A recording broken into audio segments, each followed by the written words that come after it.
One Lolita, light of my life, fire of my loins. My sin, my soul. Lolita, the tip of the tongue taking a trip of 3 steps down the palate to tap, at 3, on the teeth. Lo. Li. Ta. She was low, plain low, in the morning, standing 4 feet 10 in one sock. She was Lola in slacks.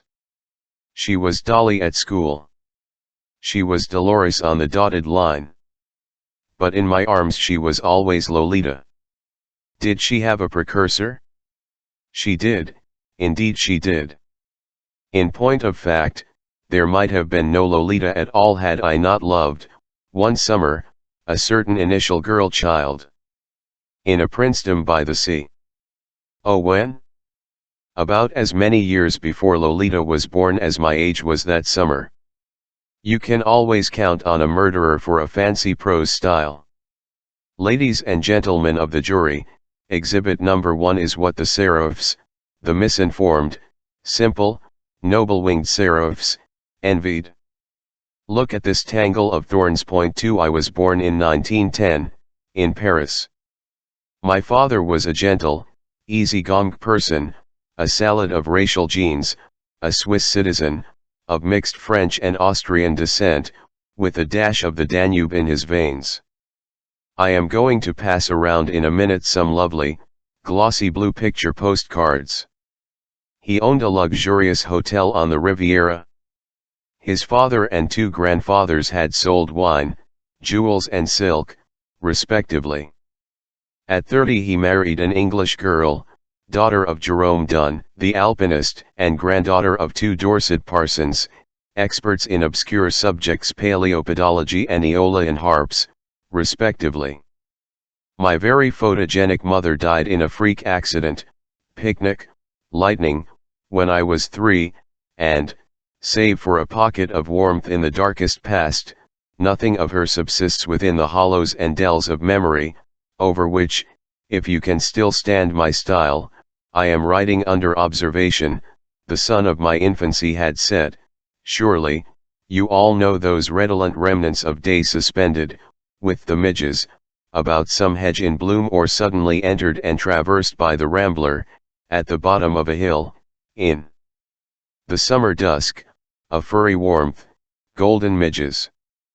My mother's elder sister, Sybil, whom a cousin of my father's had married and then neglected, served in my immediate family as a kind of unpaid governess and housekeeper. Somebody told me later that she had been in love with my father, and that he had light-heartedly taken advantage of it one rainy day and forgotten it by the time the weather cleared. I was extremely fond of her, despite the fatal rigidity of some of her rules. Perhaps she wanted to make of me, in the fullness of time, a better widower than my father. Aunt Sybil had pink-rimmed azure eyes and a waxen complexion. She wrote poetry. She was poetically superstitious. She said she knew she would die soon after my 16th birthday, and did. Her husband, a great traveler in perfumes, spent most of his time in America, where eventually he founded a firm and acquired a bit of real estate. I grew, a happy, healthy child in a bright world of illustrated books, clean sand, orange trees, friendly dogs, sea vistas, and smiling faces. Around me the splendid Hotel Marana revolved as a kind of private universe, a whitewashed cosmos within the blue greater one that blazed outside. From the aproned pot scrubber to the flanneled potentate, everybody liked me, everybody petted me. Elderly American ladies leaning on their canes listed toward me like towers of Pisa. Ruined Russian princesses who could not pay my father, bought me expensive bonbons. He, mon cher petit papa, took me out boating and biking, taught me to swim and dive and waterski, read to me Don Quixote and Les Miserables, and I adored and respected him and felt glad for him whenever I overheard the servants discuss his various lady friends, beautiful and kind beings who made much of me and cooed and shed precious tears over my cheerful motherlessness.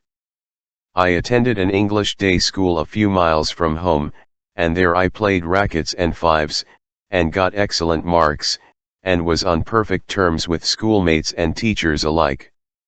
The only definite sexual events that I can remember as having occurred before my 13th birthday, that is, before I first saw my little Annabelle, were a solemn, decorous, and purely theoretical talk about pubertal surprises in the rose garden of the school with an American kid, the son of a then celebrated motion picture actress whom he seldom saw in the three-dimensional world, and some interesting reactions on the part of my organism to certain photographs, Pearl and Umbra, with infinitely soft partings, in Pichon's sumptuous La Butte Humaine that I had filched from under a mountain of marble-bound graphics in the hotel library. Later, in his delightful debonair manner, my father gave me all the information he thought I needed about sex. This was just before sending me, in the autumn of 1923, to a lycée in Lyon, where we were to spend TLNEE winters, but alas, in the summer of that year, he was touring Italy with Nimedar and her daughter, and I had nobody to complain to, nobody to consult. Point 3 Annabelle was, like the M-Titer, of mixed parentage, half English, half Dutch, in her case. I remember her features far less distinctly today than I did a few years ago, before I knew Lolita. There are two kinds of visual memory, one when you skillfully recreate an image in the laboratory of your mind, with your eyes open, and then I see Annabelle in such general terms as, honey-colored skin, thin arms, brown bobbed hair, long lashes, big bright mouth, and the other when you instantly evoke, with shut eyes, on the dark inner side of your eyelids, the objective, absolutely optical replica of a beloved face, a little ghost in natural colors, and this is how I see Lolita. Let me therefore primly limit myself, in describing Annabelle, to saying she was a lovely child a few months my junior. Her parents were old friends of my aunt's, and as stuffed dollar as she. They had rented a villa not far from Hotel Marana. Bald brown near Lee and fat, powdered Mrs. Lee, born Vanessa Van Ness. How I loathed them! At first, Annabelle and I talked of peripheral affairs. She kept lifting handfuls of fine sand and letting it pour through her fingers. Our brains were turned the way those of intelligent European pre-adolescents were in our day and said, and I doubt if much individual genius should be assigned to our interest in the plurality of inhabited worlds, competitive tennis, infinity, solipsism, and so on. The softness and fragility of baby animals caused us the same intense pain. She wanted to be a nurse in some famished Asiatic country, I wanted to be a famous spy. All at once we were madly, clumsily, shamelessly, agonizingly in love with each other, hopelessly, I should add, because that frenzy of mutual possession might have been assuaged only by our actually imbibing and assimilating every particle of each other's soul and flesh, but there we were, unable even to mate as slum children would have so easily found an opportunity to do. After one wild attempt we made to meet at night in her garden, of which more later, the only privacy we were allowed was to be out of earshot but not out of sight on the populous part of the plage. There, on the soft sand, a few feet away from our elders, we would sprawl all morning, in a petrified paroxysm of desire, and take advantage of every blessed quirk in space and time to touch each other. Her hand, half hidden in the sand, would creep toward me, its slender brown fingers sleepwalking nearer and nearer, then, her opalescent knee would start on a long cautious journey. Sometimes a chance rampart built by younger children granted us sufficient concealment to graze each other's salty lips. These incomplete contacts drove our healthy and inexperienced young bodies to such a state of exasperation that not even the cold blue water, under which we still clawed at each other, could bring relief. Among some treasures I lost during the wanderings of my adult years, there was a snapshot taken by my aunt which showed Annabelle, her parents, and the staid, elderly, lame gentleman, a Dr. Cooper, who that same summer courted my aunt, grouped around a table in a sidewalk cafe.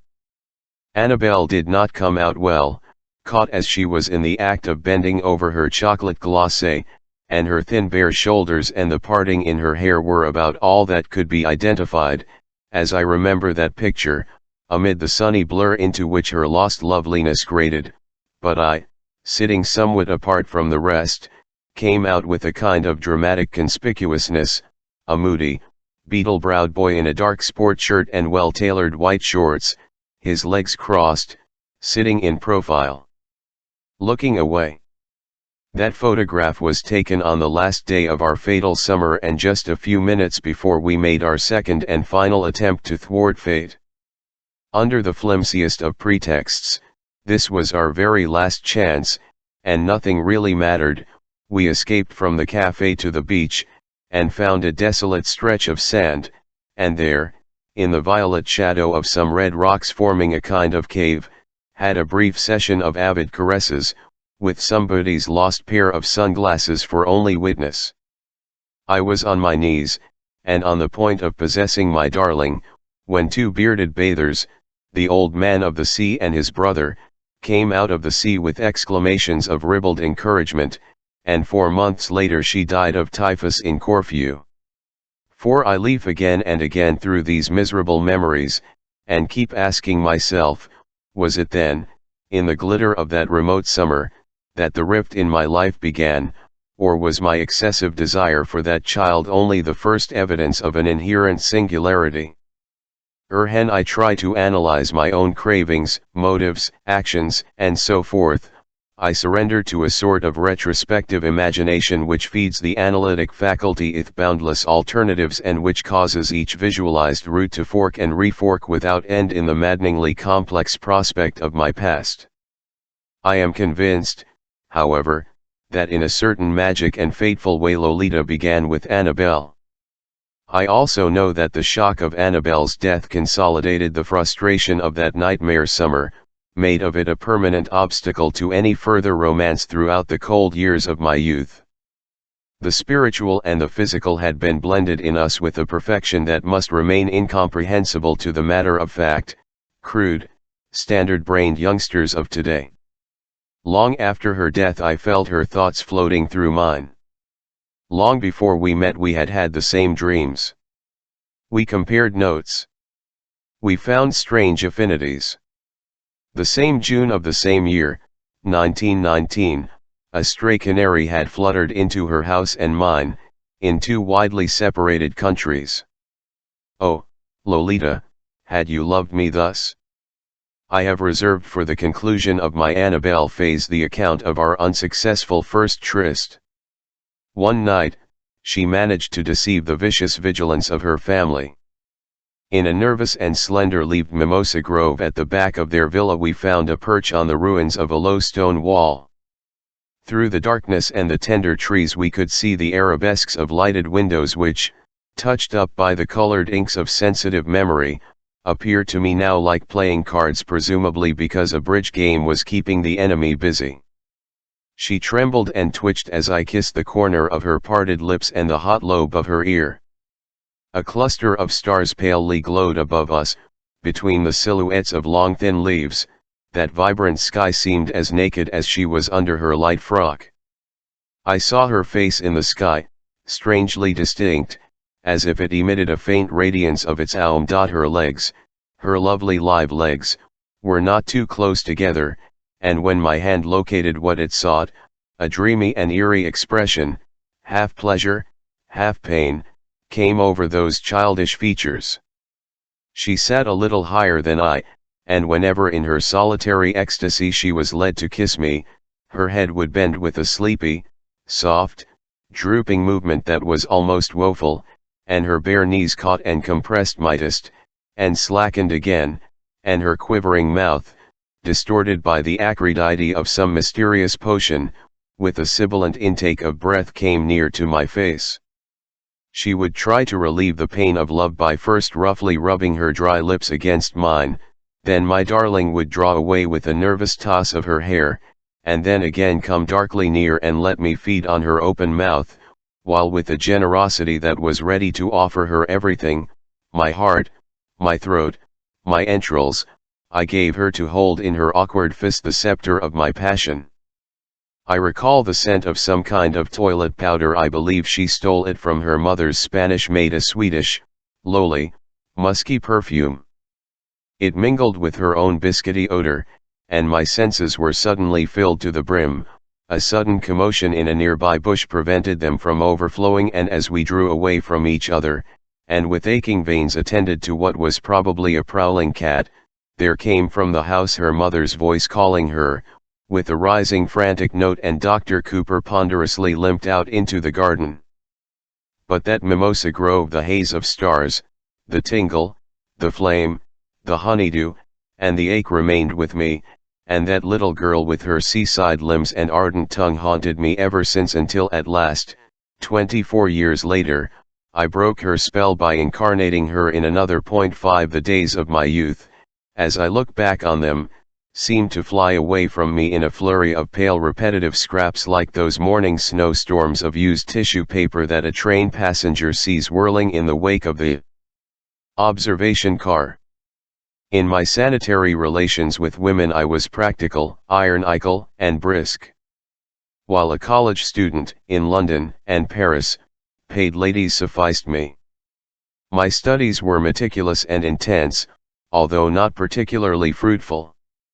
At first, I planned to take a degree in psychiatry, as many monk talents do, but I was even more monk than that. A peculiar exhaustion, "I am so oppressed, doctor," set in, and I switched to English literature, where so many frustrated poets end as pipe-smoking teachers in tweeds. Paris suited me. I discussed Soviet movies with expatriates. I sat with Iranists in the Deux Magots. I published tortuous essays in obscure journals. I composed pastiches.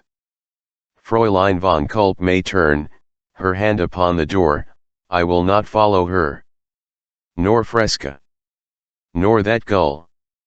A paper of mine entitled The Proustian Theme in a Letter from Keats to Benjamin Bailey was chuckled over by the 6 or 7 scholars who read it.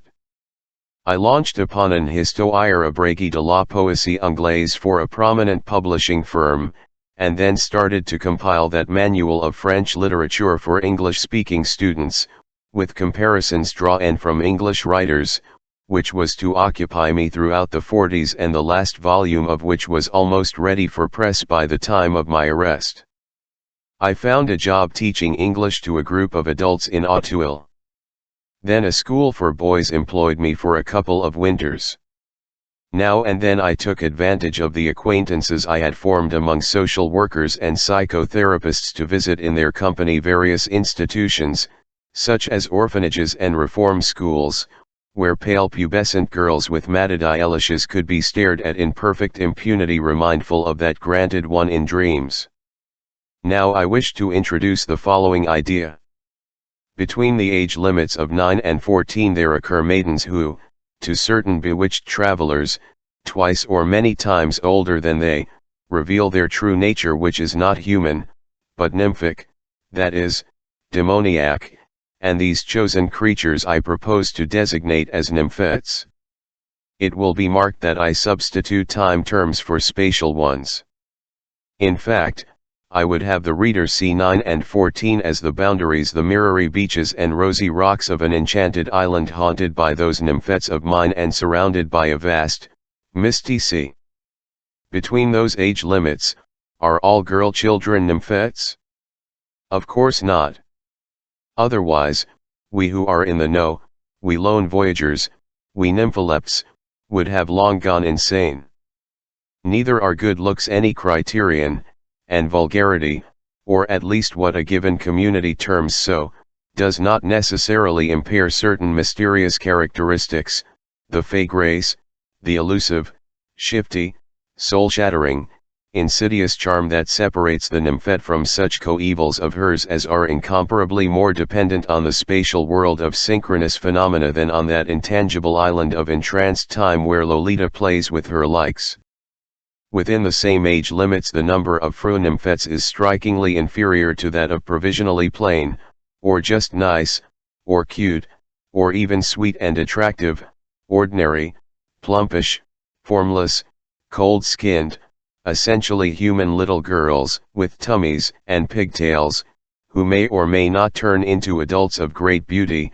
Look at the ugly dumplings in black stockings and white hats that are metamorphosed into stunning stars of the screen. A normal man given a group photograph of schoolgirls or Girl Scouts and asked to point out the comeliest one will not necessarily choose the nymphette among them. You have to be an artist and a madman, a creature of infinite melancholy, with a bubble of hot poison in your loins and a super voluptuous flame permanently aglow in your subtle spine. Oh, how you have to cringe and hide, in order to discern at once, by ineffable signs, the slightly feline outline of a cheekbone, the slenderness of a downy limb, and other indices which despair and shame and tears of tenderness forbid me to tabulate. The little deadly demon among the wholesome children, she stands unrecognized by them and unconscious herself of her fantastic power. Furthermore, since the idea of time plays such a magic part in the matter, the student should not be surprised to learn that there must be a gap of several years, never less than 10 I should say, generally 30 or 40, and as many as 90 in a few known cases, between maiden and man to enable the latter to come under a nymphette's spell. It is a question of focal adjustment, of a certain distance that the inner eye thrills to surmount, and a certain contrast that the mind perceives with a gasp of perverse delight. When I was a child and she was a child, my little Annabelle was no nymphette to me, I was her equal, a faunlet in my own right, on that same enchanted island of time. But today, in September 1952, after 29 years have elapsed, I think I can distinguish in her the initial fateful elf in my life. We loved each other with a premature love, marked by a fierceness that so often destroys adult lives. I was a strong lad and survived, but the poison was in the wound, and the wound remained ever open, and soon I found myself maturing amid a civilization which allows a man of 25 to court a girl of 16 but not a girl of 12. No wonder, then, that my adult life during the European period of my existence proved monstrously twofold. Overtly, I had so-called normal relationships with a number of terrestrial women having pumpkins or pears for breasts. Inly, I was consumed by a hell furnace of localized lust for every passing nymphette whom as a law-abiding poltroon I never dared approach. The human females I was allowed to wield were but palliative agents. I am ready to believe that the sensations I derived from natural fornication were much the same as those known to normal big males consorting with their normal big mates in that routine rhythm which shakes the world.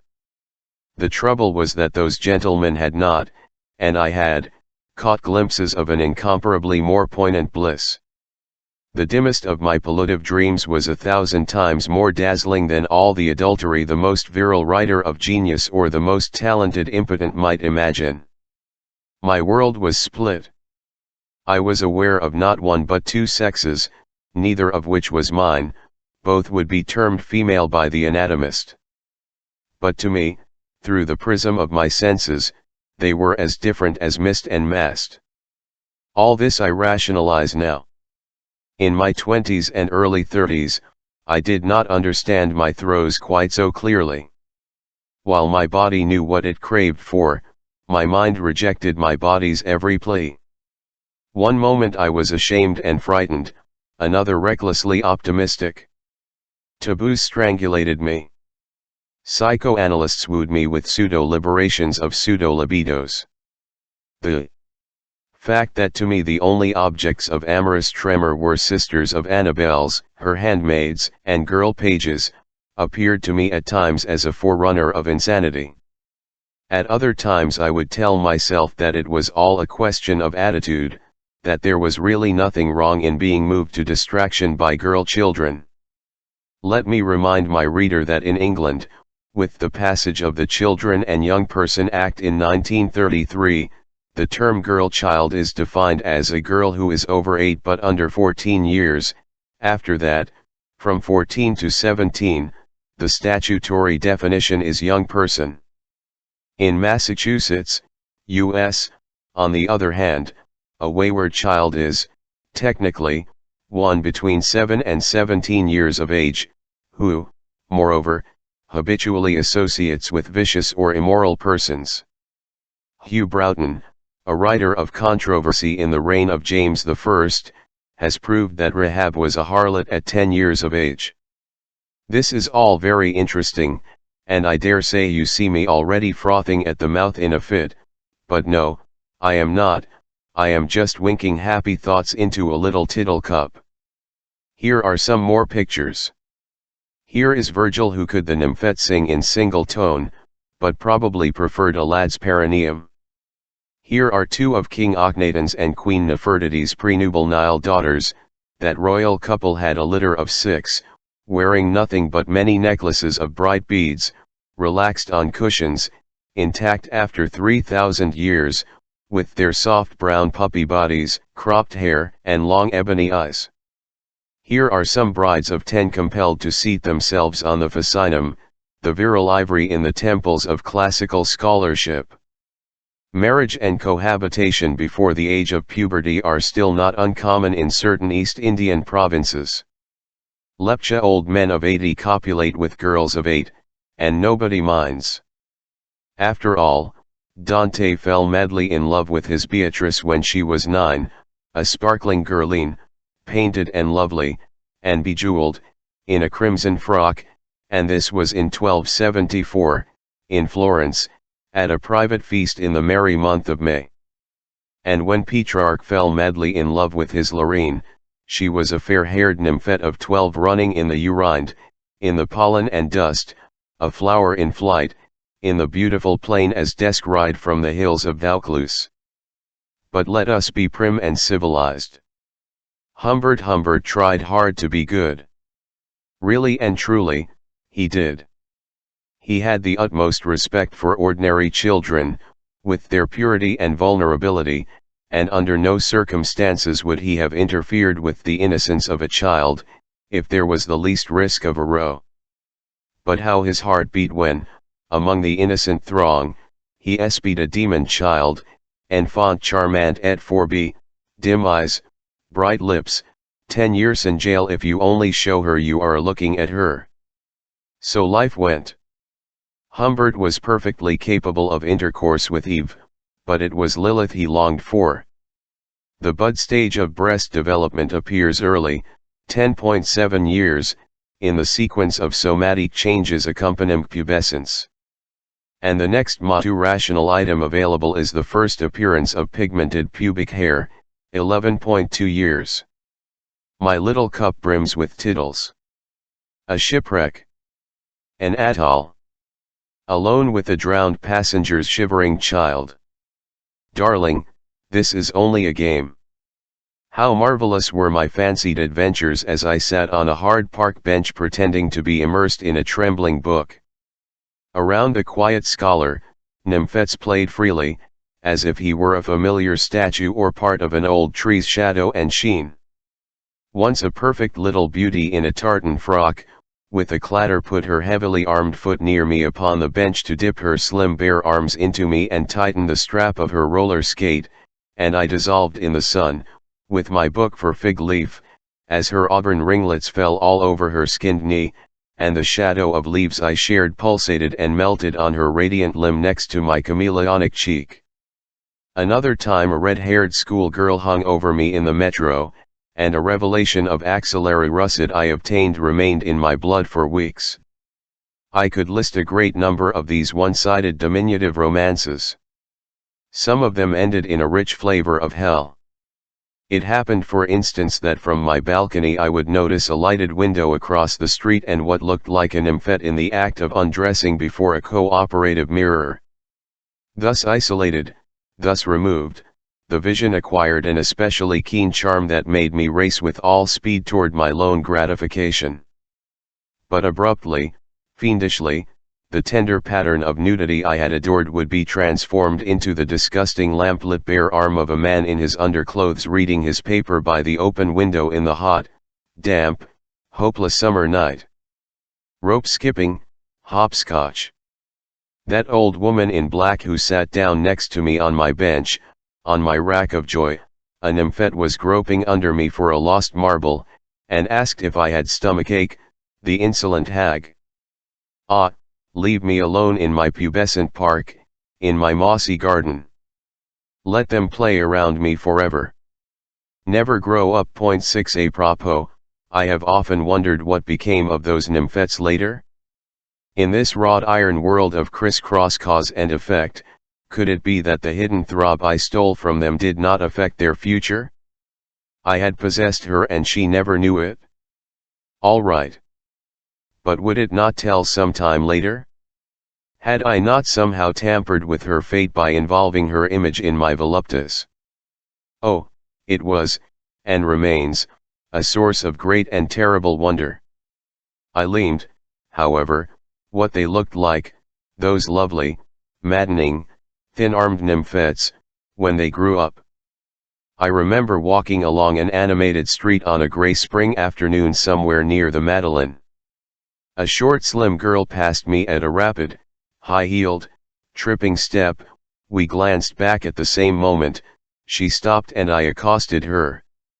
She came hardly up to my chest hair and had the kind of dimpled round little face French girls so often have, and I liked her long lashes and tight-fitting tailored dress sheathing in pearl grey her young body which still retained, and that was the nymphic echo, the chill of delight, the leap in my loins, a childish something mingling with the professional frétillement of her small agile rump.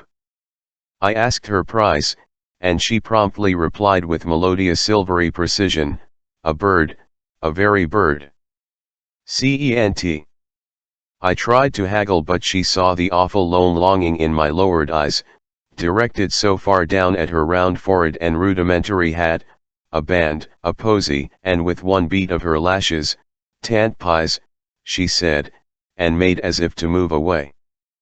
Perhaps only 3 years earlier I might have seen her coming home from school. That evocation settled the matter. She led me up the usual steep stairs, with the usual bell clearing the way for the monsieur who might not care to meet another monsieur, on the mournful climb to the abject room, all bed and bidet.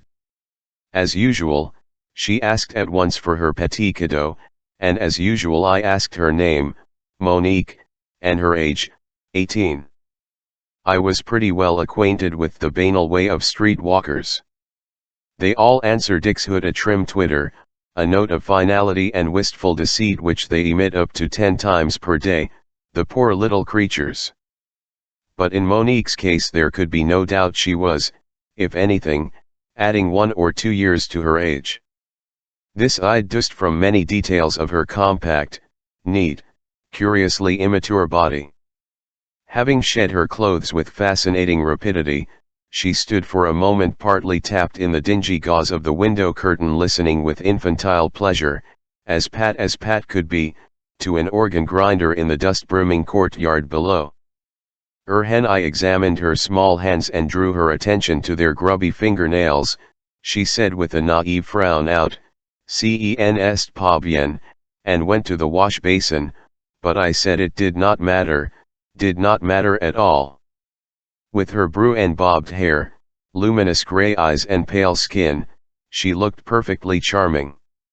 Her hips were no bigger than those of a squatting lad, in fact, I do not hesitate to say, and indeed this is the reason why I linger gratefully in that gauze grey room of memory with little Monique, that among the 80 or so grooves I had operate upon me, she was the only one that gave me a pang of genuine pleasure.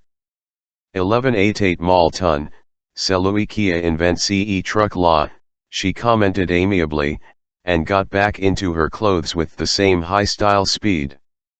I asked for another, more elaborate, assignment later the same evening, and she said she would meet me at the corner cafe at 9, and swore she had never posé un lapin in all her young life.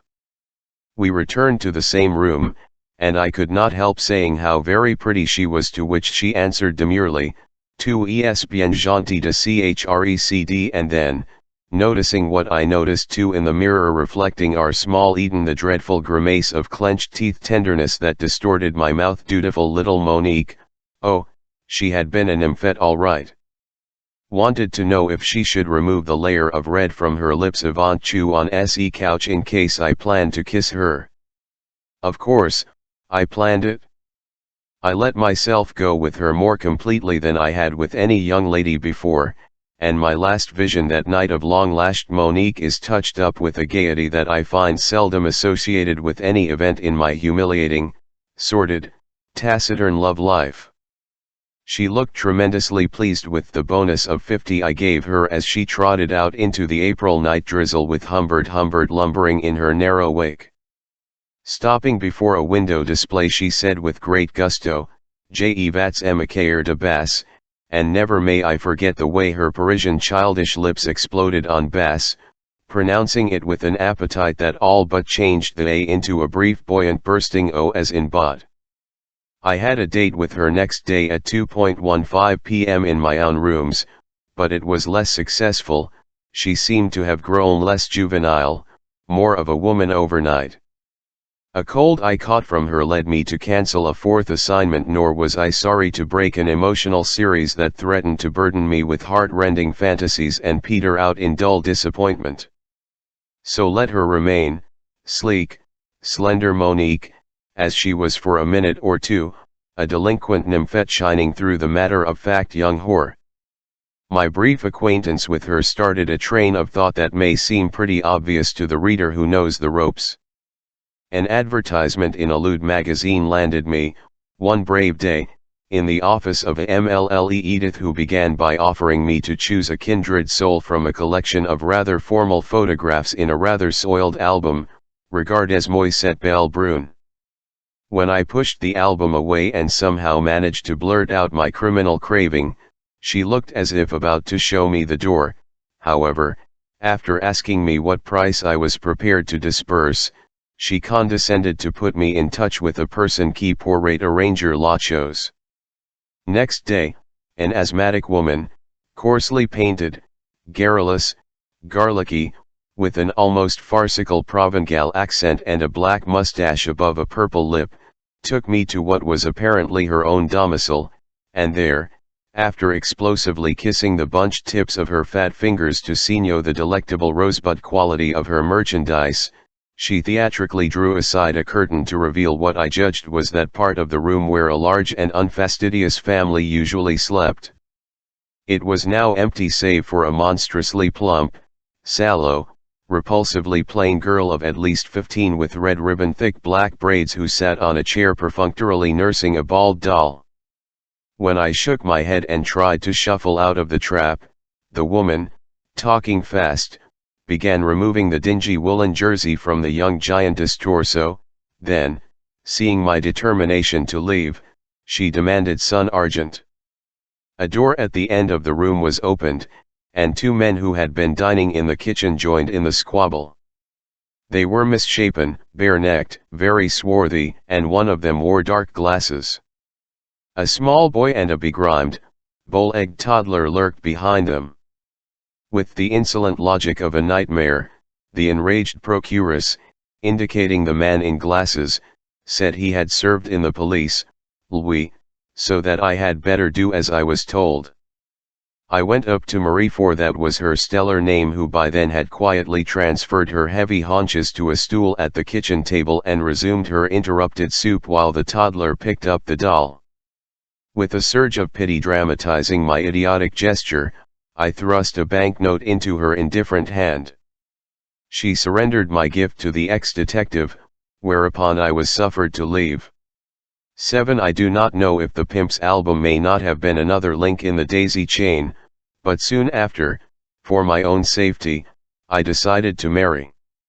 It occurred to me that regular hours, home-cooked meals, all the conventions of marriage, the prophylactic routine of its bedroom activities and, who knows, the eventual flowering of certain moral values, of certain spiritual substitutes, might help me, if not to purge myself of my degrading and dangerous desires, at least to keep them under pacific control.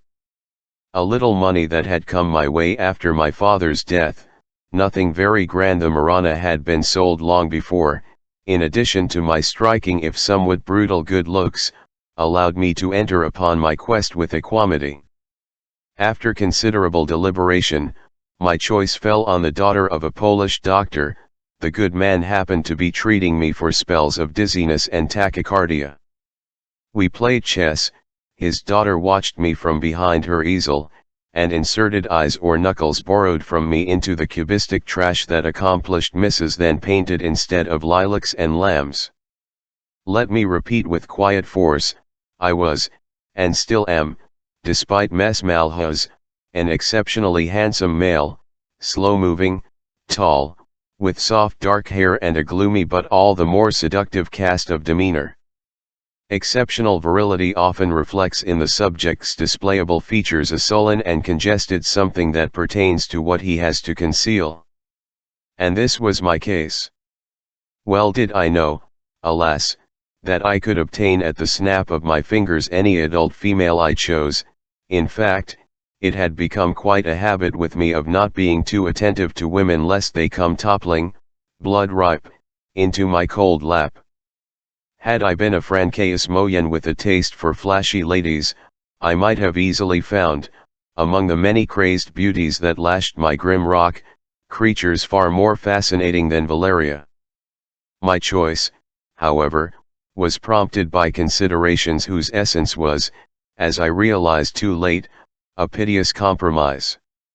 All of which goes to show how dreadfully stupid poor Humbert always was in matters of sex. 8 Although I told myself I was looking merely for a soothing presence, a glorified pot au feu, an animated merkin, what really attracted me to Valeria was the imitation she gave of a little girl. She gave it not because she had divined something about me, it was just her style and I fell for it. Actually, she was at least in her late 20s, I never established her exact age for even her passport lied, and had mislaid her virginity under circumstances that changed with her reminiscent moods. I, on my part, was as naive as only a pervert can be. She looked fluffy and frolicsome, dressed la gamine, showed a generous amount of smooth leg, knew how to stress the white of a bare instep by the black of a velvet slipper, and pouted, and dimpled, and romped, and dirndled, and shook her short curly blonde hair in the cutest and tritest fashion imaginable. After a brief ceremony at the mairie, I took her to the new apartment I had rented and, somewhat to her surprise, had her wear, before I touched her, a girl's plain nightshirt that I had managed to filch from the linen closet of an orphanage. I derived some fun from that nuptial night and had the idiot in hysterics by sunrise. But reality soon asserted itself.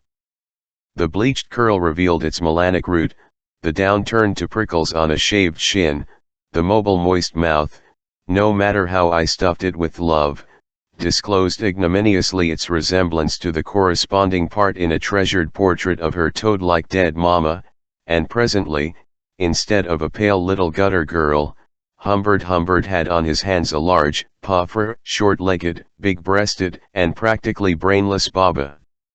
This state of affairs lasted from 1935 to 1939. Her only asset was a muted nature which did help to produce an odd sense of comfort in our small squalid flat, 2 rooms, a hazy view in one window, a brick wall in the other, a tiny kitchen, a shoe-shaped bathtub, within which I felt like Marat but with no white-necked maiden to stab me. We had quite a few cozy evenings together, she deep in her Paris soir, I working at a rickety table. We went to movies, bicycle races, and boxing matches. I appealed to her stale flesh very seldom, only in cases of great urgency and despair. The grocer opposite had a little daughter whose shadow drove me mad, but with Valeria's help I did find after all some legal outlets to my fantastic predicament. As to cooking, we tacitly dismissed the pot au feu and had most of our meals at a crowded place in Rue Bonaparte where there were wine stains on the tablecloth and a good deal of foreign babble. And next door, An art dealer displayed in his cluttered window a splendid, flamboyant, green, red, golden, and inky blue, ancient American Estampa locomotive with a gigantic smokestack, great Baroque lamps and a tremendous cowcatcher, hauling its mauve coaches through the stormy prairie night and mixing a lot of spark-studded black smoke with the furry thunder clouds. These burst. In the summer of 1939 mon oncle d'Amérique died, bequeathing me an annual income of a few $1,000s on condition I came to live in the States and showed some interest in his business. This prospect was most welcome to me. I felt my life needed a shake-up. There was another thing, too: mothholes had appeared in the plush of matrimonial comfort. During the last weeks I had kept noticing that my fat Valeria was not her usual self, had acquired a queer restlessness, even showed something like irritation at times, which was quite out of keeping with the stock character she was supposed to impersonate. When I informed her we were shortly to sail for New York, she looked distressed and bewildered. There were some tedious difficulties with her papers. She had a Nansen, or better say nonsense, passport which for some reason a share in her husband's solid Swiss citizenship could not easily transcend, and I decided it was the necessity of queuing in the prefecture, and other formalities, that had made her so listless, despite my patiently describing to her America, the country of rosy children and great trees, where life would be such an improvement on dull dingy Paris. We were coming out of some office building one morning, with her papers almost in order, when Valeria, as she waddled by my side, began to shake her poodle head vigorously without saying a word. I let her go on for a while and then asked if she thought she had something inside. She answered, I translate from her French, which was, I imagine, a translation in its turn of some Slavic platitude: there is another man in my life. Now, these are ugly words for a husband to hear. They dazed me, I confess. To beat her up in the street, there and then, as an honest vulgarian might have done, was not feasible. Years of secret sufferings had taught me superhuman self-control.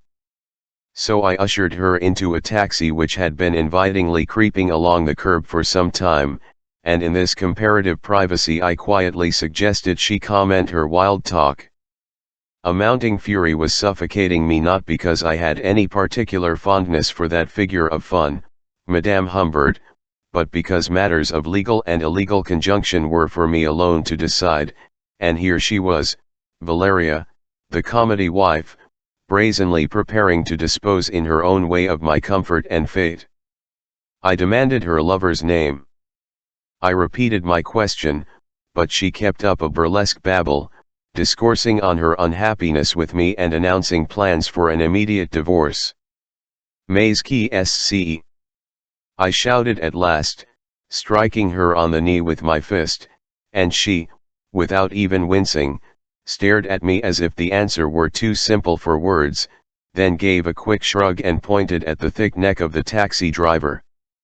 He pulled up at a small cafe and introduced himself. I do not remember his ridiculous name, but after all those years I still see him quite clearly: a stocky white Russian ex-colonel with a bushy mustache and a crew cut. There were thousands of them plying that fool's trade in Paris. We sat down at a table, the Tsarist ordered wine, and Valeria, after applying a wet napkin to her knee, went on talking into me rather than to me. She poured words into this dignified receptacle with a volubility I had never suspected she had in her. And every now and then she would volley a burst of Slavic at her stolid lover. The situation was preposterous, and became even more so when the taxi colonel, stopping Valeria with a possessive smile, began to unfold his views and plans.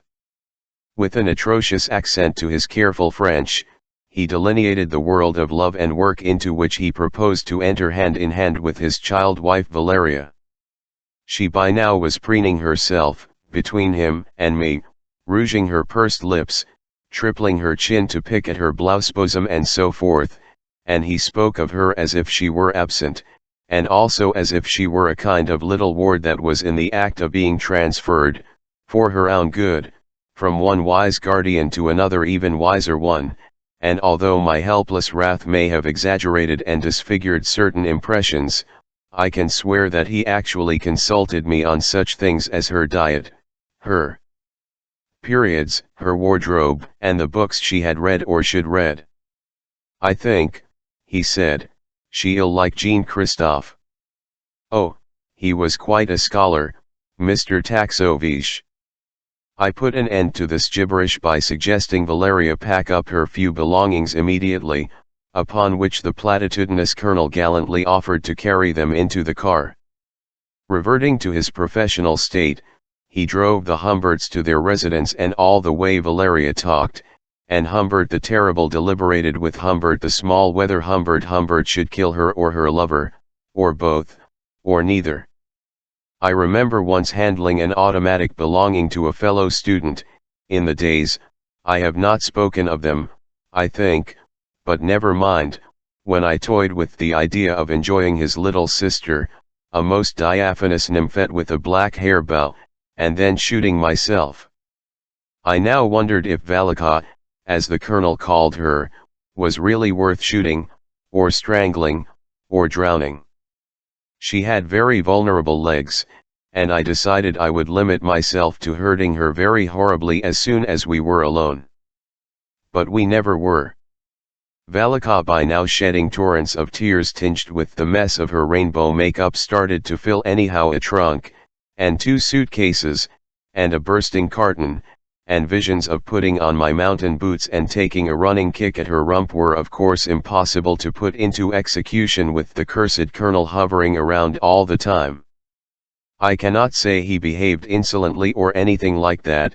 On the contrary, he displayed, as a small sideshow in the theatricals I had been inveigled in, a discreet old-world civility, punctuating his movements with all sorts of mispronounced apologies, I demand pardon, excuse me, SCEKJ at Poos may I, and so forth, and turning away tactfully when Valika took down with a flourish her pink panties from the clothesline above the tub, but he seemed to be all over the place at once. L.E. agreeing his frame with the anatomy of the flat, reading in my chair my newspaper, untying a knotted string, rolling a cigarette, counting the teaspoons, visiting the bathroom, helping his moll to wrap up the electric fan her father had given her, and carrying streetward her luggage. I sat with arms folded, one hip on the window-sill, dying of hate and boredom. At last both were out of the quivering apartment. The vibration of the door I had slammed after them still rang in my every nerve, a poor substitute for the backhand slap with which I ought to have hit her across the cheekbone according to the rules of the movies. Clumsily playing my part, I stomped to the bathroom to check if they had taken my English toilet water. They had not, but I noticed with a spasm of fierce disgust that the former counselor of the Tsar, after thoroughly easing his bladder, had not flushed the toilet. That solemn pool of alien urine with a soggy, tawny cigarette butt disintegrating in it struck me as a crowning insult, and I wildly looked around for a weapon. Actually, I dare say it was nothing but middle-class Russian courtesy, with an oriental tang, perhaps, that had prompted the good Colonel, Maximovich, his name suddenly taxis back to me, a very formal person as they all are, to mum his private need in decorous silence so as not to underscore the small size office host's domicile with the rush of a gross cascade on top office own hushed trickle. But this did not enter my mind at the moment, as groaning with rage I ransacked the kitchen for something better than a broom. Then, cancelling my search, I dashed out of the house with the heroic decision of attacking him barefisted. Despite my natural vigor, I am no pugilist, while the short but broad-shouldered Maximovich seemed made of pig iron. The void of the street, revealing nothing of my wife's departure except a rhinestone button that she had dropped in the mud after preserving it for 3 unnecessary years in a broken box, may have spared me a bloody nose. But no matter. I had my little revenge in due time. A man from Pasadena told me one day that Mrs. Maximovna Zborovsky had died in childbirth around 1945.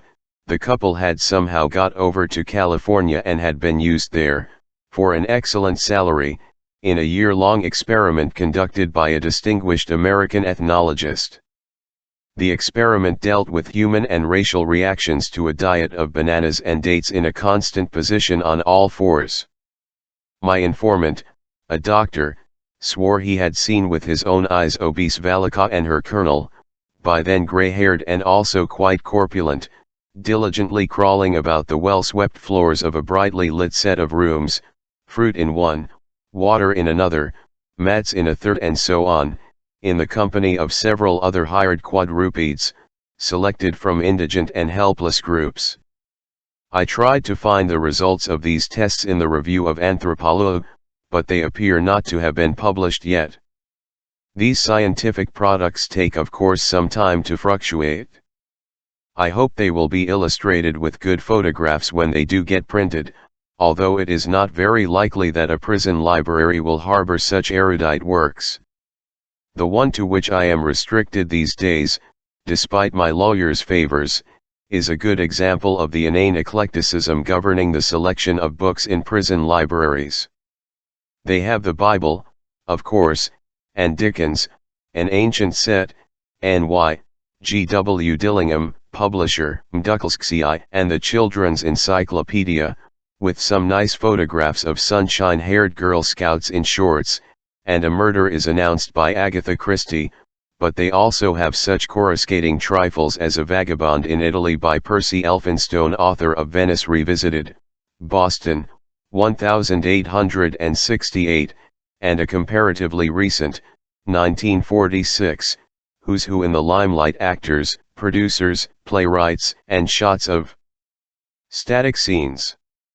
In looking through the latter volume, I was treated last night to one of those dazzling coincidences that logicians loathe and poets love. I transcribe most of the page.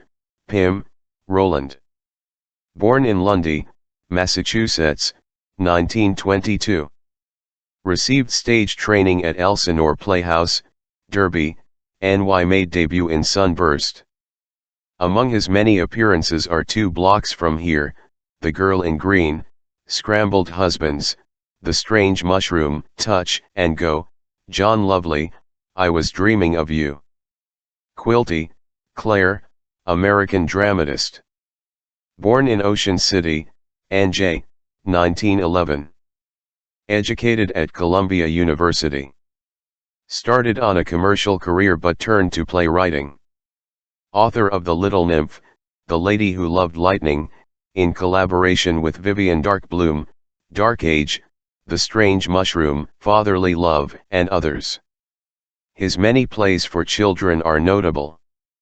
Little Nymph, 1940, traveled 14,000 miles and played 280 performances on the road during the winter before ending in New York.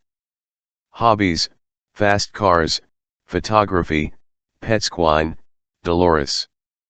Born in 1882, in Dayton, Ohio. Studied for stage at American Academy. First played in Ottawa in 1900. Made New York debut in 1904 in Never Talk to Strangers. Has disappeared since in a list of some 30 plays follows. How the look of my dear love's name, even affixed to some old hag of an actress, still makes me rock with helpless pain. Perhaps, she might have been an actress too. Born 1935. Appeared, I notice the slip off me pen in the preceding paragraph, but please do not correct it, Clarence, in The Murdered Playwright. Quine the Swine. Guilty of killing Quilty. Oh, my Lolita, I have only words to play with. 9 divorce proceedings delayed my voyage, and the gloom of yet another world war had settled upon the globe when, after a winter of ennui and pneumonia in Portugal, one at last reached the States. In New York I eagerly accepted the soft job fate offered me. It consisted mainly of thinking up and editing perfume ads. I welcomed its desultory character and pseudo-literary aspects, attending to it whenever I had nothing better to do.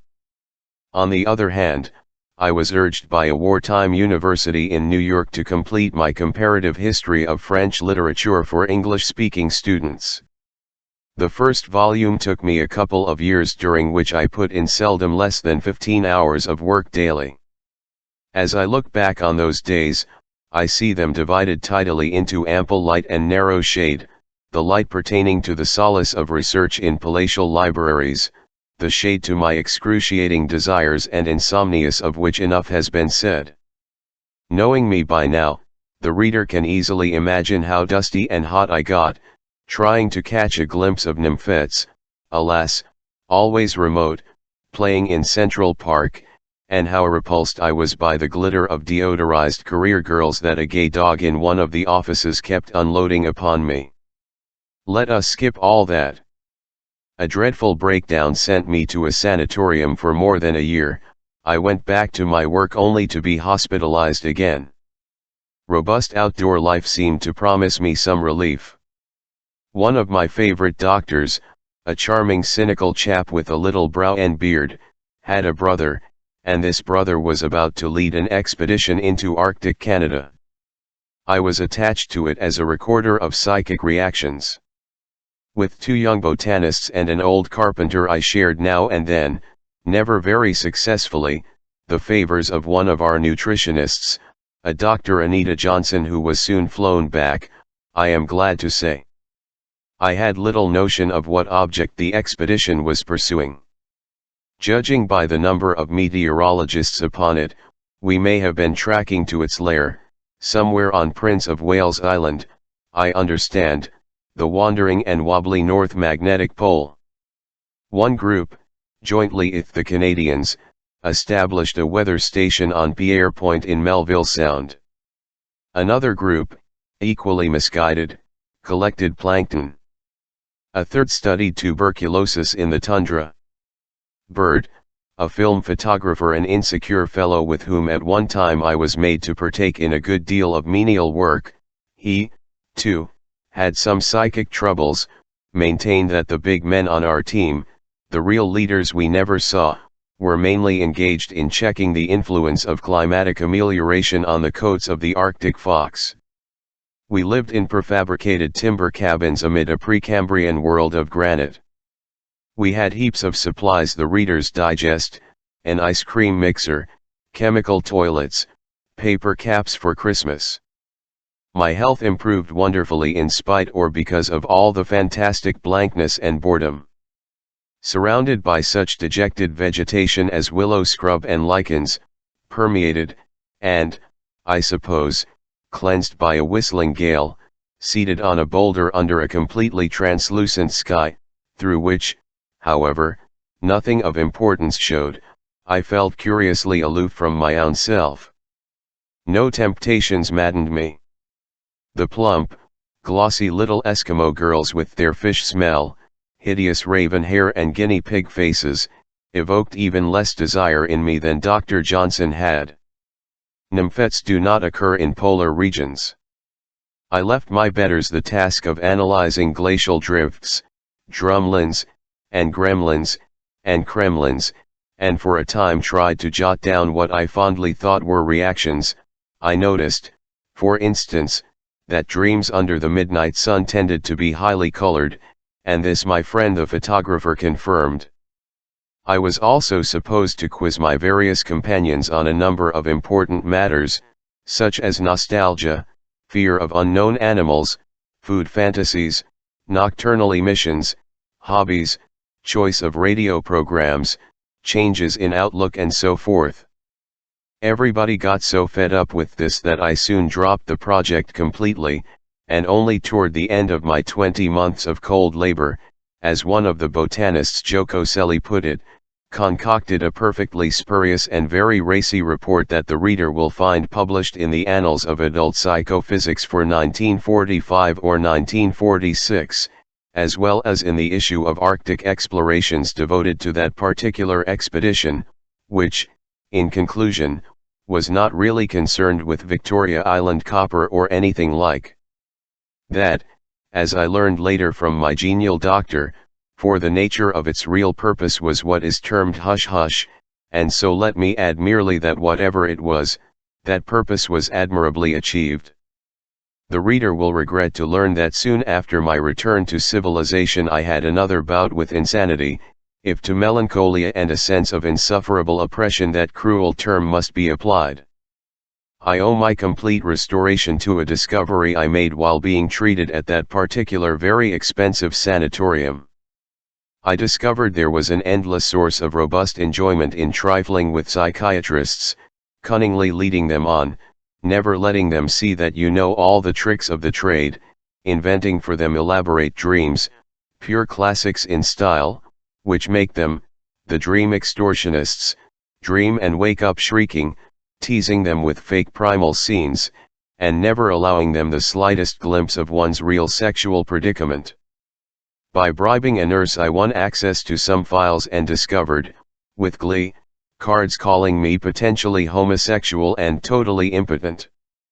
The sport was so excellent, its results in my case so ruddy that I stayed on for a whole month after I was quite well, sleeping admirably and eating like a schoolgirl. And then I added another week just for the pleasure of taking on a powerful newcomer, a displaced, and, surely, deranged, celebrity, known for his knack of making patients believe they had witnessed their own conception. 10 Upon signing out, I cast around for some place in the New England countryside or sleepy small town, Elms, Whitechurch, where I could spend a studious summer subsisting on a compact box full of notes I had accumulated and bathing in some nearby lake. My work had begun to interest me again, I mean my scholarly exertions. The other thing, my active participation in my uncle's posthumous perfumes, had by then been cut down to a remuum. One of his former employees, the scion of a distinguished family, suggested I spend a few months in the residence of his impoverished cousins, a Mr. McCoo, retired, and his wife, who wanted to let their upper story where a late aunt had delicately dwelt. He said they had 2 little daughters, one a baby, the other a girl of 12, and a beautiful garden, not far from a beautiful lake, and I said it sounded perfectly perfect. I exchanged letters with these people, satisfying them I was housebroken, and spent a fantastic night on the train, imagining in all possible detail the enigmatic nymphette I would coach in French and fondle in Humbertish. Nobody met me at the toy station where I alighted with my new expensive bag, and nobody answered the telephone. Eventually, however, a distraught McCoo in wet clothes turned up at the only hotel of green and pink Ramsdale with the news that his house had just burned down, possibly, owing to the synchronous conflagration that had been raging all night in my veins. His family, he said, had fled to a farm he owned, and had taken the car, but a friend of his wife's, a grand person, Mrs. Hayes of 342 Lawn Street, offered to accommodate Maine. A lady who lived opposite Mrs. Hayes's had lent her a limousine, a marvelously old-fashioned, square-topped affair, manned by a cheerful Negro. Now, since the only reason for my coming at all had vanished, the aforesaid arrangement seemed preposterous. All right, his house would have to be completely rebuilt, so what zero had he not insured it sufficiently? I was angry, disappointed and bored, but being a polite European, could not refuse to be sent off to Low Street in that funeral car, feeling that otherwise McCoo would devise an even more elaborate means of getting rid of me. I saw him scamper away, and my chauffeur shook his head with a soft chuckle. En route, I swore to myself I would not dream of staying in Ramsdale under any circumstance, but would fly that very day to the Bermudas or the Bahamas or the Blazes. Possibilities of sweetness on technicolor beaches had been trickling through my spine for some time before, and McCoo's cousin had, in fact, sharply diverted that train of thought with his well-meaning but as it transpired now absolutely inane suggestion. Speaking of sharp turns, we almost ran over a meddlesome suburban dog, one of those who lie in wait for cars, as we swerved into Lawn Street. A little further, the Hayes house, a white frame horror, appeared, looking dingy and old, more grey than white, the kind of place you know will have a rubber tube affixable to the tub faucet in lieu of shower. I tipped the chauffeur and hoped he would immediately drive away so that I might double back unnoticed to my hotel and bag, but the man merely crossed to the other side of the street where an old lady was calling to him from her porch. What could I do? I pressed the bell button. A colored maid let me in and left me standing on the mat while she rushed back to the kitchen where something was burning that ought not to burn. The front hall was graced with door chimes, a white-eyed wooden thingamabob of commercial Mexican origin, and that banal darling of the arty middle class, Van Gogh's Arlésienne. A door ajar to the right afforded a glimpse of a living room, with some more Mexican trash in a corner cabinet and a striped sofa along the wall. There was a staircase at the end of the hallway, and as I stood mopping my brow, only now did I realize how hot it had been out of doors, and to stare at something, at an old grey tennis ball that lay on an oak chest, there came from the upper landing the contralto voice of Mrs. Hayes, who leaning over the banisters inquired melodiously, "Is that Monsieur Humbert?" A bit of cigarette ash dropped from there in addition. Presently, the lady herself, sandals, maroon slacks, yellow silk blouse, squarish face, in that order came down the steps, her index finger still tapping upon her cigarette. I think I had better describe her right away, to get it over with. The poor lady was in her middle 30s, she had a shiny forehead, plucked eyebrows, and quite simple but not unattractive features of a type that may be defined as a weak solution of Marlene Dietrich. Patting her bronze-brown bun, shelled me into the parlor and we talked for a minute about the McCoo fire and the privilege of living in Ramsdale. Her very wide-set sea-green eyes had a funny way of traveling all over you, carefully avoiding your own eyes.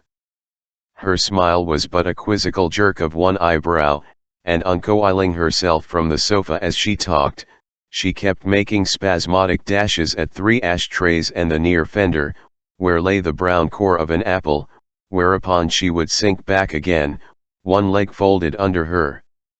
She was, obviously, one of those women whose polished words may reflect a book club or bridge club, or any other deadly conventionality, but never her soul, women who are completely devoid of humor, women utterly indifferent at heart to the dozen or so possible subjects of a parlor conversation, but very particular about the rules of such conversations, through the sunny cellophane of which not very appetizing frustrations can be readily distinguished. I was perfectly aware that if by any wild chance I became her lodger, she would methodically proceed to do in regard to me what taking a lodger probably meant to her all along, and I would again be enmeshed in one of those tedious affairs I knew so well. But there was no question of my settling there. I could not be happy in that type of household with bedraggled magazines on every chair and a kind of horrible hybridization between the comedy of so-called functional modern furniture and the tragedy of decrepit rockers and rickety lamp tables with dead lamps. I was led upstairs, and to the left into my room. I inspected it till oofed the mist of my utter rejection of it, but I did discern above my bed René Prinet's Kreutzer Sonata. And she called that servant maid's room a semi-studio. "Let's get out of here at once," I firmly said to myself as I pretended to deliberate over the absurdly, and ominously, low price that my wistful hostess was asking for board and bed. Old-world politeness, however, obliged me to go on with the ordeal. We crossed the landing to the right side of the house, where I and Lo have our rooms, Lo being presumably the maid, and the lodger-lover could hardly conceal a shudder when he, a very fastidious male, was granted a preview of the only bathroom, a tiny oblong between the landing and Lo's room, with limp wet things overhanging the dubious tub, the question mark of a hair inside, and there were the expected coils of the rubber snake, and its complement a pinkish cozy, coily covering the toilet lid. "I see you are not too favorably impressed," said the lady, letting her hand rest for a moment upon my sleeve. She combined a cool forwardness, the overflow of what I think is called poise, with a shyness and sadness that caused her detached way of selecting her words to seem as unnatural as the intonation of a professor of speech. "This is not a neat household, I confess," the doomed dear continued, "but I assure you," she looked at my lips, "you will be very comfortable, indeed. Let me show you the garden," the last more brightly, with a kind of winsome toss of the voice.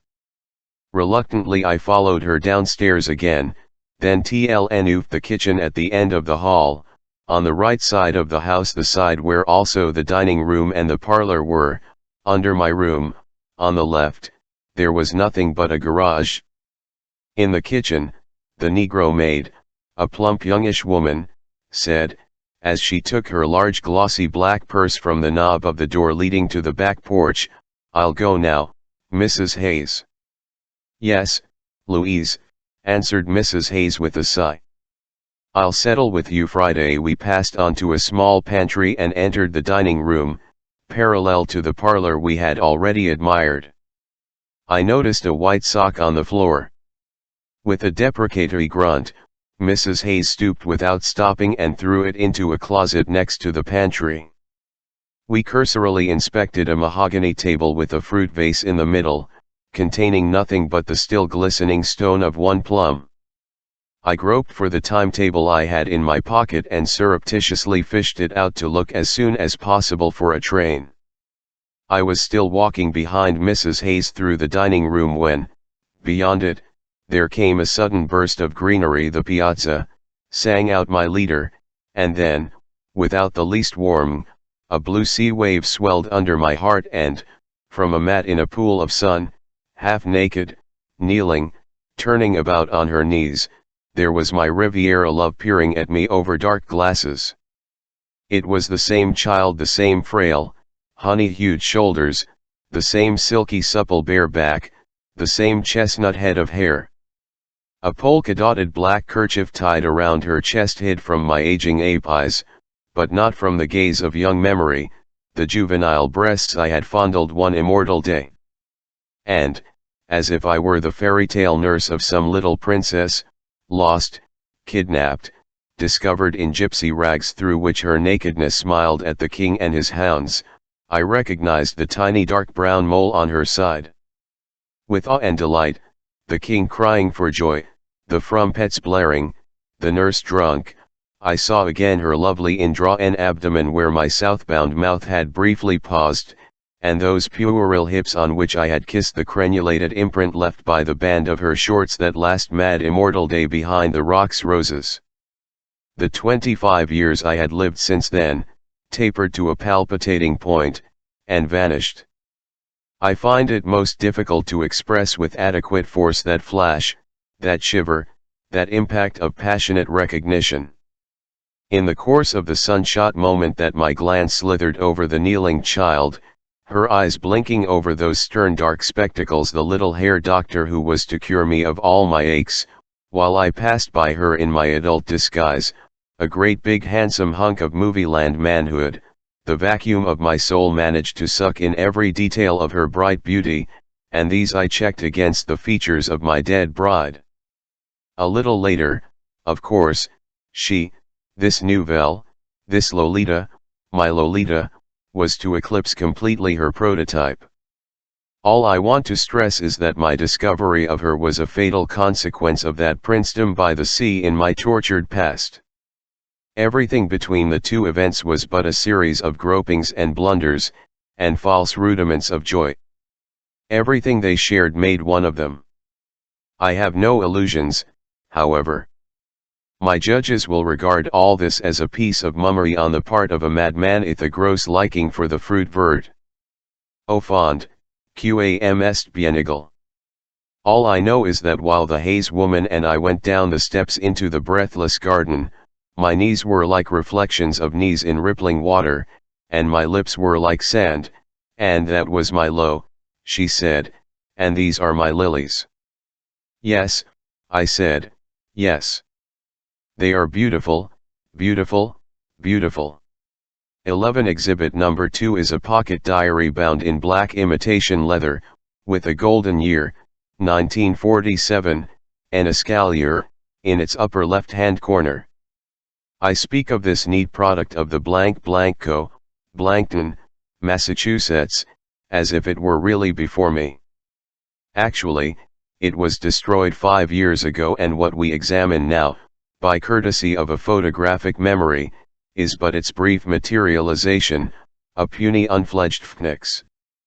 I remember the thing so exactly because I wrote it really twice.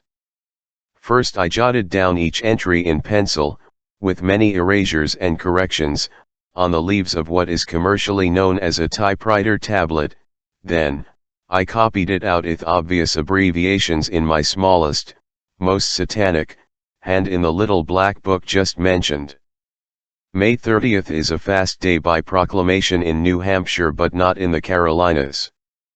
That day an epidemic of abdominal flu, whatever that is, forced Ramsdale to close its schools for the summer.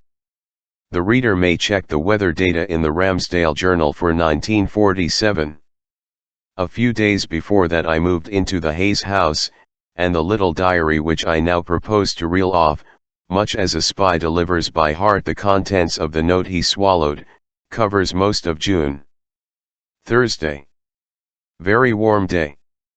From a vantage point, bathroom window, saw Dolores taking things off a clothesline in the apple green light behind the house. Strolled out. She wore a plaid shirt, blue jeans, and sneakers.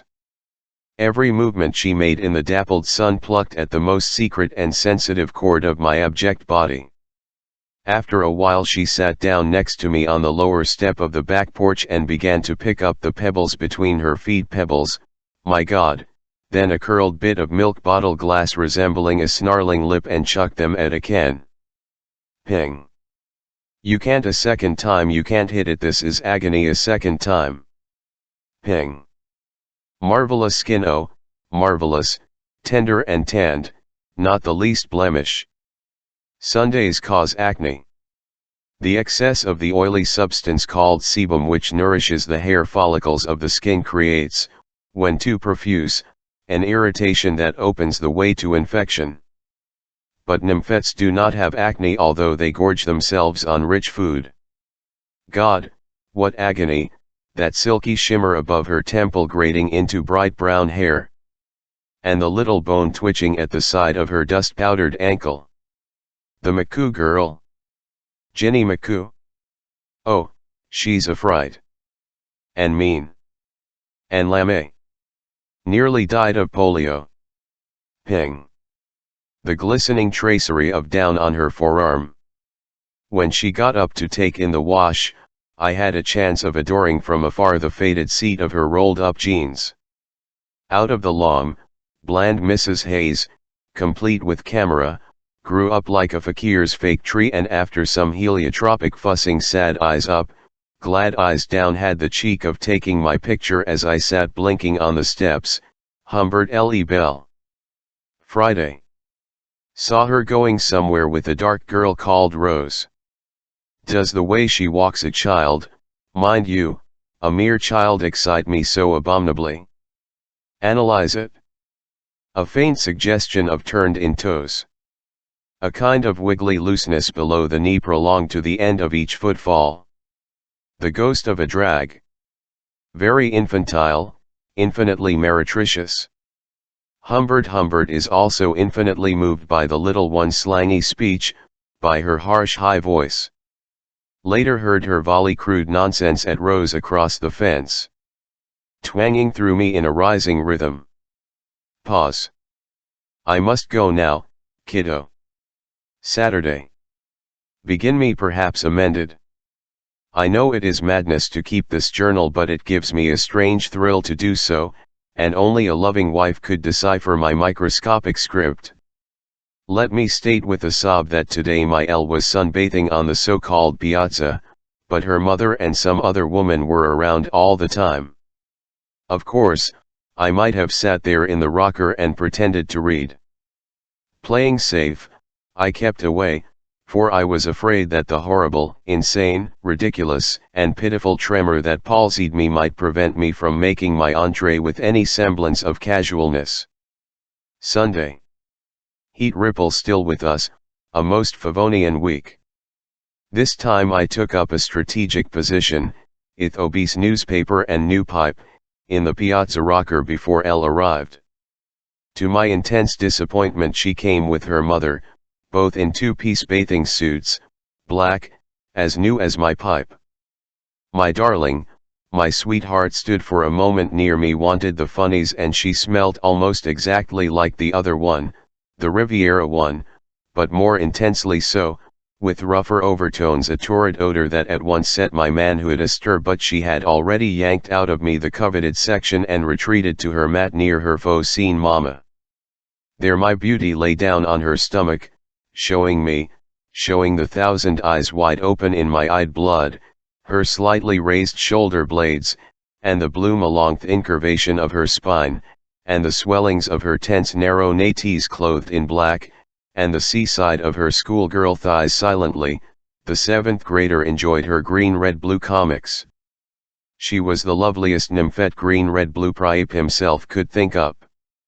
As I looked on, through prismatic layers of light, dry-lipped, focusing my lust and rocking slightly under my newspaper, I felt that my perception of her, if properly concentrated upon, might be sufficient to have me attain a beggar's bliss immediately, but, like some predator that prefers a moving prey to a motionless one, I planned to have this pitiful attainment coincide with one of the various girlish movements she made now and then as she read, such as trying to scratch the middle of her back and revealing a stippled armpit. But Fat Hayes suddenly spoiled everything by turning to me and asking me for a light, and starting a make-believe conversation about a fake book by some popular fraud.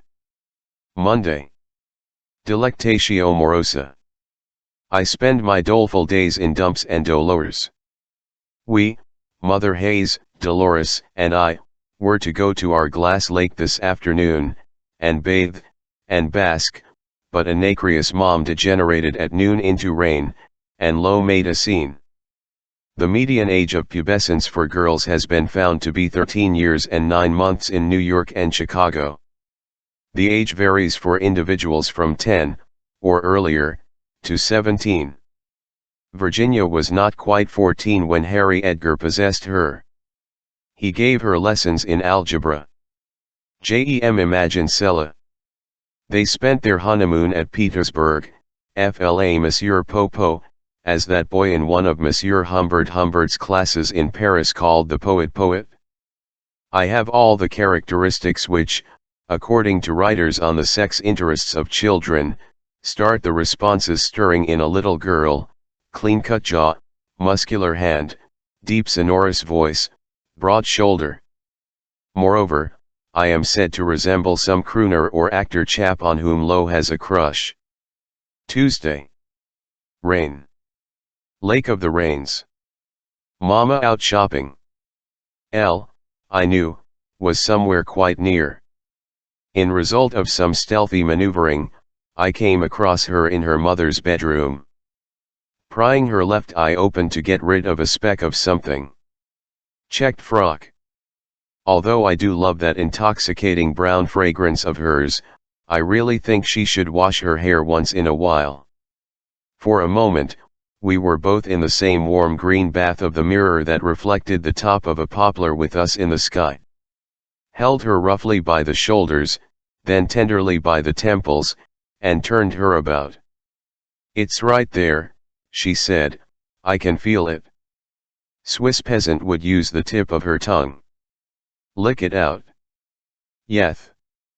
Shly try." "Sure," she said. Gently I pressed my quivering sting along her rolling salty eyeball. "Goody goody," she said, nictating. "It is gone. Now the other." "You dope," she began, "there is noth but here." She noticed the pucker of my approaching lips. "Okay," she said cooperatively, and bending toward her warm upturned russet face, somber Humbert pressed his mouth to her fluttering eyelid. She laughed, and brushed past me out of the room. My heart seemed everywhere at once. Never in my life, not even when fondling my child love in France never night. Never have I experienced such agony. I would like to describe her face, her ways, and I cannot, because my own desire for her blinds me when she is near. I am not used to being with nymphets, damn it. If I close my eyes I see but an immobilized fraction of her, a cinematographic still, a sudden smooth nether loveliness, as with one knee up under her tartan skirt she sits tying her shoe. Dolores Hayes, Annie Monterey pas vos hambe, this is her mother who thinks she knows French. A poet à mes yeux, I composed a madrigal to the soot-black lashes of her pale grey vacant eyes, to the 5 asymmetrical freckles of her bobbed nose, to the blonde down of her brown limbs, but I tore it up and cannot recall it today. Only in the tritest of terms, diary resumed, can I describe Lo's features. I might say her hair is auburn, and her lips as red as licked red candy, the lower one prettily plumpo, that I were a lady tighter who could have her pose naked in a naked light. But instead I am lanky, big-boned, woolly-chested Humbert, with thick black eyebrows and a queer accent, and a cesspoolful of rotting monsters behind his slow boyish smile. And neither is she the fragile child of a feminine novel. What drives me insane is the twofold nature of this nymphette of every nymphette, perhaps, this mixture in my Lolita of tender dreamy childishness and a kind of eerie vulgarity, stemming from the snub-nosed cuteness of ads and magazine pictures, from the blurry pinkness of adolescent maidservants in the old country, smelling of crushed daisies and sweat, and from very young harlots disguised as children in provincial brothels, and then again, all this gets mixed up with the exquisite stainless tenderness seeping through the musk and the mud, tlnuf the dirt and the death, oh God, oh God. And what is most singular is that she, this Lolita, my Lolita, has individualized the writer's ancient lust, so that above and over everything there is Lolita. Wednesday. Look, make mother take you and me to our glass lake tomorrow. These were the textual words said to me by my 12-year-old flame in a voluptuous whisper, as we happened to bump into one another on the front porch, I out, she in. The reflection of the afternoon sun, a dazzling white diamond with innumerable iridescent spikes, quivered on the round back of a parked car. The leafage of a voluminous elm played its mellow shadows upon the clapboard wall of the house. 2 poplars shivered and shook. You could make out the formless sounds of remote traffic, a child calling Nancy, Nancy. In the house, Lolita had put on her favorite Little Carmen record, which I used to call Dwarf Conductors, making her snort with mock derision at my mock wit. Thursday.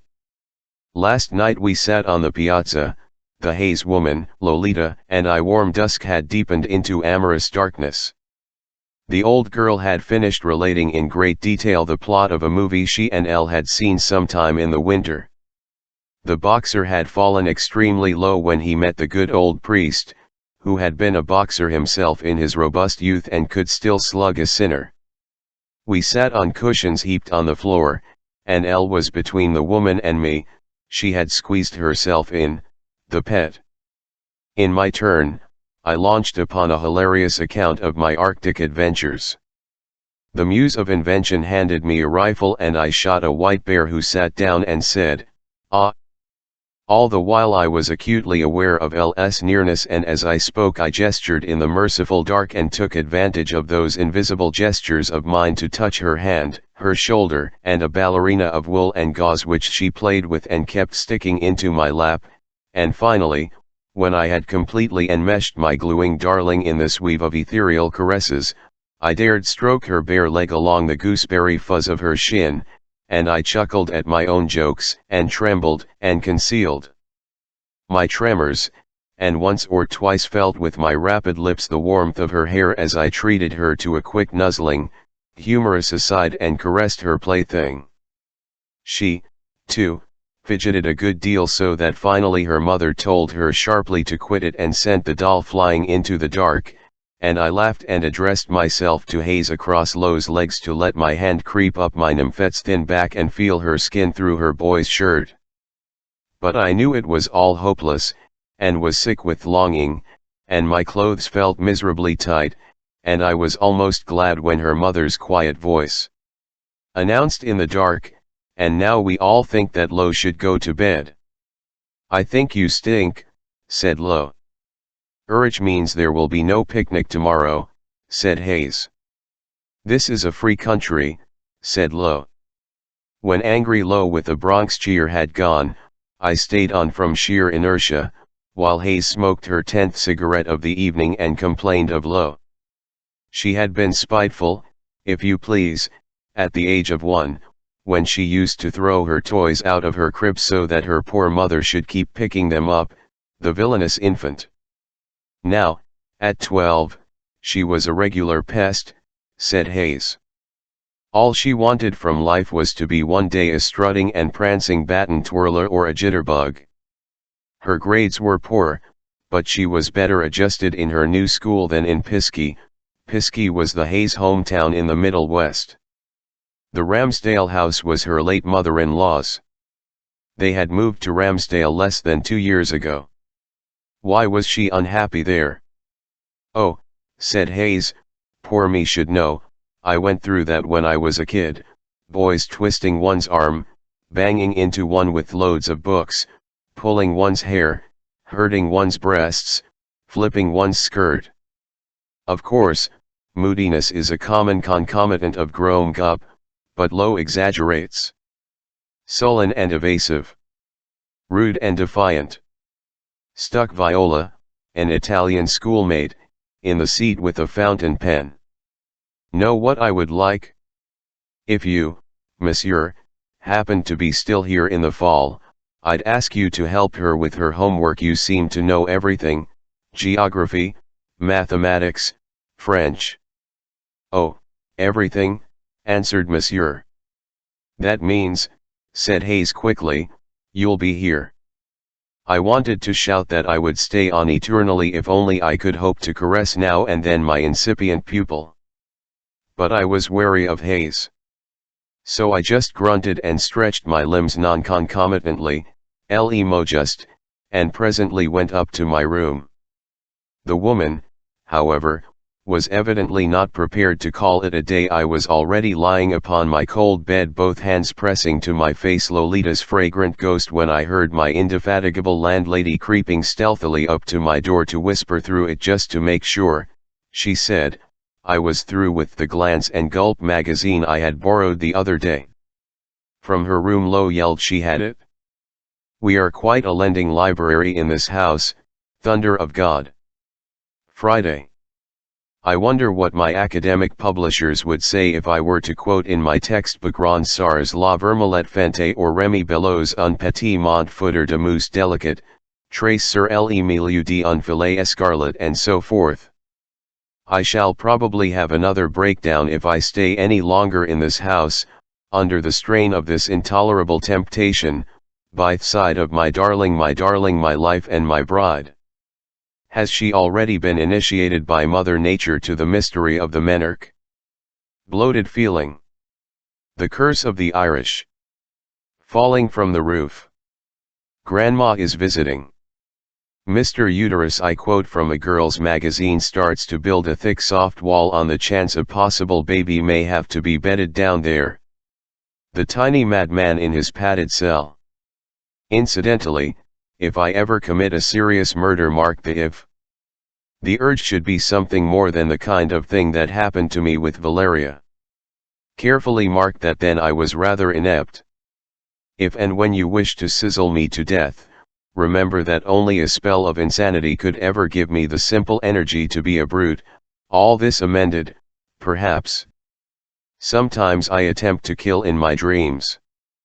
But do you know what happens? For instance, I hold a gun.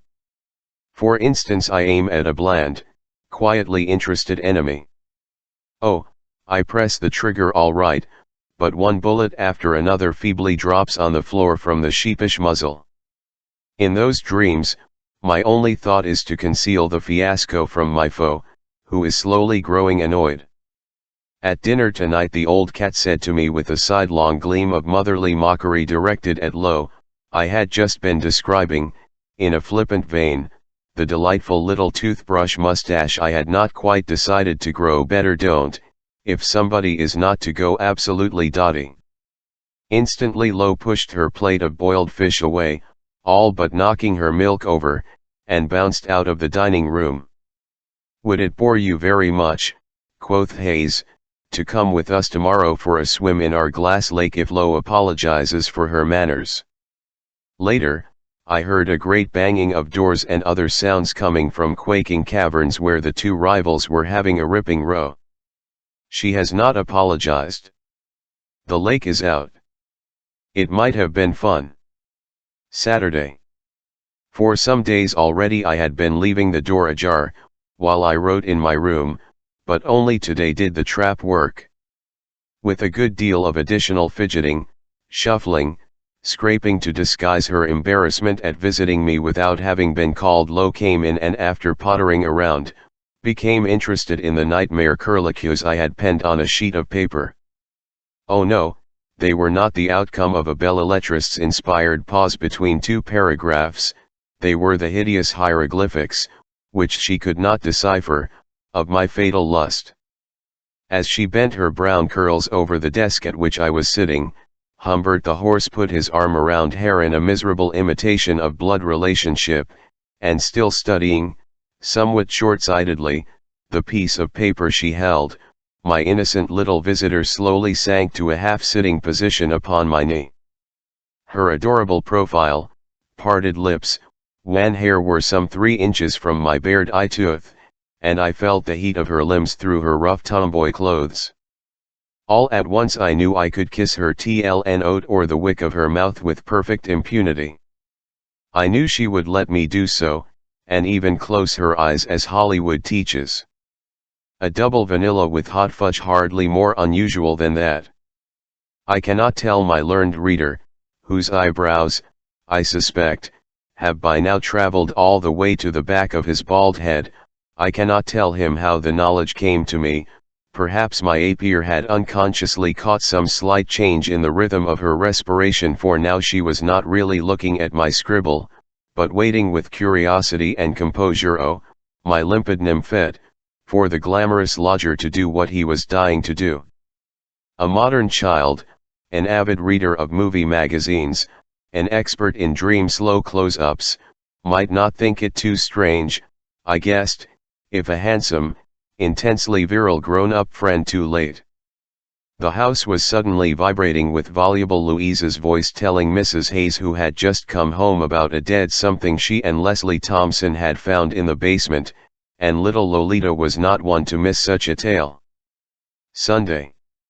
Changeful, bad-tempered, cheerful, awkward, graceful with the tart grace of her coltish subteens, excruciatingly desirable from head to foot, all New England for a lady writer's pen, from the black ready-made bow and bobby pins holding her hair in place to the little scar on the lower part of her neat calf, where a roller skater kicked her in pisky, a couple of inches above her rough white sock.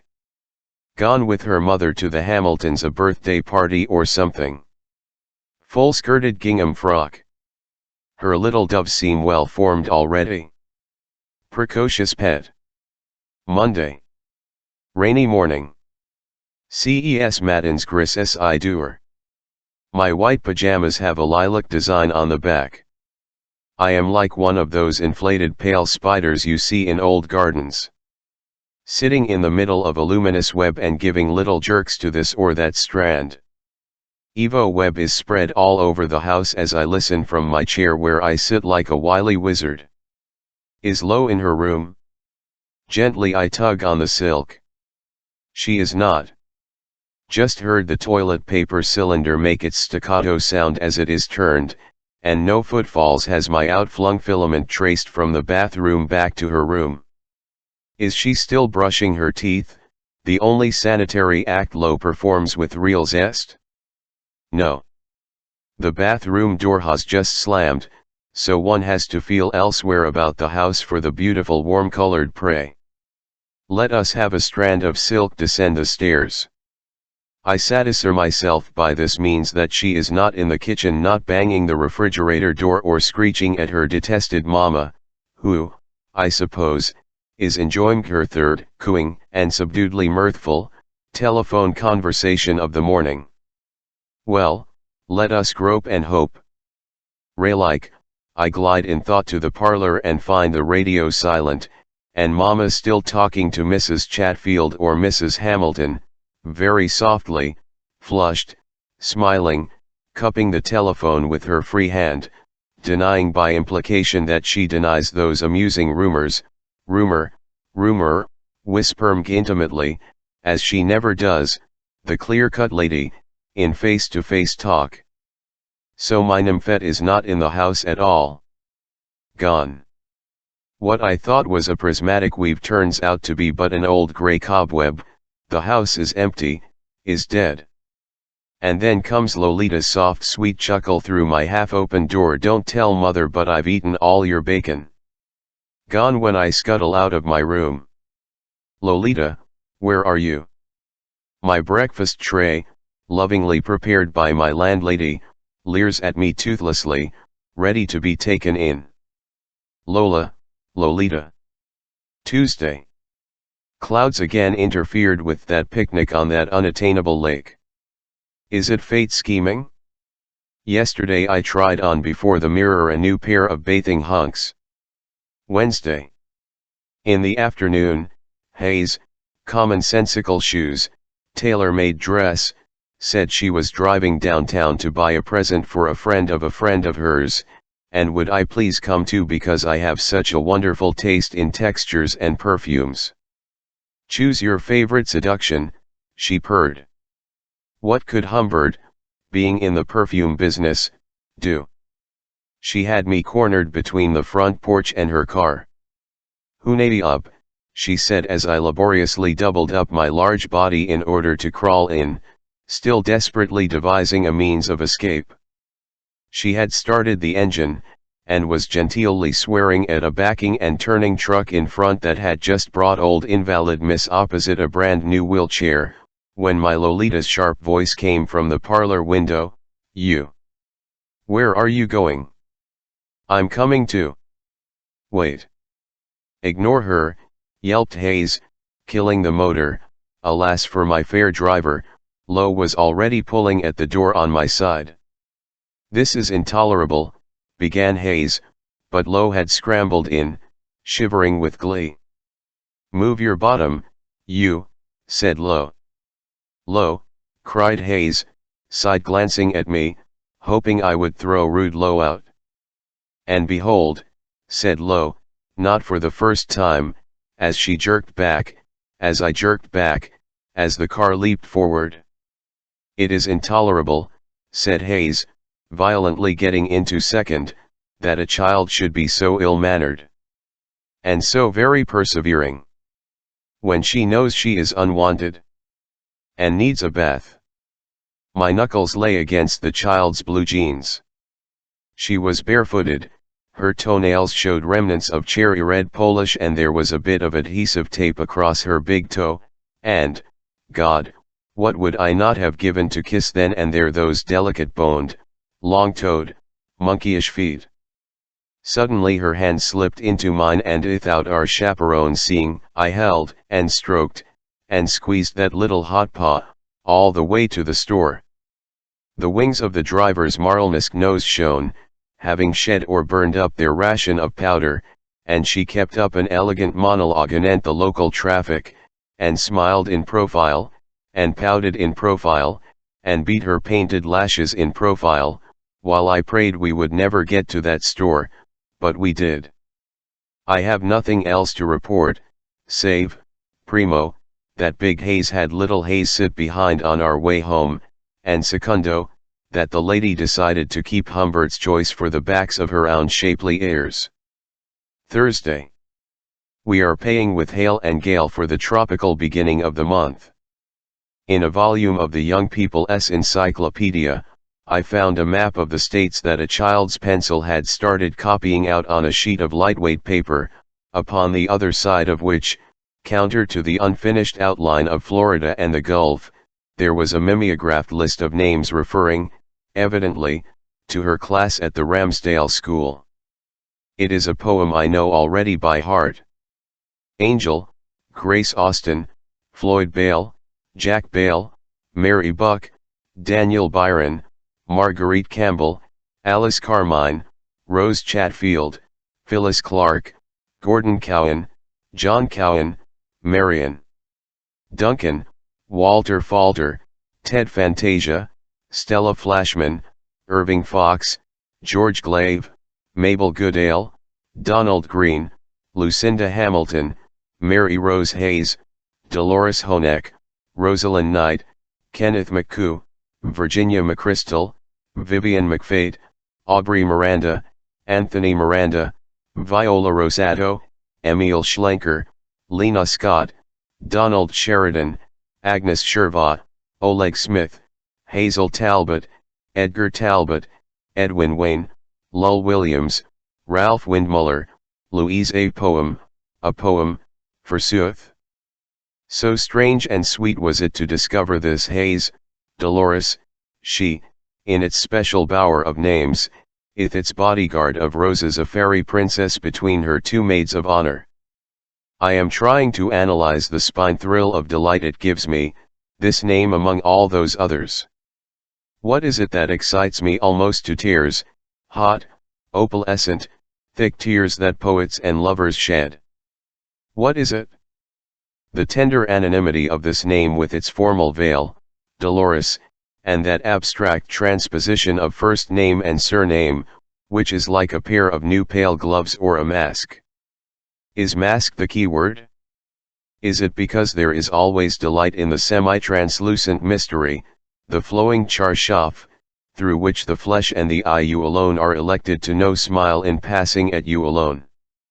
Or is it because I can imagine so well the rest of the colorful classroom around my Dolores and hazy darling, Grace and her ripe pimples, Ginny and her lagging leg, Gordon, the haggard masturbator, I, Uncan, the foul-smelling clown, nail-biting Agnes, Viola, of the blackheads and the bouncing bust, pretty Rosalind, dark Mary Rose, adorable Stella, who has let strangers touch her, Ralph, who bullies and steals, Irving, for whom I am Sony. And there she is there, lost in the middle, gnawing a pencil, detested by teachers, all the boys' eyes on her hair and neck, my Lolita. Friday. I long for some terrific disaster. Earthquake. Spectacular explosion. Her mother is messily but instantly and permanently eliminated, along with everybody else for miles around. Lolita whimpers in my arms. A free man, I enjoy her among the ruins. Her surprise, my explanations, demonstrations, ululations. Idle and idiotic fancies. A brave Humbert would have played with her most disgustingly, yesterday, for instance, when she was again in my room to show me her drawings, school art where, he might have bribed her and got away with it. A simpler and more practical fellow would have soberly stuck to various commercial substitutes. If you know where to go, I don't. Despite my manly looks, I am horribly timid. My romantic soul gets all clammy and shivery at the thought of run me into some awful indecent unpleasantness. Those ribald sea monsters.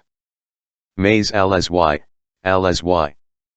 Annabelle skipping on one foot to get into her shorts, I see sick with rage, trying to screen her. Same date, later, quite late. I have turned on the light to take down a dream. It had an evident antecedent. Hayes at dinner had benevolently proclaimed that since the Weather Bureau promised a sunny weekend we would go to the lake Sunday after church. As I lay in bed, erotically musing before trying to go to sleep, I thought of a final scheme how to profit by the picnic to come. I was aware that Mother Hayes hated my darling for her being sweet on me. So I planned my lake day with a view to satisfying the mother. To her alone would I talk, but at some appropriate moment I would say I had left my wristwatch or my sunglasses in that glade yonder and plunge with my nymphette into the wood. Reality at this juncture withdrew, and the quest for the glasses turned into a quiet little orgy with a singularly knowing, cheerful, corrupt, and compliant Lolita behaving as reason knew she could not possibly behave.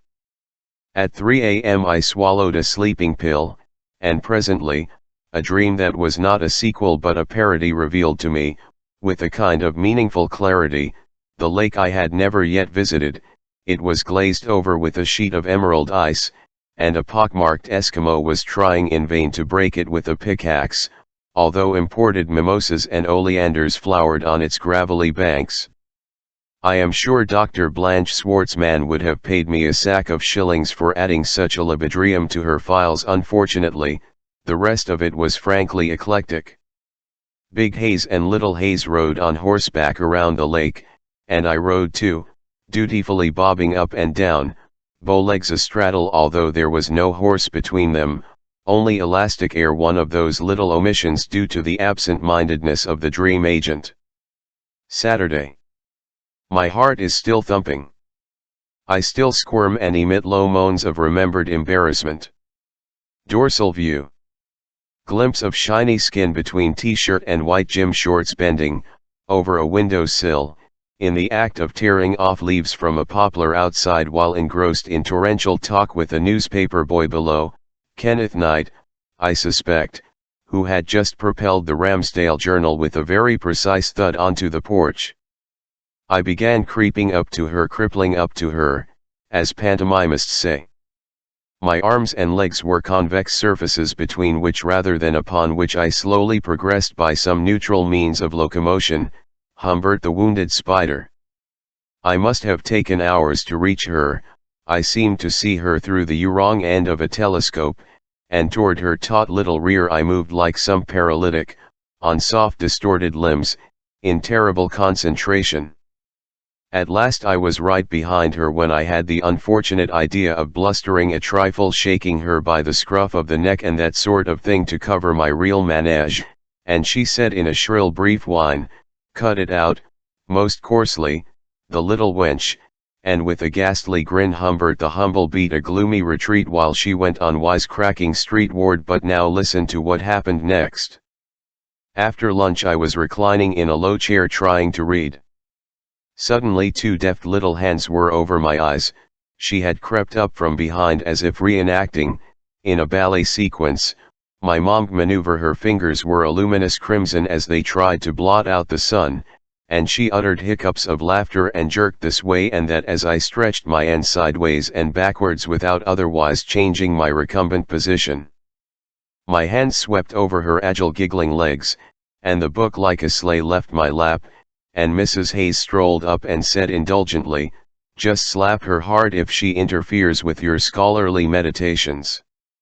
How I love this garden!" No exclamation mark in her tone. "Isn't it divine in the sun?" No question mark either.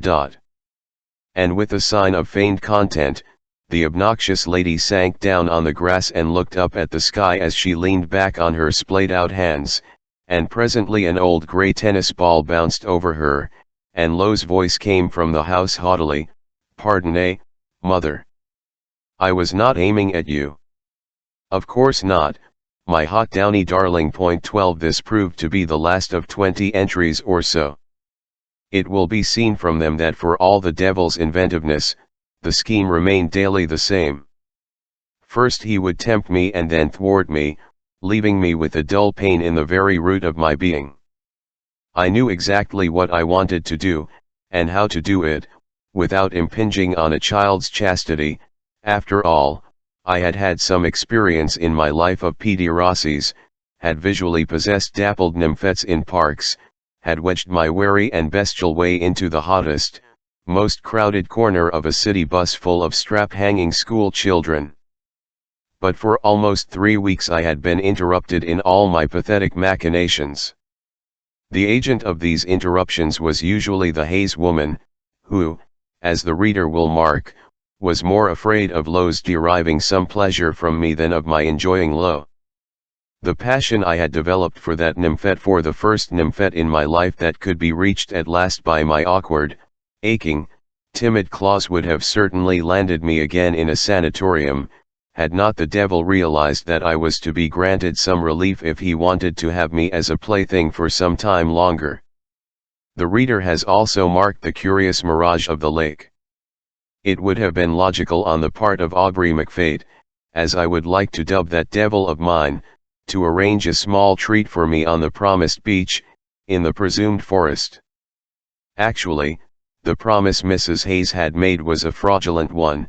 She had not told me that Mary Rose Hamilton, a dark little beauty in her own right, was to come too, and that the two nymphets would be whispering apart, and playing apart, and having a good time all by themselves, while Mrs. Hayes and her handsome lodger conversed sedately in the semi-nude, far from prying eyes. Incidentally, eyes did pry and tongues did wag. How queer life is! We hasten to alienate the very fates we intended to woo. Before my actual arrival, my landlady had planned to have an old spinster, a Miss Phelan, whose mother had been cook in Mrs. Hayes's family, come to stay in the house with Lolita and me, while Mrs. Hayes, a career girl at heart, sought some suitable job in the nearest city. Mrs. Hayes had seen the whole situation very clearly, the bespectacled, round-backed Herr Humbert coming with his Central European trunks to gather dust in his corner behind a heap of old books, the unloved ugly little daughter firmly supervised by Miss Phelan, who had already once had my Lo under her buzzard wing. Lo recalled that 1944 summer with an indignant shudder, and Mrs. Hayes herself engaged as a receptionist in a great elegant city. But a not too complicated event interfered with that program. Miss Phelan broke her hip in Savannah, GA, on the very day I arrived in Ramsdale Point 13. The Sunday after the Saturday already described proved to be as bright as the weatherman had predicted. When putting the breakfast things back on the chair outside my room for my good landlady to remove at her convenience, I gleaned the following situation by listening from the landing across which I had softly crept to the banisters in my old bedroom slippers, the only old things about me. There had been another row. Nears. Hamilton had telephoned that her daughter was running a temperature. Nears. Hayes informed her daughter that the picnic would have to be postponed. Hot little Hayes informed big cold Hayes that, if so, she would not go with her to church. Mother said very well and left. I had come out on the landing straight after shaving, soapy ear-lobed, still in my white pajamas with the cornflower blue, not the lilac, design on the back. I now wiped off the soap, perfumed my hair and armpits, slipped on a purple silk dressing gown, and, humming nervously, went down the stairs in quest of Lo. I want my learned readers to participate in the scene I am about to replay. I want them to examine its every detail and see for themselves how careful, how chaste, the whole wine-sweet event is if viewed with what my lawyer has called, in a private talk we have had, impartial sympathy. So let us get started. I have a difficult job before me. Main character, Humbert the Hummer. Time, Sunday morning in June. Place, sunlit living room. Props, old, candy-striped Davenport, magazines, phonograph, Mexican knickknacks. The late Mr. Harold E. Hayes, God bless the good man, had engendered my darling at the siesta hour in a blue-washed room, on a honeymoon trip to Veracruz, and mementos, among these Dolores, were all over the place.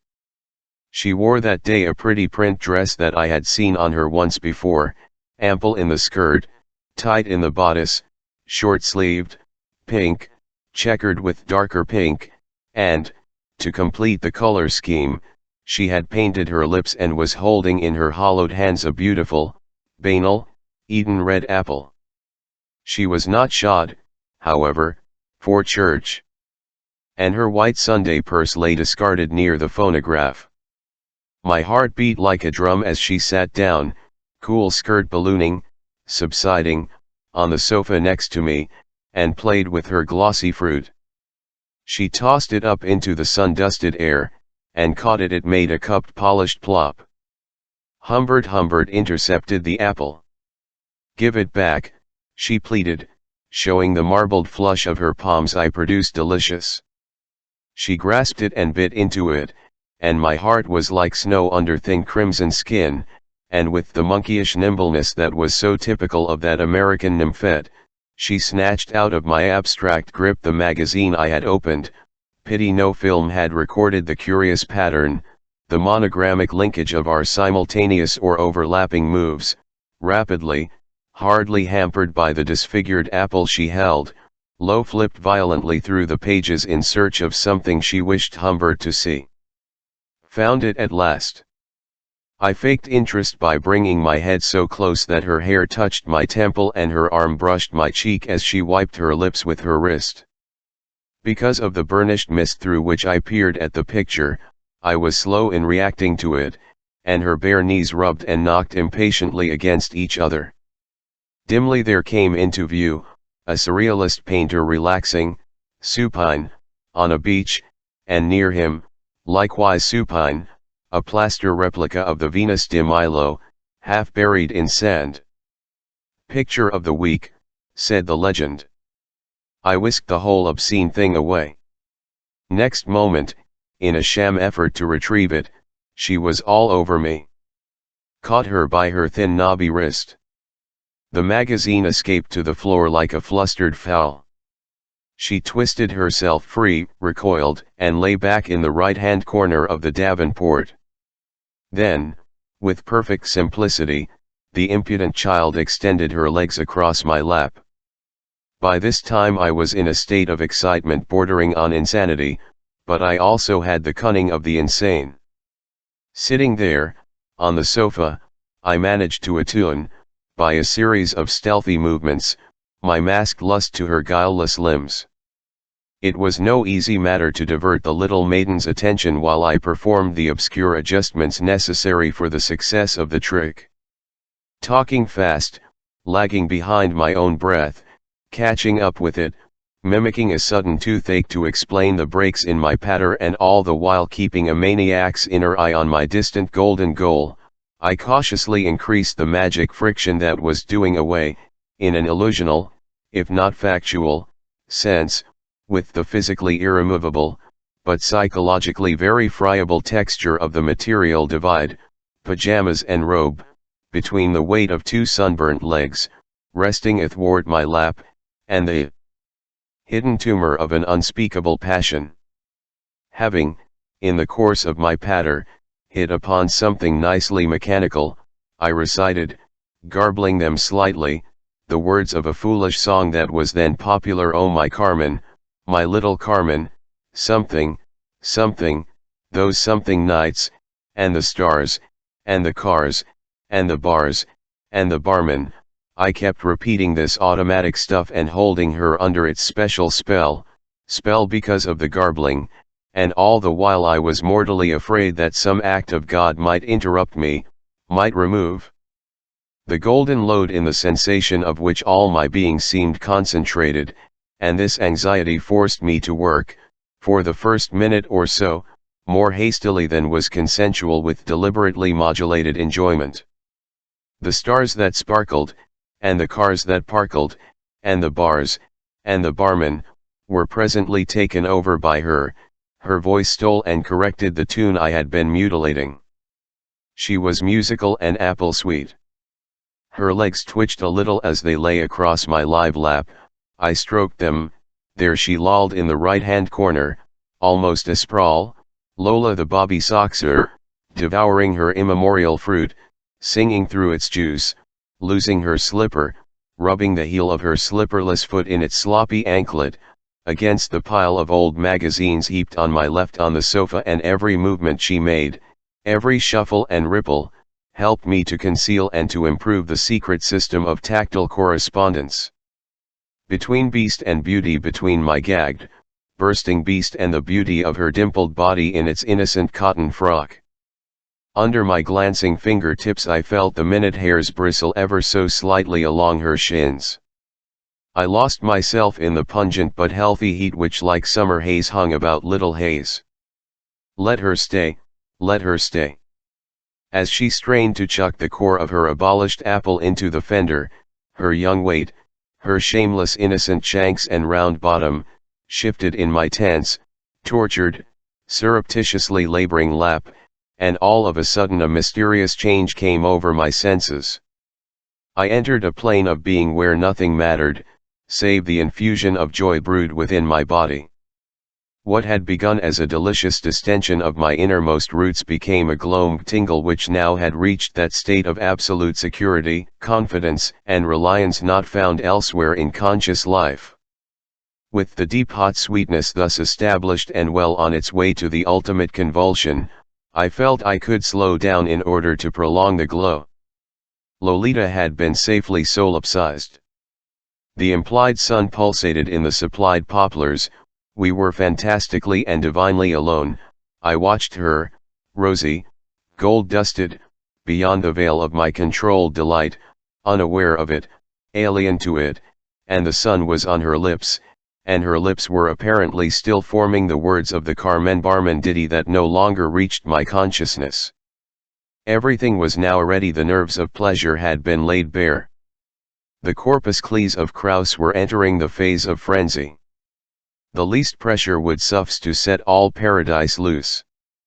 I had ceased to be Humbert the Hound, the sad-eyed degenerate cur clasping the boot that would presently kick him away. I was above the tribulations of ridicule, beyond the possibilities of retribution. In my self-made seraglio, I was a radiant and robust Turk, deliberately, in the full consciousness of his freedom, postponing the moment of actually enjoying the youngest and friliest of his slaves.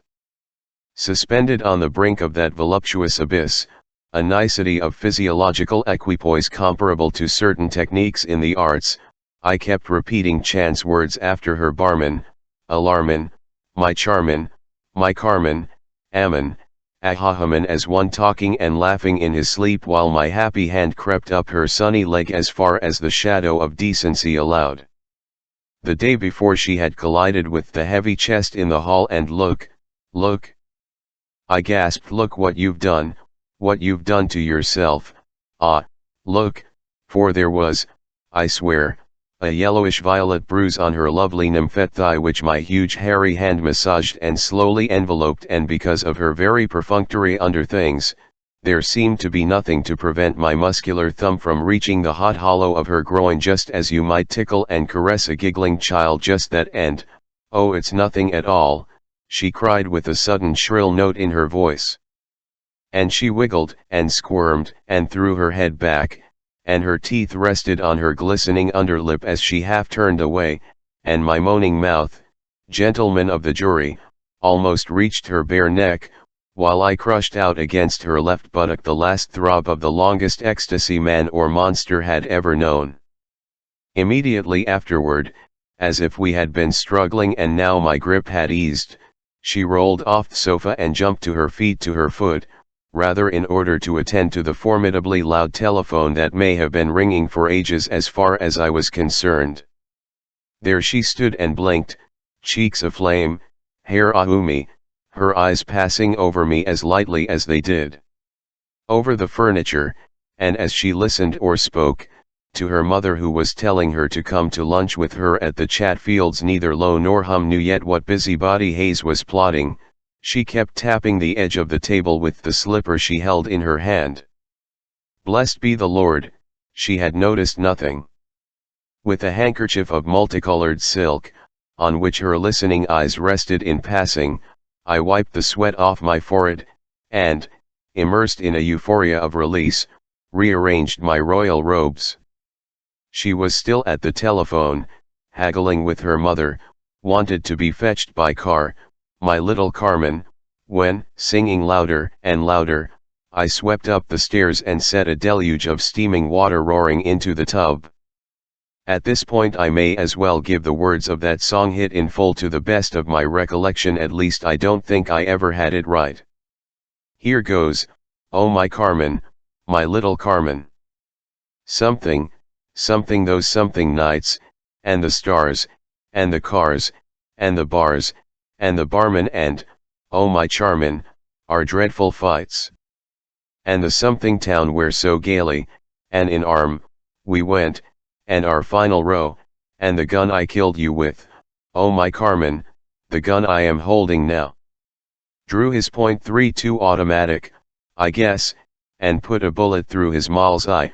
14 I had lunch in town, had not been so hungry for years. The house was still low-less when I strolled back. I spent the afternoon musing, scheming, blissfully digesting my experience of the morning. I felt proud of myself. I had stolen the honey of a spasm without impairing the morals of a minor.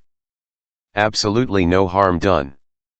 The conjurer had poured milk, molasses, foaming champagne into a young lady's new white purse, and the purse was intact. Thus had I delicately constructed my ignoble, ardent, sinful dream, and still Lolita was safe and I was safe. What I had madly possessed was not she, but my own creation, another, fanciful Lolita perhaps, more real than Lolita, overlapping, encasing her, floating between me and her, and having no will, no consciousness indeed, no life of her own. The child knew nothing. I had done nothing to her. And nothing prevented me from repeating a performance that affected her as little as if she were a photographic image rippling upon a screen and I a humble hunchback abusing myself in the dark. The afternoon drifted on and on, in ripe silence, and the sappy tall trees seemed to be in the know, and desire, even stronger than before, began to afflict me again. Let her come soon, I prayed, addressing alone God, and while Mama is in the kitchen, let a repetition of the Davenport scene be staged, please, I adore her so horribly. No, horribly is the among word. The elation with which the vision of new delights filled me was not horrible but pathetic. I qualify it as pathetic.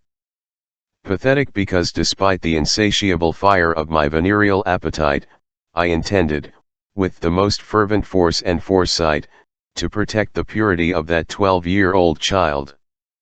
And now see how I was repaid for my pams. No Lolita came home, she had gone with the Chatfields to a movie. The table was laid with more elegance than usual, candlelight, if you please. In this mawkish aura, Mrs. Hayes gently touched the silver on both sides of her plate as if touching piano keys, and smiled down on her empty plate, was on a diet, and said she hoped I liked the salad, recipe lifted from a woman's magazine. Shop at I liked the cold cuts, too. It had been a perfect day. Mrs. Chatfield was a lovely person. Phyllis, her daughter, was going to a summer camp tomorrow. For TLNEE weeks. Lolita, it was decided, would go Thursday. Instead of waiting till July, as had been initially planned. And stay there after Phyllis had left. Till school began. A pretty prospect, my heart. Oh, how I was taken aback, for did it not mean I was losing my darling, just when I had secretly made her mine? To explain my grim mood, I had to use the same toothache I had already simulated in the morning. Must have been an enormous molar, with an abscess as big as a maraschino cherry. We have, said Hayes, an excellent dentist. Our neighbor, in fact. Dr. Quilty. Uncle or cousin, I think, of the playwright. Think it will pass? Well, just as you wish. In the fall I shall have him brace her, as my mother used to say. It make her blow a little. I am afraid she has been bothering you frightfully all these days. And we are in for a couple of stormy ones before she goes. She has flatly refused to go, and I confess I left her with the Chatfields because I dreaded to face her alone just yet. The movie may molly-dollar her. Phyllis is a very sweet girl, and there is no earthly reason for Lo to dislike her. Really, monsieur, I am very sorry about that tooth of yours. It would be so much more reasonable to let me contact Ivor Quiltwy first thing tomorrow morning if it still hurts. And, you know, I think a summer camp is so much healthier, and well, it is all so much more reasonable as I say than to mope on a suburban lawn and use mama's lipstick, and pursue shy studious gentlemen, and go into tantrums at the least provocation. Are you sure, I said at last, that she will be happy there? Lame, lamentably lame. She'd better, said Hayes. And it won't be all play either. The camp is run by Shirley Holmes, you know, the woman who wrote Campfire Girl. Camp will teach Dolores Hayes to grow in many things: health, knowledge, temper, and particularly in a sense of responsibility toward other people. Shall we take these candles with us and sit for a while on the piazza, or do you want to go to bed and nurse that tooth? Nurse that tooth. 15 Next day they drove do end to buy things needed for the camp. Any wearable purchase worked wonders with Lo. She seemed her usual sarcastic self at dinner. Immediately afterwards, she went up to her room to plunge into the comic books acquired for rainy days at Camp Q. They were so thoroughly sampled by Thursday that she left them behind. I too retired to my lair, and wrote letters. My plan now was to leave for the seaside and then, when school began, resume my existence in the Hayes household, for I knew already that I could not live without the child. On Tuesday they went shopping again, and I was asked to answer the phone if the camp mistress rang up during their absence. She did, and a month or so later we had occasion to recall our pleasant chat. That Tuesday, Lo had her dinner in her room. She had been crying after a routine row with her mother and, as had happened on former occasions, had not wished me to see her swollen eyes. She had one of those tender complexions that after a good cry get all blurred and inflamed, and morbidly alluring. I regretted keenly her mistake about my private aesthetics, for I simply love that tinge of Botticellian pink, that raw rose about the lips, those wet, matted eyelashes, and, naturally, her bashful whim deprived me of many opportunities of specious consolation. There was, however, more to it than I thought. As we sat in the darkness of the veranda, a rude wind had put out her red candles. Hayes, with a dreary laugh, said she had told Lo that her beloved Humbert thoroughly approved of the whole camp idea, and now, added Hayes, the child throws a fit. Pretext: you and I want to get rid of her. Actual reason: I told her we would exchange tomorrow for plainer stuff, some much too cute night things that she bullied me into buying for her. You see, she sees herself as a starlet, I see her as a sturdy, healthy, but decidedly homely kid. This, I guess, is at the root of our troubles. On Wednesday I managed to waylay Lo for a few seconds. She was on the landing, in sweatshirt and green-stained white shorts, rummaging in a trunk. I said something meant to be friendly and funny, but she only emitted a snort without looking at me. Desperate, dying Humbert patted her clumsily on her coccyx, and she struck him, quite painfully, with one of the late Mr. Hayes's shoe trees. Double-crosser, she said as I crawled downstairs rubbing my N with a great show of rue. She did not condescend to have dinner with hum and mum, washed her hair and went to bed with her ridiculous books. And on Thursday quiet Mrs. Hayes drove her to Camp Q. As greater authors than I have put it, let readers imagine, etc. On second thought, I may as well give those imaginations a kick in the pants. I knew I had fallen in love with Lolita forever, but I also knew she would not be forever Lolita. She would be 13 on January 1st.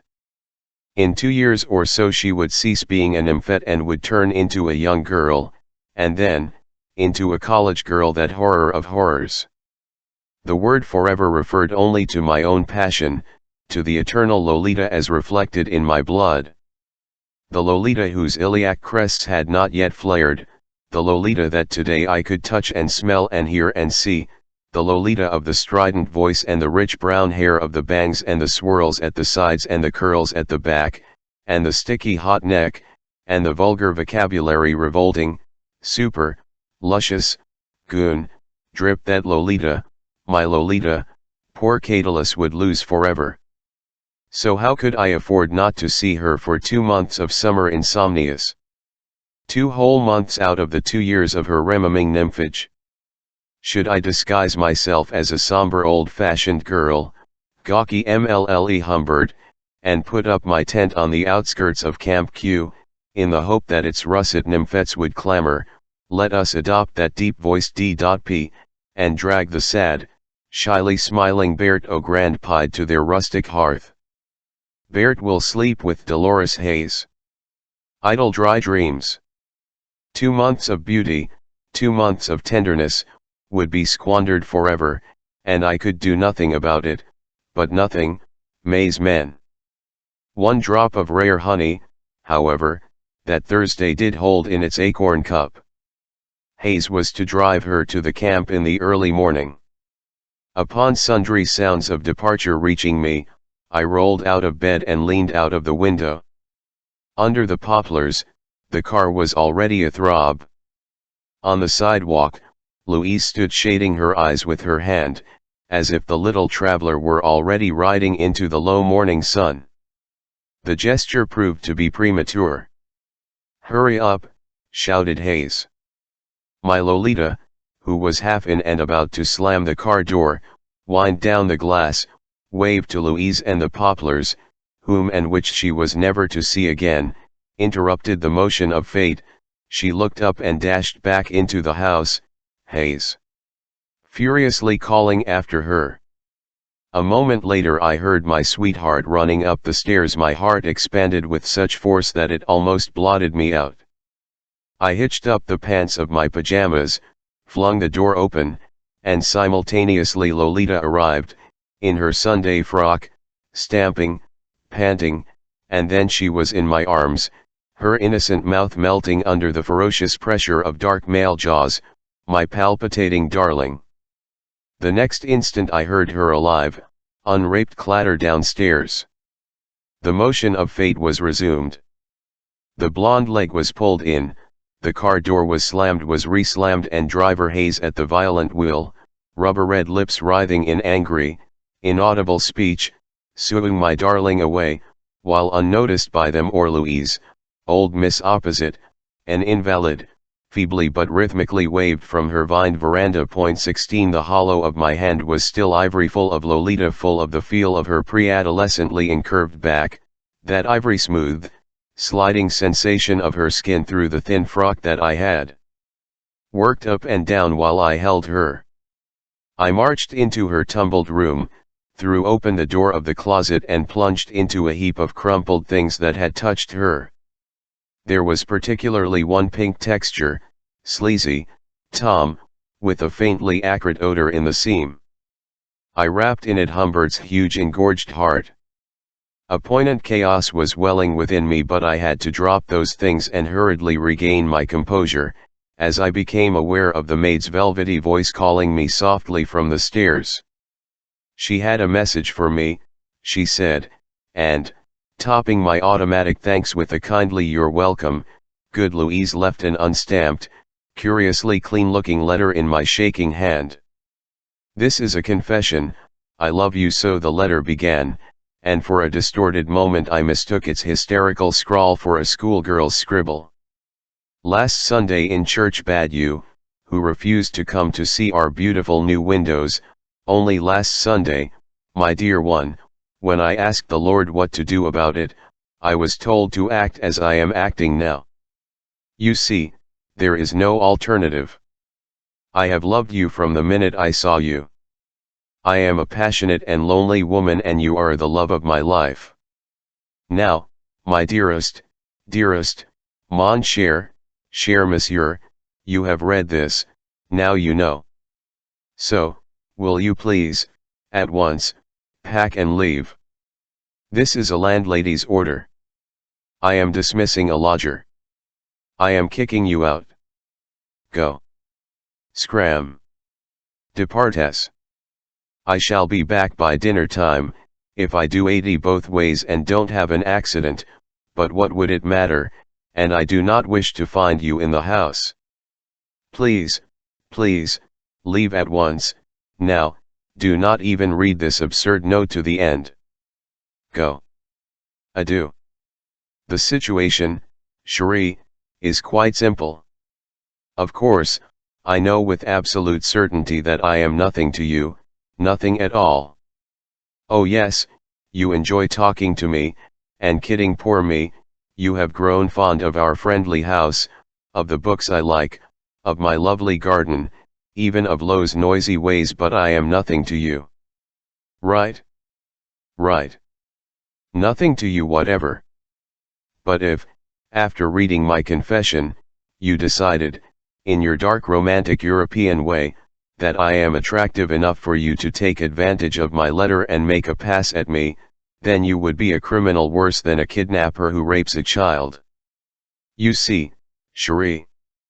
If you decided to stay, if I found you at home, which I know I won't, and that's why I am able to go on like this, the fact of your remaining would only mean one thing, that you want me as much as I do you, as a lifelong mate, and that you are ready to link up your life with mine forever and ever and be a father to my little girl. Let me rave and ramble on for a teeny while more, my dearest, since I know this letter has been by now torn by you, and its pieces, illegible, in the vortex of the toilet. My dearest, mon Trace, Trace cher, what a world of love I have built up for you during this miraculous June. I know how reserved you are, how British. Your old world reticence, your sense of decorum may be shocked by the boldness of an American girl. You who conceal your strongest feelings must think me a shameless little idiot for throwing open my poor bruised heart like this. In years gone by, many disappointments came my way. Mr. Hayes was a splendid person, a sterling soul, but he happened to be 20 years my senior, and well, let us not gossip about the past. My dearest, your curiosity must be well satisfied if you have ignored my request and read this letter to the bitter end. Never mind. Destroy it and go. Do not forget to leave the key on the desk in your room. And some scrap of address so that I could refund the $12 I owe you till the end of the month. Goodbye, dear one. Pray for me if you ever pray. What I present here is what I remember of the letter, and what I remember of the letter I remember verbatim, including that awful French. It was at least twice longer. I have left out a lyrical passage which I more or less skipped at the time, concerning Lolita's brother who died at 2 when she was 4, and how much I would have liked him. Let me see, what else can I say? Yes. There is just a chance that the vortex of the toilet, where the letter did go, is my own matter-of-fact contribution. She probably begged me to make a special fire to consume it. My first movement was one of repulsion and retreat. My second was like a friend's calm hand falling upon my shoulder and bidding me take my time. I did. I came out of my daze and found myself still in Lo's room. A full-page ad ripped out of a slick magazine was affixed to the wall above the bed, between a crooner's mug and the lashes of a movie actress. It represented a dark-haired young husband with a kind of drained look in his Irish eyes. He was modeling a robe by so-and-so and holding a bridge-like tray by so-and-so, with breakfast for 2. The legend, by the Reverend Thomas Morell, called him a conquering hero. The thoroughly conquered lady, not shown, was presumably propping herself up to receive her half of the tray. How her bedfellow was to get under the bridge without some messy mishap was not clear. Lo had drawn a jocose arrow to the haggard lover's face and had put, in block letters, HH, and indeed, despite a difference of a few years, the resemblance was striking. Under this was another picture, also a colored ad. a distinguished playwright was solemnly smoking a drome. He always smoked dromes. The resemblance was slight. Under this was Lo's chaste bed, littered with comics. The enamel had come off the bedstead, leaving black, more or less rounded, marks on the white. Having convinced myself that Louise had left, I got into Lo's bed and reread the letter. 17 Gentlemen of the jury. I cannot swear that certain motions pertaining to the business in hand, if I may coin an expression, had not drifted across my mind before. My mind had not retained them in any logical form or in any relation to definitely recollected occasions, but I cannot swear, let me repeat, that I had not toyed with them, to rig up yet another expression, in my dimness of thought, in my darkness of passion. There may have been times, there must have been times, if I know my Humbert, when I had brought up for detached inspection the idea of marrying a mature widow, say, Charlotte Hayes, with not one relative left in the wide grey world, merely in order to have my way with her child, Lola, Lolita. I am even prepared to tell my tormentors that perhaps once or twice I had cast an appraiser's cold eye at Charlotte's coral lips and bronze hair and dangerously low neckline, and had vaguely tried to fit her into a plausible daydream. This I confess under torture. Imaginary torture, perhaps, but all the more horrible. I wish I might digress and tell you more of the pavor nocturnus that would rack me at night hideously after a chance term had struck me in the random readings of my boyhood, such as Pain forte et dure, what a genius of pain must have invented that, or the dreadful, mysterious, insidious words trauma, traumatic event, and transom. But my tale is sufficiently incondite already. After a while I destroyed the letter and went to my room, and ruminated, and rumpled my hair, and mottled my purple robe, and moaned through clenched teeth, and suddenly, gentlemen of the jury, I felt a dusto of skin grin dawning, through the very grimace that twisted my lips, like a distant and terrible sun. I imagined, under conditions of new and perfect visibility, all the casual caresses her mother's husband would be able to lavish on his Lolita. I would hold her against me 3 times a day, every day. All my troubles would be expelled, I would be a healthy man. To hold thee lightly on a gentle knee and print on thy soft cheek a parent's kiss.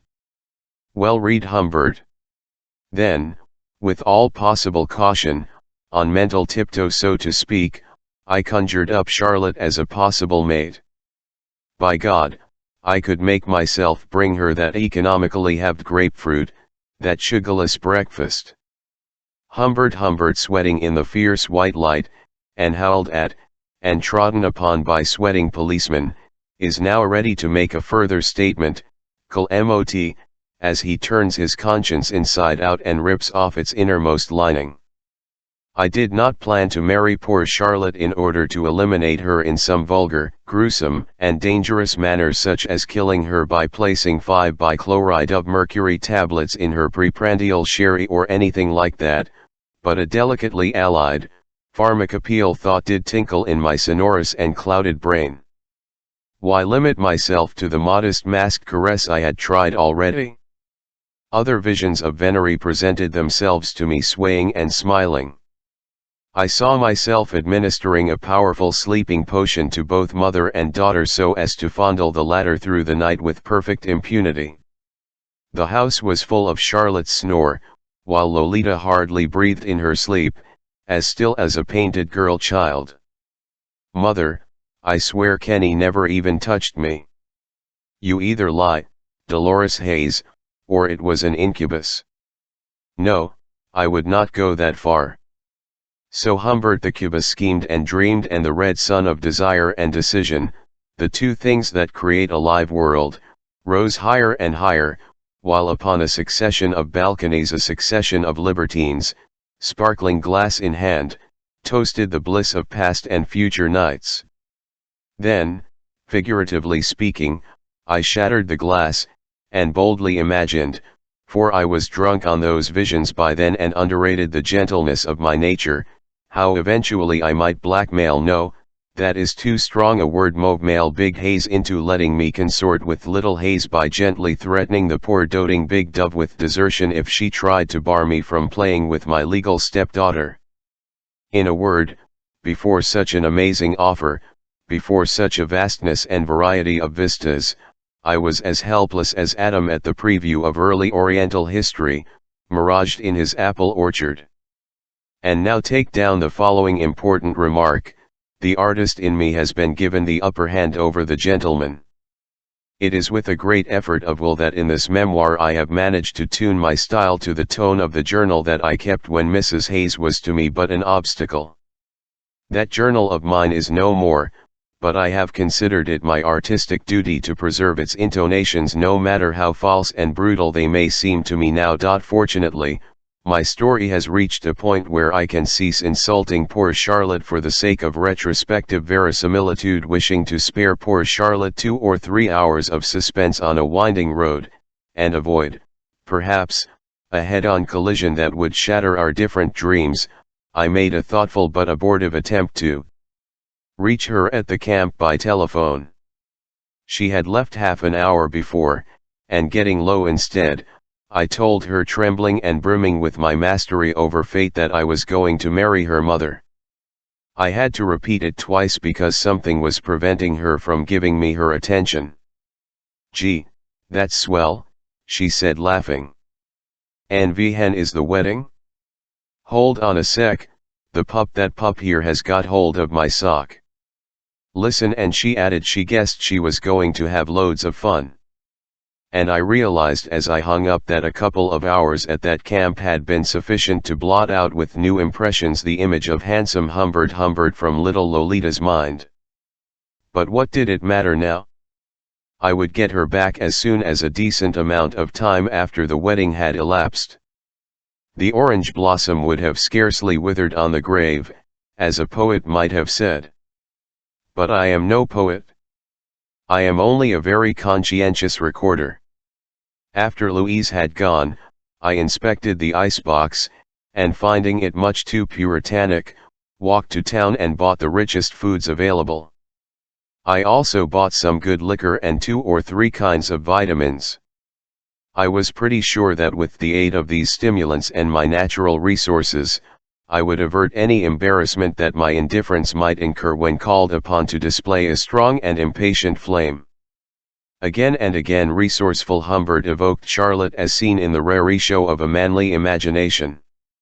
She was well groomed and shapely, this I could say for her, and she was my Lolita's big sister. This notion, perhaps, I could keep up if only I did not visualize too realistically her heavy hips, round knees, ripe bust, the coarse pink skin of her neck, coarse by comparison with silk and honey, and all the rest of that sorry and dull thing, a handsome woman. The sun made its usual round of the house as the afternoon ripened into evening. I had a drink. And another. And yet another. Gin and pineapple juice, my favorite mixture, always double my energy. I decided to busy myself with our unkempt lawn. Petite attention. It was crowded with dandelions, and a cursed dog I loathe dogs had defiled the flat stones where a sundial had once stood. Most of the dandelions had changed from suns to moons.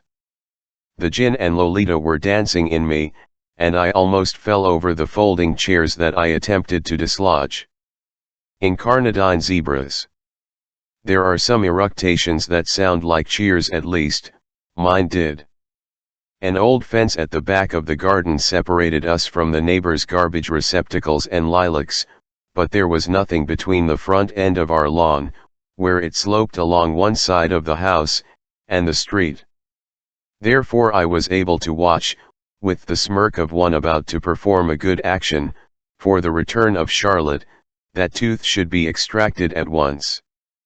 As I lurched and lunged with the hand mower, bits of grass optically twittering in the low sun, I kept an eye on that section of suburban street.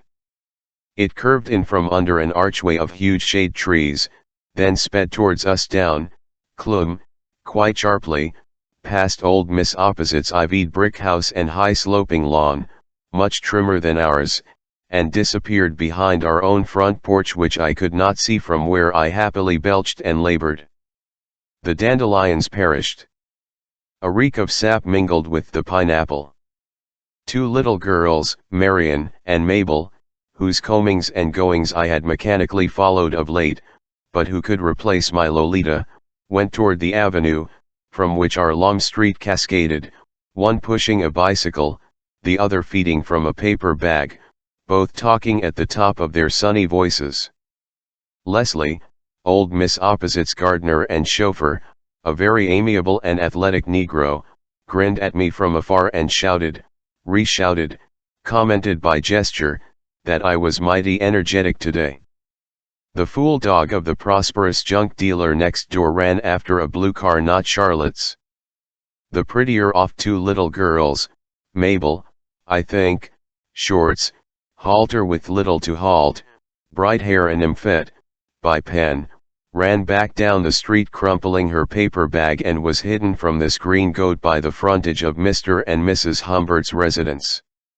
A station wagon popped out of the leafy shade of the avenue, dragging some of it on its roof before the shadows snapped, and swinging by at an idiotic pace, the sweatshirt driver roof holding with his left hand and the junkman's dog tearing alongside. There was a smiling pause and then, with a flutter in my breast, I witnessed the return of the blue sedan. I saw it glide downhill and disappear behind the comber of the house. I had a glimpse of her calm pale profile. It occurred to me that until she went upstairs she would not know whether I had gone or not. A minute later, with an expression of great anguish on her face, she looked down at me from the window of Lo's room. By sprinting upstairs, I managed to reach that room before she left it. 18 When the bride is a widow and the groom is a widower, when the former has lived in our great little town for hardly 2 years, and the latter for hardly a month, when monsieur wants to get the whole damned thing over with as quickly as possible, and madame gives in with a tolerant smile, then, my reader, the wedding is generally a quiet affair. The bride may dispense with a tiara of orange blossoms securing her fingertip veil, nor does she carry a white orchid in a prayer book. The bride's little daughter might have added to the ceremonies uniting H&H a touch of vivid vermeil, but I knew I would not dare be too tender with cornered Lolita yet, and therefore agreed it was not worthwhile tearing the child away from her beloved Camp Q. My soi-disant passionate and lonely Charlotte was in everyday life matter of fact and gregarious. Moreover, I discovered that although she could not control her heart or her cries, she was a woman of principle. Immediately after she had become more or less my mistress, despite the stimulants, her nervous, eager cherie, a heroic cherie, had some initial trouble, for which, however, he amply compensated her by a fantastic display of old-world endearments. Good Charlotte interviewed me about my relations with God. I could have answered that on that score my mind was open, I said, instead paying my tribute to a pious platitude that I believed in a cosmic spirit. Looking down at her fingernails, she also asked me had I not in my family a certain strange strain. I countered by inquiring whether she would still want to marry me if my father's maternal grandfather had been, say, a Turk. She said it did not matter a bit, but that, if she ever found out I did not believe in our Christian God, she would commit suicide. She said it so solemnly that it gave me the creeps. It was then I knew she was a woman of principle. Oh, she was very genteel. She said excuse me whenever a slight burp interrupted her flowing speech, called an envelope an enveloppe, and when talking to her lady friends referred to me as Mr. Humbert. I thought it would please her if I entered the community trailing some glamour after me. On the day of our wedding a little interview with me appeared in the society column of the Ramsdale Journal, with a photograph of Charlotte, one eyebrow up and a misprint in her name, Hazer. Despite this contretemps, the publicity warmed the porcelain cockles of her heart and made my rattles shake with awful glee.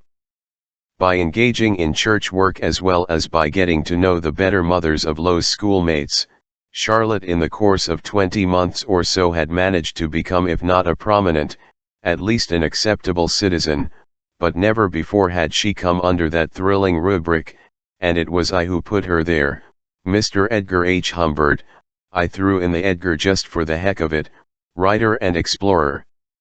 McCoo's brother, when taking it down, asked me what I had written. Whatever I told him came out as several books on Peacock, Rainbow, and other poets. It was also noted that Charlotte and I had known each other for several years and that I was a distant relation of her first husband. I hinted I had had an affair with her 13 years ago, but this was not mentioned in print. To Charlotte I said that society columns should contain a shimmer of errors. Let us go on with this curious tale. When called upon to enjoy my promotion from lodger to lover, did I experience only bitterness and distaste? No. Mr. Humbert confesses to a certain titillation of his vanity, to some faint tenderness, even to a pattern of remorse daintily running along the steel of his conspiratorial dagger.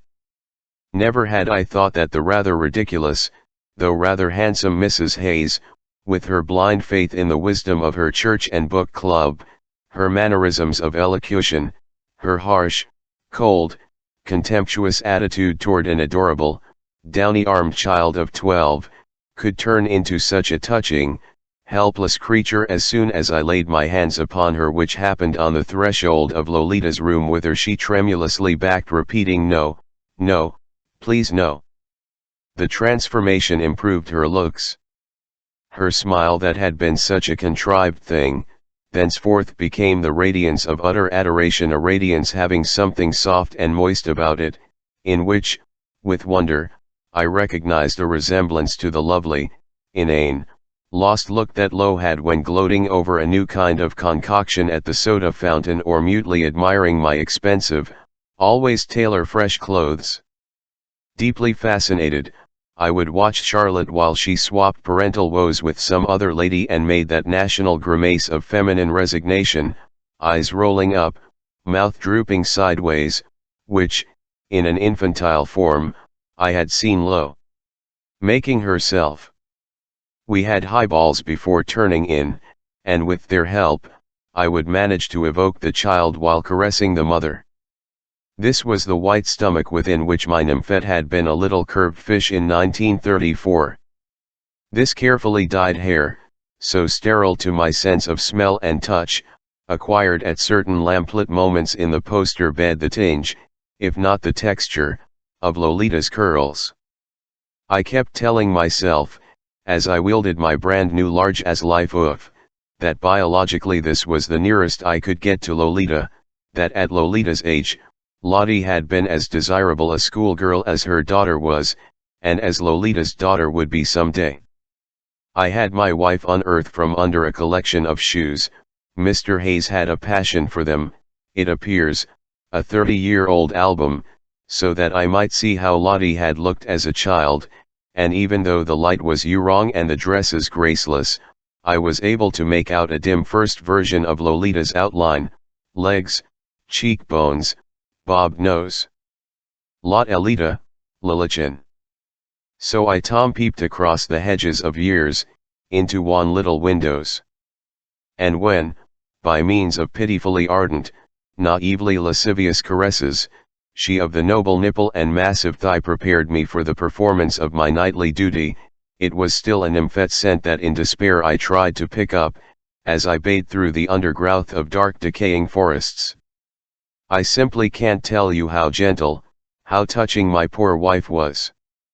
At breakfast, in the depressingly bright kitchen, with its chrome glitter and hardware and co-calendar and cute breakfast nook, simulating that coffee shop where in their college days Charlotte and Humbert used to coo together, she would sit, robed in red, her elbow on the plastic top table, her cheek propped on her fist, and stare at me with intolerable tenderness as I consumed my ham and eggs. Humbert's face might twitch with neuralgia, but in her eyes it vied in beauty and animation with the sun and shadows of leaves rippling on the white refrigerator. My solemn exasperation was to her the silence of love. My small income added to her even smaller one impressed her as a brilliant fortune, not because the resulting sum now sufficed for most middle-class needs, but because even my money shone in her eyes with the magic of my manliness, and she saw our joint account as one of those southern boulevards at midday that have solid shade on one side and smooth sunshine on the other, all the way to the end of a prospect, where pink mountains loom. Into the 50 days of our cohabitation Charlotte crammed the activities of as many years. The poor woman busied herself with a number of things she had foregone long before or had never been much interested in, as if, to prolong these Proustian intonations, by my marrying the mother of the child I loved I had enabled my wife to regain an abundance of youth by proxy. With the zest of a banal young bride, she started to glorio the home. Knowing as I did its every cranny by heart since those days when from my chair I mentally mapped out Lolita's course through the house, I had long entered into a sort of emotional relationship with it, with its very ugliness and dirt, and now I could almost feel the tetched thing cower in its reluctance to endure the bath of ecru and ochre and putty buff and snuff that Charlotte planned to give it. She never got as far as that, thank God, but she did use up a tremendous amount of energy in washing window shades, waxing the slats of Venetian blinds, purchasing new shades and new blinds, returning them to the store, replacing them by others, and so on, in a constant chiaroscuro of smiles and frowns, doubts and pouts. She dabbled in crotons and chintzas. She changed the colors of the sofa, the sacred sofa where a bubble of paradise had once burst in slow motion within me. She rearranged the furniture and was pleased when she found, in a household treatise, that it is permissible to separate a pair of sofa commodes and their companion lamps. With the authoress of Your Home Is You, she developed a hatred for little lean chairs and spindle tables. She believed that a room having a generous expanse of glass, and lots of rich wood paneling was an example of the masculine type of room, whereas the feminine type was characterized by lighter-looking windows and frielier woodwork. The novels I had found her reading when I moved in were now replaced by illustrated catalogs and homemaking guides. From a firm located at 4640 Roosevelt Boulevard, Philadelphia, she ordered for our double-bed a damask-covered 312-coil mattress, although the old one seemed to me resilient and durable enough for whatever it had to support. A Midwesterner, as her late husband had also been, she had lived in Coy Ramsdale, the gem of an eastern state, not long enough to know all the nice people. She knew slightly the jovial dentist who lived in a kind of ramshackle wooden chateau behind our Law Inn. She had met at a church tea the snooty wife of the local junk dealer who owned the colonial white horror at the corner of the avenue. Now and then she visited with old Miss Opposite, but the more patrician matrons among those she called upon, or met at Law Inn functions, or had telephone chats with such dainty ladies as Mrs. Glave, Mrs. Sheridan, Mrs. McChrystal, Mrs. Knight and others, seldom seemed to call on my neglected Charlotte. Indeed, the only couple with whom she had relations of real cordiality, devoid of any arrière-pensée or practical foresight, were the Farlows, who had just come back from a business trip to Chile in time to attend our wedding, with the Chatfields, McCoos, and a few others, but not Mrs. Junk or the even prouder Mrs. Talbot. John Farlow was a middle-aged, quietly athletic, quietly successful dealer in sporting goods, who had an office at Parkington, 40 miles away. It was he who got me the cartridges for that Colt and showed me how to use it, during a walk in the woods one Sunday. He was also what he called with a smile a part-time lawyer and had handled some of Charlotte's affairs. Jean, his youngish wife, and first cousin, was a long-limbed girl in harlequin glasses with 2 boxer dogs, 2 pointed breasts and a big red mouth. She painted landscapes and portraits, and vividly do I remember praising, over cocktails, the picture she had made of a niece of hers, little Rosalind Honeck, a rosy honey in a Girl Scout uniform, beret of green worsted, belt of green webbing, charming shoulder-long curls, and John removed his pipe and said it was a pity Dolly, my Lolita, and Rosalind were so critical of each other at school, but he hoped they would get on better when they returned from their respective camps. We talked of the school. It had its drawbacks, and it had its virtues. Of course, too many of the tradespeople here are Italians, said John, but on the other hand we are still spared. I wish, interrupted Jean with a laugh, Dolly and Rosalind were spending the summer together. Suddenly I imagined Lo returning from Camp Brown, warm, drowsy, drugged, and was ready to weep with passion and impatience. 19 A few words more about Mrs. Humbert. While the going is good, a bad accident is to happen quite soon. I had been always aware of the possessive streak in her, but I never thought she would be so crazily jealous of anything in my life that had not been she. She showed a fierce, insatiable curiosity for my past. She desired me to resuscitate all my loves so that she might make me insult them, and trample upon them, and revoke them apostately and totally, thus destroying my past.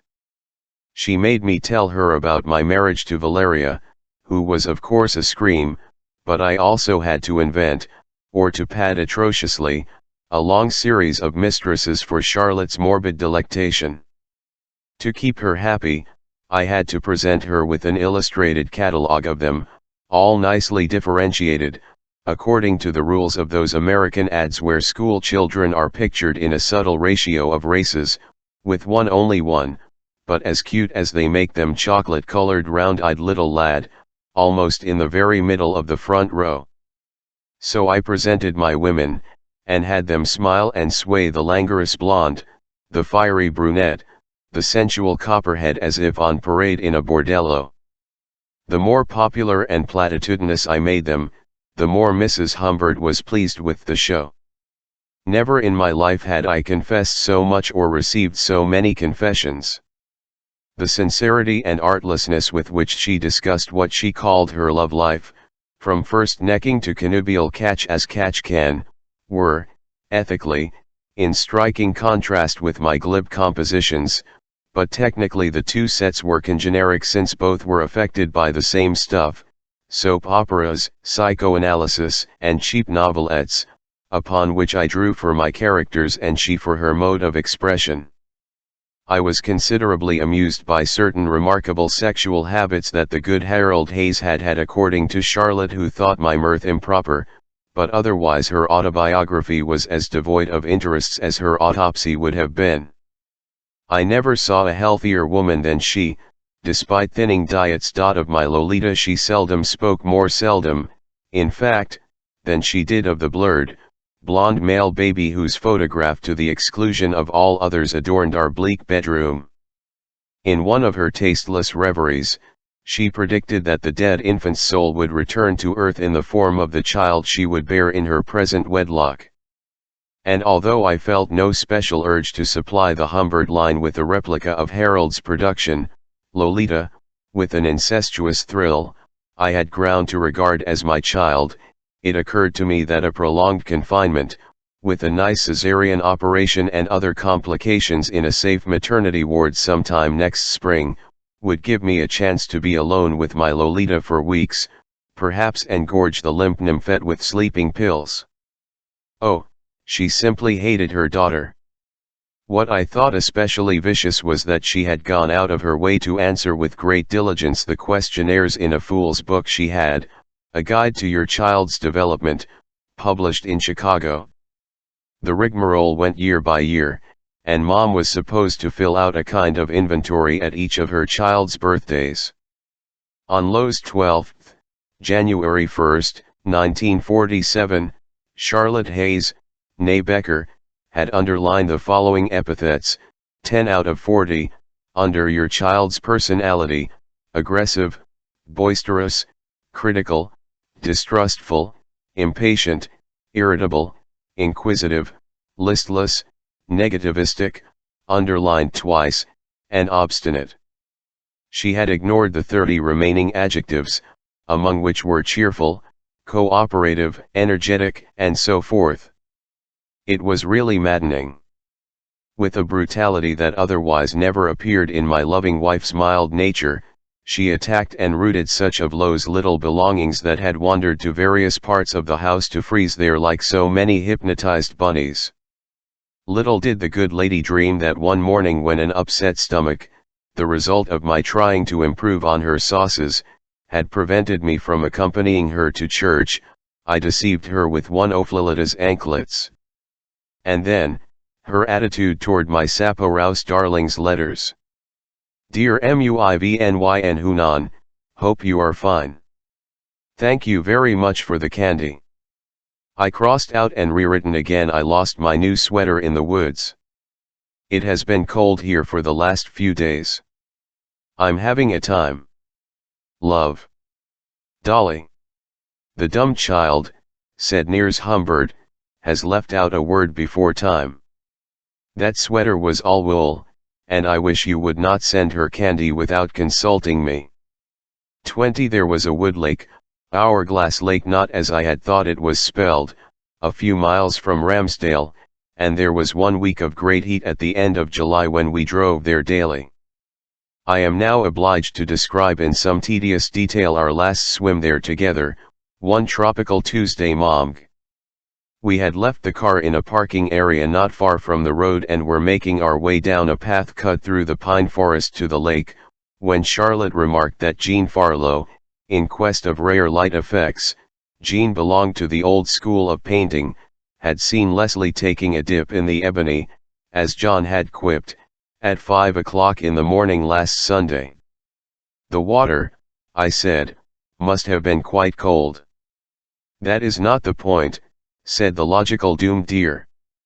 He is subnormal, you see.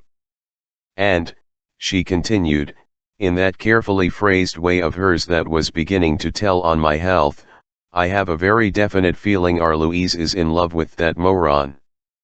Feeling. We feel Dolly is not doing as well, etc., from an old school report. The Humberts walked on, sandaled and robed. Do you know, Hum, I have one most ambitious dream, pronounced Lady Hum, lowering her head shy of that dream and communing with the New York ground. I would love to get hold of a real trained servant maid like that German girl the Talbots spoke of, and have her live in the house. No room, I said. Come, she said with her quizzical smile, surely, Cherie, you underestimate the possibilities of the Humbert home. We would put her in Lo's room. I intended to make a guest room of that hole anyway. It's the coldest and meanest in the whole house. What are you talking about? I asked, the skin of my cheekbones tensing up. This I take the trouble to note only because my daughter's skin did the same when she felt that way, disbelief, disgust, irritation. Are you bothered by romantic associations? Queried my wife in allusion to her first surrender. Hell no, said I just wonder where will you put your daughter when you get your guest or your maid. Ah, said Mrs. Humbert, dreaming, smiling, drawing out the simultaneously with the raise of one eyebrow and a soft exhalation of breath. Little Lo, I'm afraid, does not enter the picture at all, at all. Little Lo goes straight from camp to a good boarding school with strict discipline and some sound religious training. And then Beardsley College. I have it all mapped out, you need not worry. She went on to say that she, Mrs. Humbert, would have to overcome her habitual sloth and write to Miss Phelan's sister who taught at St. Algebra. The dazzling lake emerged. I said I had forgotten my sunglasses in the car and would catch up with her. I had always thought that wringing one's hands was a fictional gesture, the obscure outcome, perhaps, of some medieval ritual, but as I took to the woods, for a spell of despair and desperate meditation, this was the gesture. Look, Lord, at these chains, that would have come nearest to the mute expression of my mood. Had Charlotte been Valeria, I would have known how to handle the situation, and handle is the word I want. In the good old days, by merely twisting Fat Valika's brittle wrist, the one she had fallen upon from a bicycle, I could make her change her mind instantly, but anything of the sort in regard to Charlotte was unthinkable. Bland American Charlotte frightened me. My light-hearted dream of controlling her her passion for me was all wrong.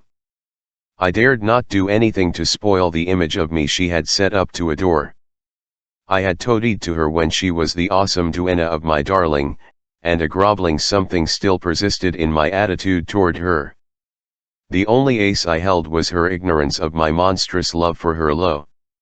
She had been annoyed by Lo's liking me, but my feelings she could not divine. To Valeria I might have said, "Look here, you fat fool, si est moi qui decide what is good for Dolores Humbert."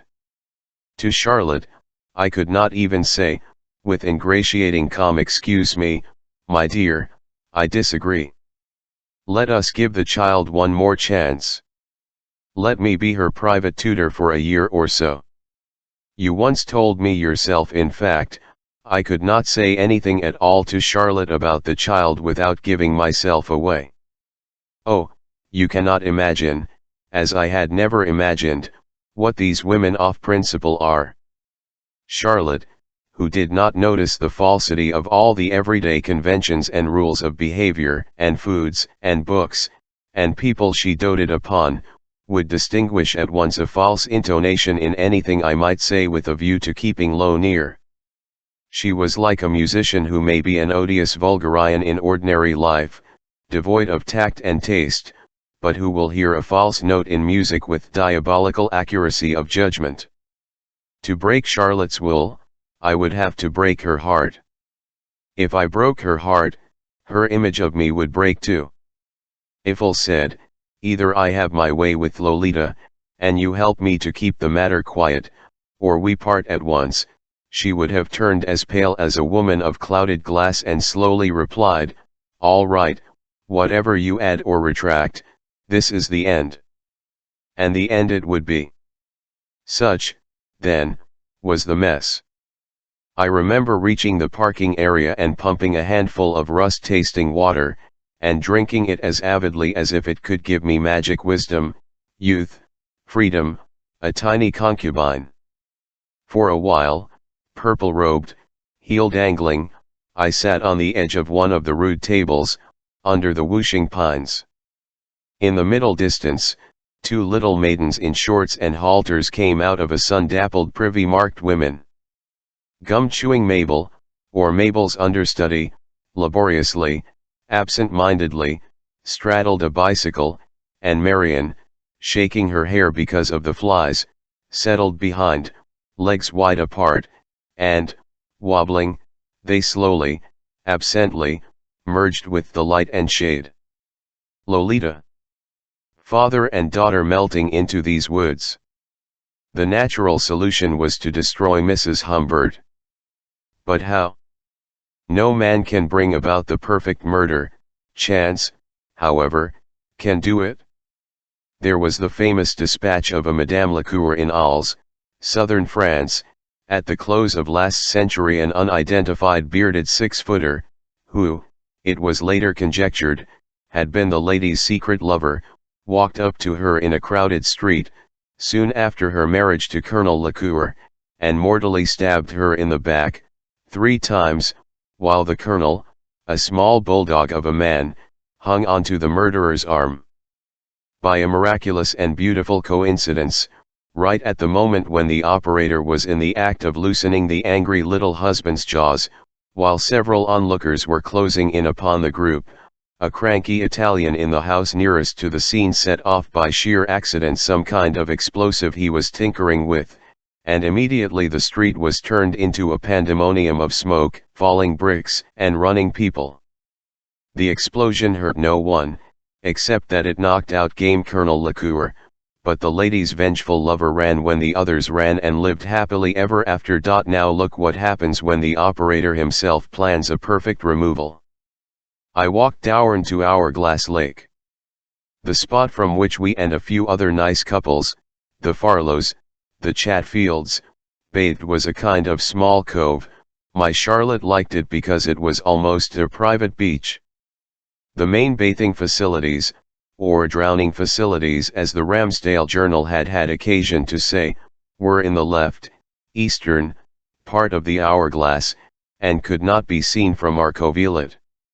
To our right, the pines soon gave way to a curve of marshland which turned again into forest on the opposite side. I sat down beside my wife so noiselessly that she started. "Shall we go in?" she asked. "We shall in a minute." Let me follow a train of thought. I thought. More than a minute passed. All right. Come on. Was I on that train? You certainly were. I hope so, said Charlotte, entering the water.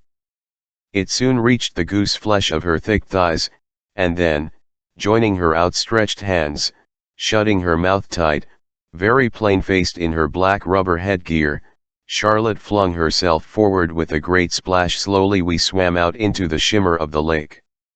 On the opposite bank, at least 1,000 paces away, if one could walk across water, I could make out the tiny figures of two men working like beavers on their stretch of shore.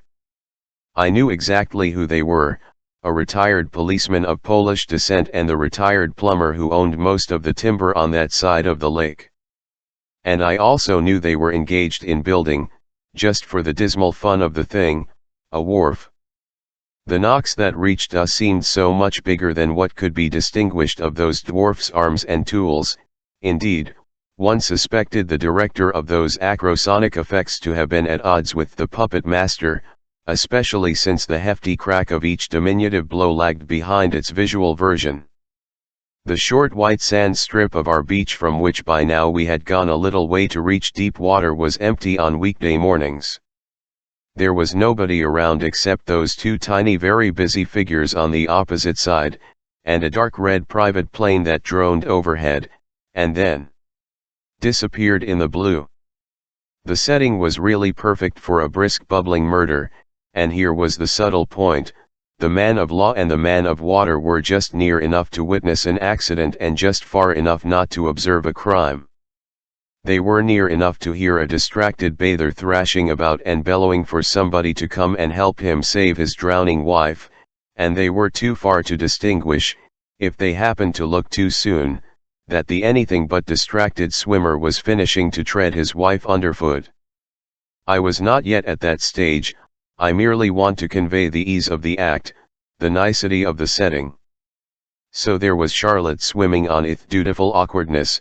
She was a very mediocre mermaid, but not without a certain solemn pleasure, for was not her merman by her side, and as I watched, with the stark lucidity of a future recollection, trying to see things as you will remember having seen them, the glossy whiteness of her wet face, so little tanned despite all her endeavors, and her pale lips, and her naked convex forehead, and the tight black cap, and the plump wet neck, I knew that all I had to do was to drop back, take a deep breath, then grab her by the ankle and rapidly dive with my captive corpse.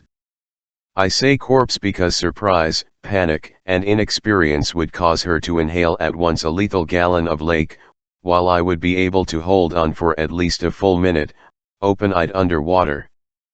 The fatal gesture passed like the tail of a falling star across the blackness of the contemplated crime. It was like some dreadful silent ballet, the male dancer holding the ballerina by her foot and streaking down through watery twilight. I might come up for a mouthful of air while still holding her down, and then would dive again as many times as would be necessary, and only when the curtain came down on her for good, would I permit myself to yell for help. And when some 20 minutes later the two puppets steadily growing arrived in a rowboat, one half newly painted, poor Mrs. Humbird, the victim of a cramp or coronary occlusion, or both, would be standing on her head in the inky ooze, some 30 feet below the smiling surface of Hourglass Lake. Simple, was it not? But what do ye know, folks, I just could not make myself do it. She swam beside me, a trustful and clumsy seal, and all the logic of passion screamed in my ear, now is the time. And, folks, I just couldn't. In silence I turned shoreward and gravely, dutifully, she also tummed, and still hell screamed its counsel, and still I could not make myself drown the poor slippery, big-bodied creature. The scream grew more and more remote as I realized the melancholy fact that neither tomorrow, nor Friday, nor any other day or night, could I make myself put her to death. Oh, I could visualize myself slapping Valeria's breasts out of alignment, or otherwise hurting her, and I could see myself, no less clearly, shooting her lover in the underbelly and making him say "Ach," and sit down. But I could not kill Charlotte, especially when things were on the whole not quite as hopeless, perhaps, as they seemed at first wince on that miserable morning. Were I to catch her by her strong kicking foot, were I to see her amazed look, hear her awful voice, were I still to go through with the ordeal, her ghost would haunt me all my life. Perhaps if the year were 1447 instead of 1947, one might have hoodwinked my gentle nature by administering her some classical poison from a hollow agate, some tender philter of death. But in our middle-class nosy era it would not have come off the way it used to in the brocade palaces of the past. Nowadays you have to be a scientist if you want to be a killer. No, I was neither. Ladies and gentlemen of the jury, the majority of sex offenders that hanker for some throbbing, sweet moaning, physical but not necessarily coital, relation with a girl child, are innocuous, inadequate, passive, timid strangers who merely ask the community to allow them to pursue their practically harmless, so-called aberrant behavior, their little hot wet private acts of sexual deviation without the police and society cracking down upon them. We are not sex fiends. We do not rape as good soldiers do. We are unhappy, mild, dog-eyed gentlemen, sufficiently well integrated to control our urge in the presence of adults, but ready to give years and years of life for one chance to touch a nymphette. Emphatically, no killers are we. Poets never kill. Oh, my poor Charlotte, do not hate me in your eternal heaven among an eternal alchemy of asphalt and rubber and metal and stone, but thank God, not water, not water. Nonetheless it was a very close shave, speaking quite objectively. And now comes the point of my perfect crime parable. We sat down on our towels in the thirsty sun. She looked around, loosened her bra, and turned over on her stomach to give her back a chance to be feasted upon. She said she loved me. She sighed deeply. She extended one arm and groped in the pocket of her robe for her cigarettes. She sat up and smoked. She examined her right shoulder. She kissed me heavily with open smoky mouth. Suddenly, down the sand bank behind us, from under the bushes and pines, a stone rolled, then another. "Those disgusting prying kids," said Charlotte, holding up her big bra to her breast and turning prone again. "I shall have to speak about that to Peter Krestovsky." From the debouchement of the trail came a rustle, a footfall, and Jean Farlow marched down with her easel and things. "You scared us," said Charlotte. Jean said she had been up there, in a place of green concealment, spying on nature. Spies are generally shot, trying to finish a lakescape, but it was no good, she had no talent whatever, which was quite true. "And have you ever tried painting, Humbert?" Charlotte, who was a little jealous of Jean, wanted to know if John was coming. He was. He was coming home for lunch today. He had dropped her on the way to Parkington and should be picking her up any time now. It was a grand morning. She always felt a traitor to Cavil and Melampus for leaving them roped on such gorgeous days. She sat down on the white sand between Charlotte and me. She wore shorts. Her long brown legs were about as attractive to me as those of a chestnut mare. She showed her gums when she smiled. I almost put both of you into my lake, she said. I even noticed something you overlooked. You addressing Humbert had your wristwatch on in, yes, sir, you had. Waterproof, said Charlotte softly, making a fish mouth. Jean took my wrist upon her knee and examined Charlotte's gift, then put back Humbert's hand on the sand, palm up. You could see anything that way, remarked Charlotte coquettishly. Jean sighed. I once saw, she said, 2 children, male and female, at sunset, right here, making love. Their shadows were giants. And I told you about Mr. Thompson at daybreak. Next time I expect to see fat old Ivor in the ivory. He is really a freak, that man. Last time he told me a completely indecent story about his nephew. It appears hello there, said John's voice. 21 My habit of being silent when displeased, or, more exactly, the cold and scaly quality of my displeased silence, used to frighten Valeria out of her wits. She used to whimper and wail, saying ce qui me rend fal si est que jene sais a qua tu penses quan tu es con qa. I tried being silent with Charlotte and she just chirped on, or chucked my silence under the chin. An astonishing woman. I would retire to my former room, now a regular studio, mumbling I had after all a learned opus to vitae, and cheerfully Charlotte went on beautifying the home, warbling on the telephone and writing letters. From my window, through the lacquered shiver of poplar leaves, I could see her crossing the street and contentedly mailing her letter to Miss Phelan's sister. The week of scattered showers and shadows which elapsed after our last visit to the motionless sands of Hourglass Lake was one of the gloomiest I can recall. Then came 2 or 3 dim rays of hope before the ultimate sunburst. It occurred to me that I had a fine brain in beautiful working order and that I might as well use it. If I dared not meddle with my wife's plans for her daughter, getting warmer and browner every day in the fair weather of hopeless distance, I could surely devise some general means to assert myself in a general way that might be later directed toward a particular occasion. One evening, Charlotte herself provided me with an opening. I have a surprise for you, she said, looking at me with fond eyes over a spoonful of soup. In the fall we 2 are going to England. I swallowed my spoonful, wiped my lips with pink paper, oh, the cool rich linens of Marana Hotel, and said, I have also a surprise for you, my dear. We 2 are not going to England. Why, what's the matter, she said, looking with more surprise than I had counted upon at my hands. I was involuntarily folding and tearing and crushing and tearing again the innocent pink napkin. My smiling face set her somewhat at ease, however. The matter is quite simple, I replied. Even in the most harmonious of households, as ours is, not all decisions are taken by the female partner.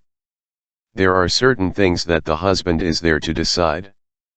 I can well imagine the thrill that you, a healthy American gal, must experience at crossing the Atlantic on the same Ian liner with Lady Bumble or Sam Bumble, the frozen meat king, or a Hollywood harlot. And I doubt not that you and I would make a pretty ad for the traveling agency when portrayed looking you, frankly starry-eyed, controlling my envious admiration at the palace sentries, or scarlet guards, or beaver eaters, or whatever they are called. But I happen to be allergic to Europe, including merry old England. As you well know, I have nothing but very sad associations with the old and rotting world. No colored ads in your magazines will change the situation.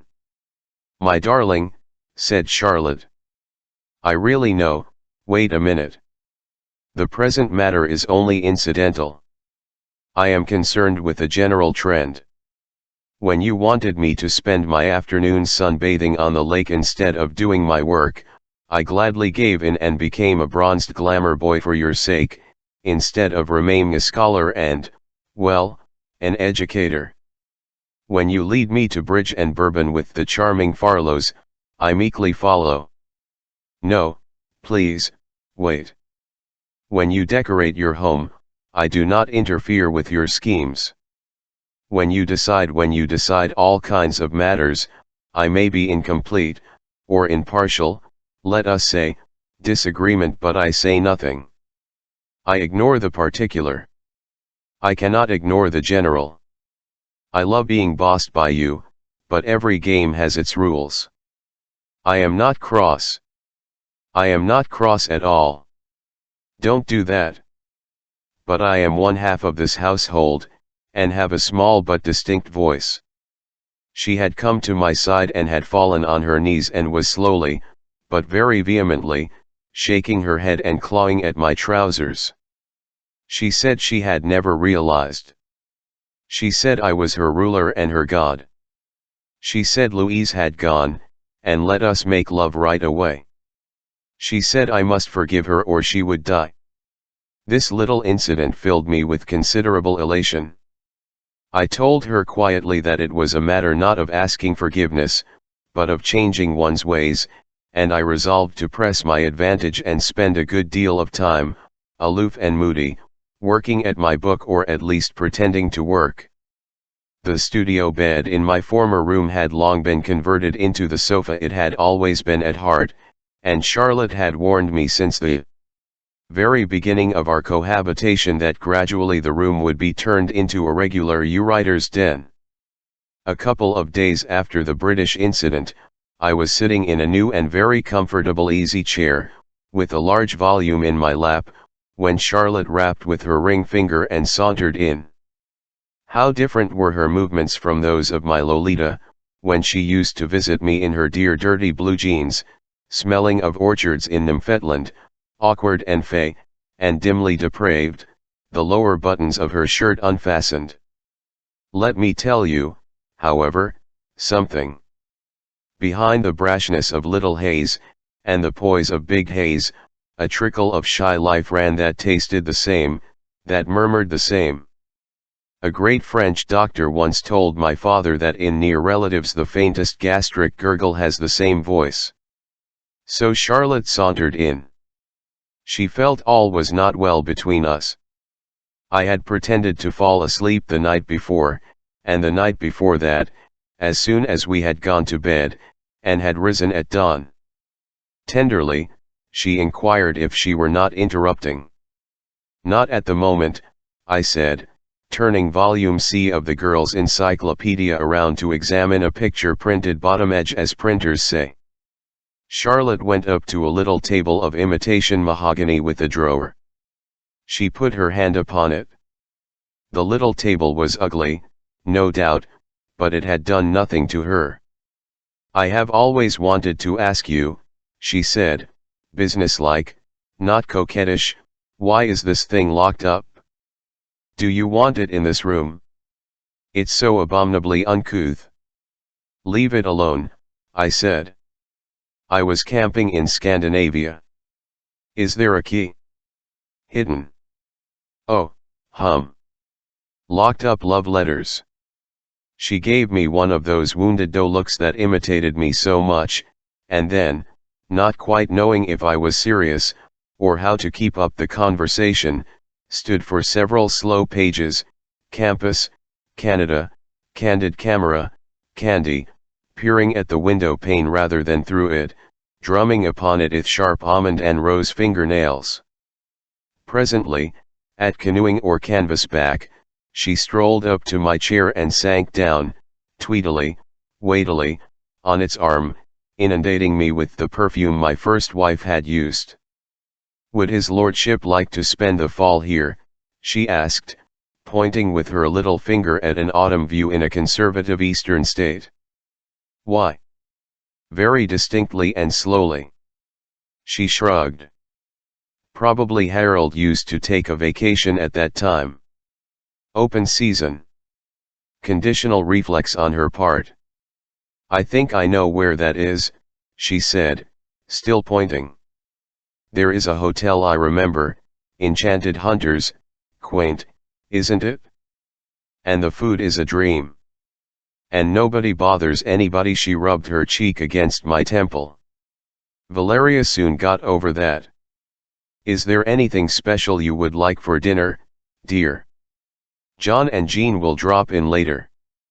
I answered with a grunt.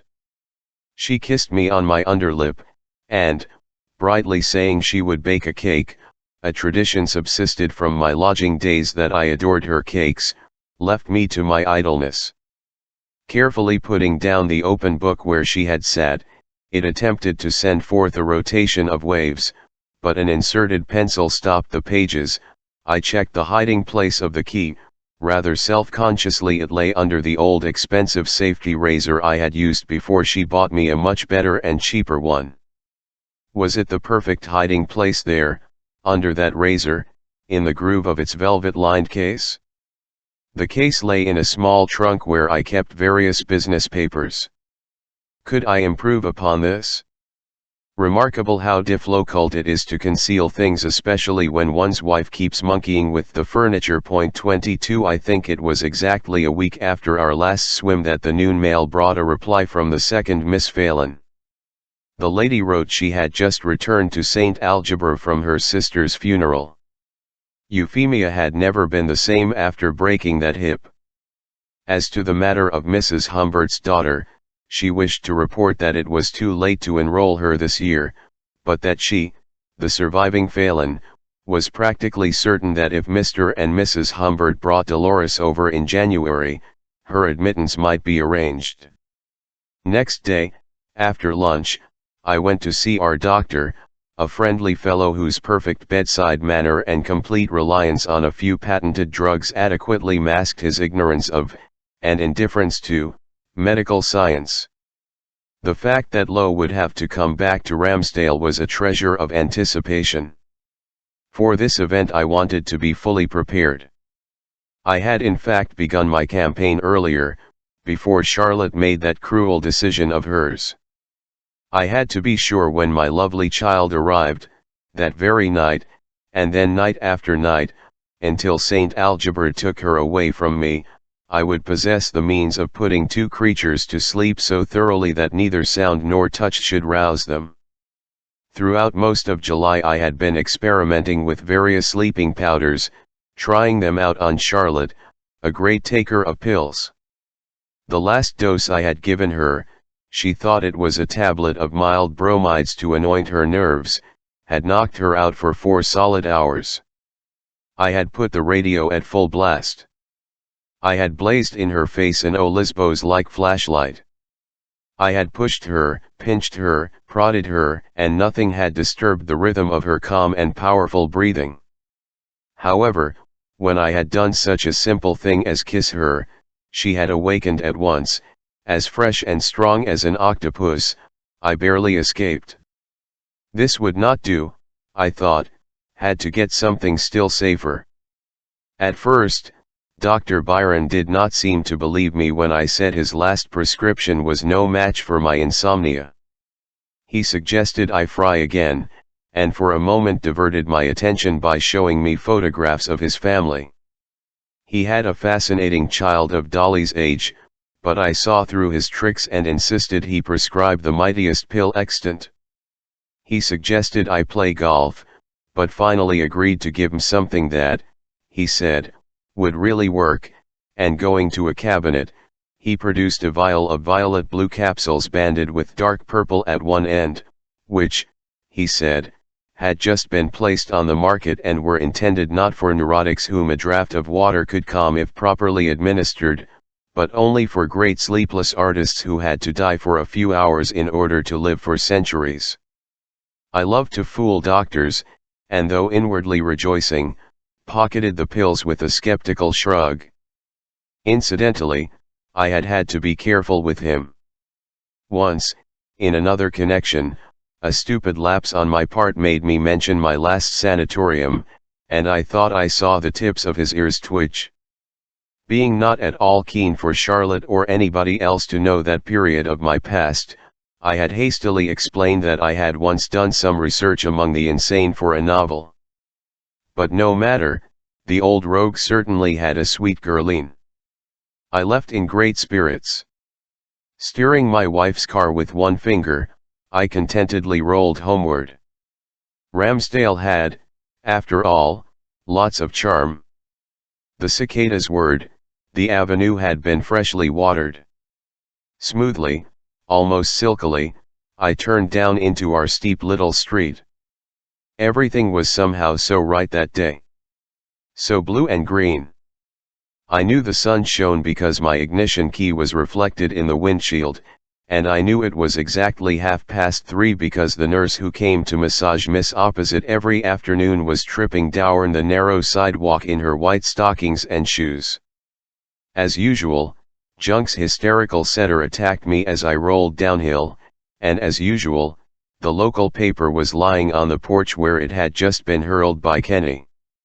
The day before I had ended the regime of aloofness I had imposed upon myself, and now uttered a cheerful homecoming call as I opened the door of the living room.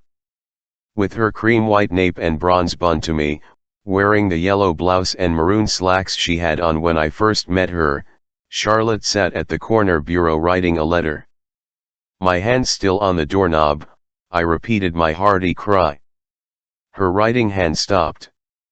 She sat still for a moment, then she slowly turned in her chair and rested her elbow on its curved back. Her face, disfigured by her emotion, was not a pretty sight as she stared at my legs and said, "The Hayes woman, the big bitch, the old cat, the obnoxious mama, the old stupid Hayes is no longer your dupe. She has." My fair accuser stopped, swallowing her venom and her tears. "Whatever Humbert said or attempted to say is inessential," she went on. "You're a monster. You're a detestable, abominable, criminal fraud. If you come near I'll scream out the window. Get back." Again, whatever HH murmured may be omitted, I think. "I am leaving tonight. This is all yours. Only you'll never, never see that miserable brat again. Get out of this room." Reader, I did. I went up to the X-semi-studio. Arms akimbo, I stood for a moment quite still and self-composed, surveying from the threshold the raped little table with its open drawer, a key hanging from the lock, 4 other household keys on the tabletop. I walked across the landing into the Humbert's bedroom, and calmly removed my diary from under her pillow into my pocket. Then I started to walk downstairs, but stopped halfway. She was talking on the telephone which happened to be plugged just outside the door of the living room. I wanted to hear what she was saying. She cancelled an order for something or other, and returned to the parlor. I rearranged my respiration and went through the hallway to the kitchen. There, I opened a bottle of scotch. She could never resist scotch. Then I walked into the dining room and from there, through the half-open door, contemplated Charlotte's broad back. "You are ruining my life and yours," I said quietly. "Let us be civilized people. It is all your hallucination. You are crazy, Charlotte. The notes you found were fragments of a novel. Your name and hers were put in by mere chance. Just because they came handy. Think it over." "I shall bring you a." She neither answered nor turned, but went on writing in a scorching scrawl whatever she was writing. A third letter, presumably, 2 in stamped envelopes, were already laid out on the desk. I went back to the kitchen. I set out 2 glasses, to Saint Algebra, to Low, and opened the refrigerator. It roared at me viciously while I removed the ice from its heart. Rewrite. Let her read it again. She will not recall details. Change, forge. Write a fragment and show it to her or leave it lying around. Why do faucets sometimes whine so horribly? A horrible situation, really. The little pillow-shaped blocks of ice pillows for polar teddy bear, Low emitted rasping, crackling, tortured sounds as the warm water loosened them in their cells. I bumped down the glasses side by side. I poured in the whiskey and a dram of soda. She had tabooed my pin. Bark and bang went the icebox. Carrying the glasses, I walked through the dining room and spoke through the parlor door, which was a fraction ajar, not quite space enough for my elbow. "I have made you a drink," I said. She did not answer, the mad bitch, and I placed the glasses on the sideboard near the telephone, which had started to ring. "Leslie speaking." "Leslie Thompson," said Leslie Thompson, who favored a dip at Da and Mrs. Humbert, "sir, has been run over and you'd better come quick." I answered, perhaps a bit testily, that my wife was safe and sound, and still holding the receiver, I pushed open the door and said, "There's this man saying you've been killed, Charlotte." But there was no Charlotte in the living room. 23 I rushed out. The far side of our steep little street presented a peculiar sight. A big black glossy Packard had climbed Miss Opposite's sloping lawn at an angle from the sidewalk, where a tartan laprobe had dropped in a heap, and stood there, shining in the sun, its doors open like wings, its front wheels deep in evergreen shrubbery.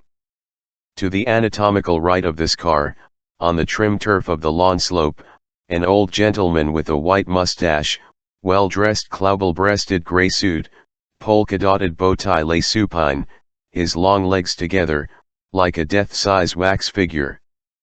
I have to put the impact of an instantaneous vision into a sequence of words. Their physical accumulation in the page impairs the actual flash, the sharp unity of impression.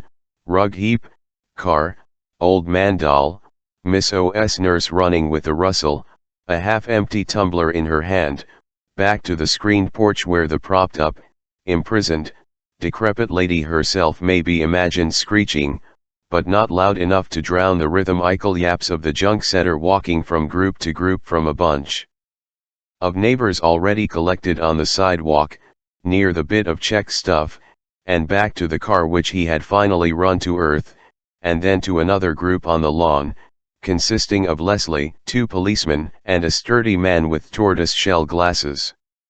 At this point, I should explain that the prompt appearance of the patrolman, hardly more than a minute after the accident, was due to their having been ticketing the illegally parked cars in a cross lane 2 blocks down the grade, that the fellow with the glasses was Frederick Bale, Jr., driver of the Packard, that his 79-year-old father, whom the nurse had just watered on the green bank where he lay a banked banker so to speak, was not in a dead faint, but was comfortably and methodically recovering from a mild heart attack or its possibility, and, finally, that the laprobe on the sidewalk, where she had so often pointed out to me with disapproval the crooked green cracks, concealed the mangled remains of Charlotte Humbert, who had been knocked down and dragged several feet by the bail car as she was hurrying across the street to drop 3 letters in the mailbox, at the corner of Miss Opposite's lawn. These were picked up and handed to me by a pretty child in a dirty pink frock, and I got rid of them by clawing them to fragments in my trouser pocket. 3 doctors and the Farlows presently arrived on the scene and took over. The widower, a man of exceptional self-control, neither wept nor raved. He staggered a bit, that he did, but he opened his mouth only to impart such information or issue such directions as were strictly necessary in connection with the identification, examination, and disposal of a dead woman, the top of her head a porridge of bone, brains, bronze hair, and blood. The sun was still a blinding red when he was put to bed in Dolly's room by his 2 friends, Gentle John and Dewy-eyed Jean, who, to be near, retired to the Humberts' bedroom for the night, which, for all I know, they may not have spent as innocently as the solemnity of the occasion required. I have no reason to dwell, in this very special memoir, on the pre-funeral formalities that had to be attended to, or on the funeral itself, which was as quiet as the marriage had been. But a few incidents pertaining to those 4 or 5 days after Charlotte's simple death, have to be noted. My first night of widowhood I was so drunk that I slept as soundly as the child who had slept in that bed. Next morning I hastened to inspect the fragments of letters in my pocket. They had got too thoroughly mixed up to be sorted into 3 complete sets. I assumed that, and you had better find it because I cannot buy came from a letter to Lo, and other fragments seemed to point to Charlotte's intention of fleeing with Lo to Parkington, or even back to Piskey, lest the vulture snatch her precious lamb. Other tatters and shreds, never had I thought I had such strong talons, obviously referred to an application not to St. A but to another boarding school which was said to be so harsh and grey and gaunt in its methods, although supplying croquet under the elms, as to have earned the nickname of reformatory for young ladies. Finally, the 3rd epistle was obviously addressed to me. I made out such items as may. Oh, my dearest, oh my. After a year of separation we.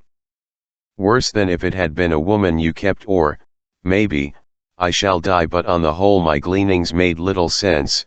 The various fragments of those 3 hasty missives were as jumbled in the palms of my hands as their elements had been in poor Charlotte's head.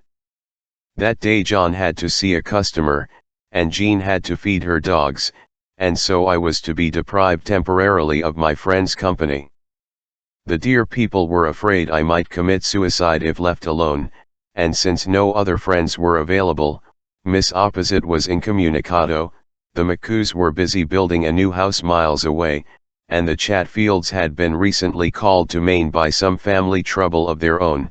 Leslie and Louise were commissioned to keep me company under the pretense of helping me to sort out and pack a multitude of orphaned things. In a moment of superb inspiration I showed the kind and credulous Farlows, we were waiting for Leslie to come for his paid tryst with Louise, a little photograph of Charlotte I had found among her affairs. From a boulder she smiled through blue and hair. It had been taken in April 1934, a memorable spring. While on a business visit to the States, I had had occasion to spend several months in Piskey. We met and had a mad love affair. I was married, alas, and she was engaged to Hayes, but after I returned to Europe, we corresponded through a friend, now dead. Jean whispered she had heard some rumors and looked at the snapshot, and, still looking, handed it to John, and John removed his pipe and looked at lovely and fast Charlotte Becker, and handed it back to me. Then they left for a few hours. Happy Louise was gurgling and scolding her swain in the basement.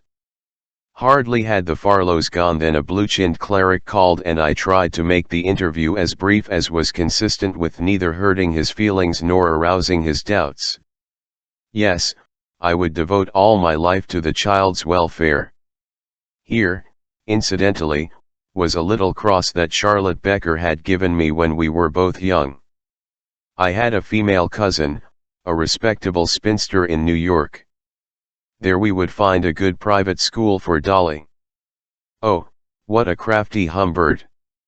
For the benefit of Leslie and Louise, who might, and did, report it to John and Jean, I made a tremendously loud and beautifully enacted long-distance call and simulated a conversation with Shirley Holmes.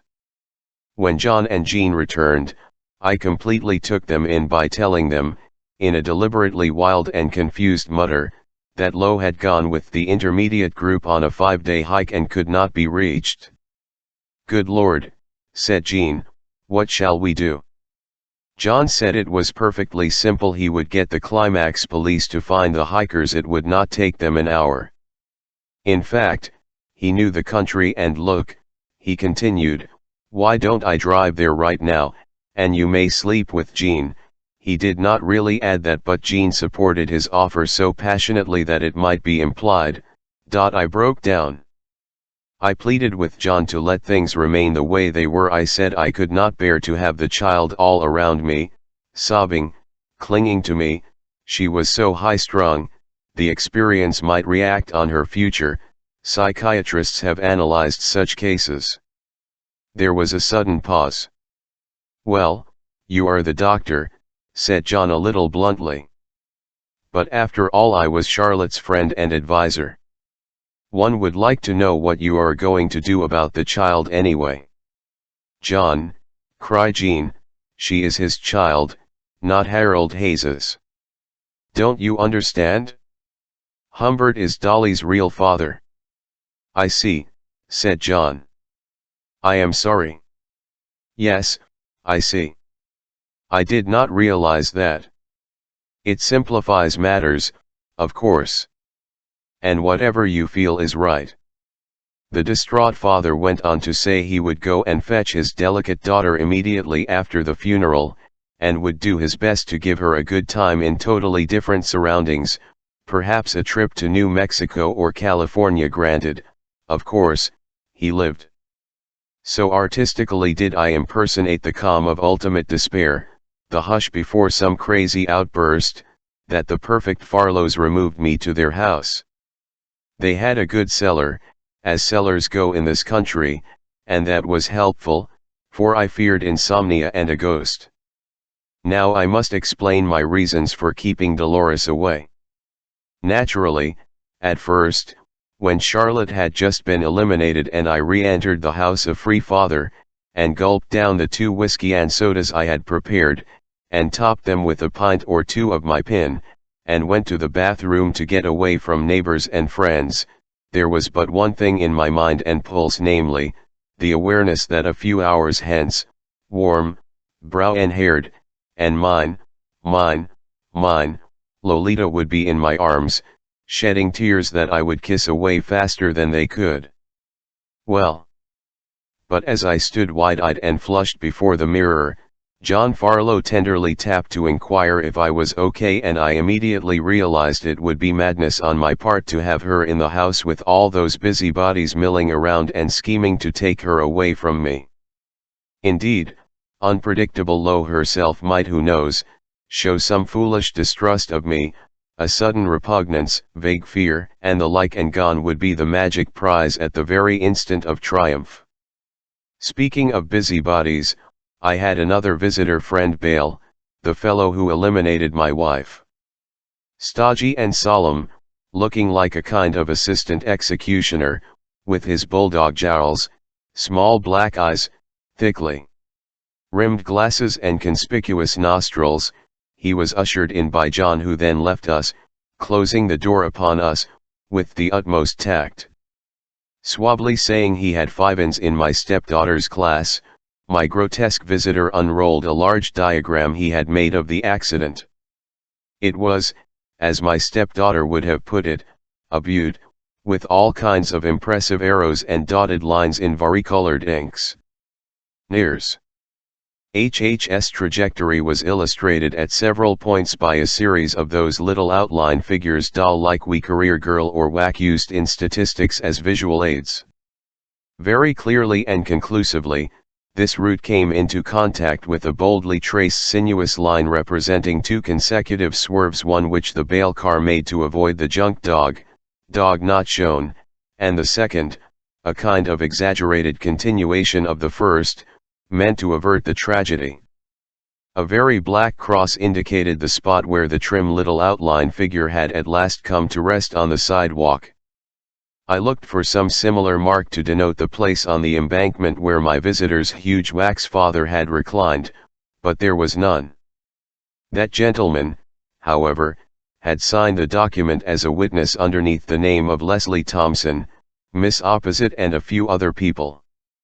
With his hummingbird pencil deftly and delicately flying from one point to another, Frederick demonstrated his absolute innocence and the recklessness of my wife.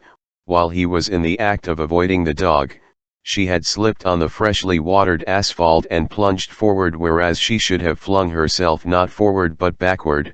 Fred showed how by a jerk of his padded shoulder. I said it was certainly not his fault, and the inquest upheld my view. Breathing violently through jet-black tense nostrils, he shook his head and my hand, then, with an air of perfect savoir-vivre and gentlemanly generosity, he offered to pay the funeral home expenses. He expected me to refuse his offer. With a drunken sob of gratitude I accepted it. This took him aback. Slowly, incredulously, he repeated what he had said. I thanked him again, even more profusely than before. In result of that weird interview, the numbness of my soul was for a moment resolved. And no wonder. I had actually seen the agent of fate. I had palpated the very flesh of fate and its padded shoulder. A brilliant and monstrous mutation had suddenly taken place, and here was the instrument. Within the intricacies of the pattern, hurrying housewife, slippery pavement, a pest of a dog, steep grade, big car, baboon at its wheel, I could dimly distinguish my own vile contribution. Had I not been such a fool or such an intuitive genius to preserve that journal, fluids produced by vindictive anger and hot shame would not have blinded Charlotte in her dash to the mailbox. But even had they blinded her, still nothing might have happened, had not precise fate, that synchronizing phantom, mixed within its alembic the car and the dog and the sun and the shade and the wet and the weak and the strong and the stone. Adieu, Marlene. Fat Fate's formal handshake, as reproduced by Bale before leaving the room, brought me out of my torpor, and I wept. Ladies and gentlemen of the jury, I wept. 24 The elms and the poplars were turning their rummed backs to a sudden onslaught of wind, and a black thunderhead loomed above Ramsdale's white church tower when I looked around me for the last time. For unknown adventures I was leaving the livid house where I had rented a room only 10 weeks before. The shades, thrifty, practical bamboo shades, were already down. On porches or in the house their rich textures lend modern drama. The house of heaven must seem pretty bare after that. A raindrop fell on my knuckles. I went back into the house for something or other while John was putting my bags into the car, and then a funny thing happened. I do not know if in these tragic notes I have sufficiently stressed the peculiar sending effect that the writer's good looks, pseudo-Celtic, attractively simian, boyishly manly, had on women of every age and environment. Of course, such announcements made in the first person may sound ridiculous. But every once in a while I have to remind the reader of my appearance much as a professional novelist, who has given a character of his some mannerism or a dog, has to go on producing that dog or that mannerism every time the character crops up in the course of the book. There may be more to it in the present case. My gloomy good looks should be kept in the mind's eye if my story is to be properly understood. Pubescent low swoon to Humbert's charm as she did to hiccupy music, adult Lottie loved me with a mature, possessive passion that I now deplore and respect more than I care to say. Jean Farlow, who was 31 and absolutely neurotic, had also apparently developed a strong liking for me. She was handsome in a carved Indian sort of way, with a burnt sienna complexion. Her lips were like large crimson polyps, and when she emitted her special barking laugh, she showed large dull teeth and pale gums. She was very tall, wore either slacks with sandals or billowing skirts with ballet slippers, drank any strong liquor in any amount, had had 2 miscarriages, told stories about animals, painted, as the reader knows, lakescapes, was already nursing the cancer that was to kill her at 33, and was hopelessly unattractive to me. Judge then of my alarm when a few seconds before I left, she and I stood in the hallway. Jean, with her always trembling fingers, took me by the temples, and, tears in her bright blue eyes, attempted, unsuccessfully, to glue herself to my lips. "Take care of yourself," she said, "kiss your daughter for me." A clap of thunder reverberated throughout the house, and she added, "Perhaps, somewhere, some day, at a less miserable time, we may see each other again, Jean, whatever, wherever you are, in minus time space or plus soul time, forgive me all this, parenthesis included."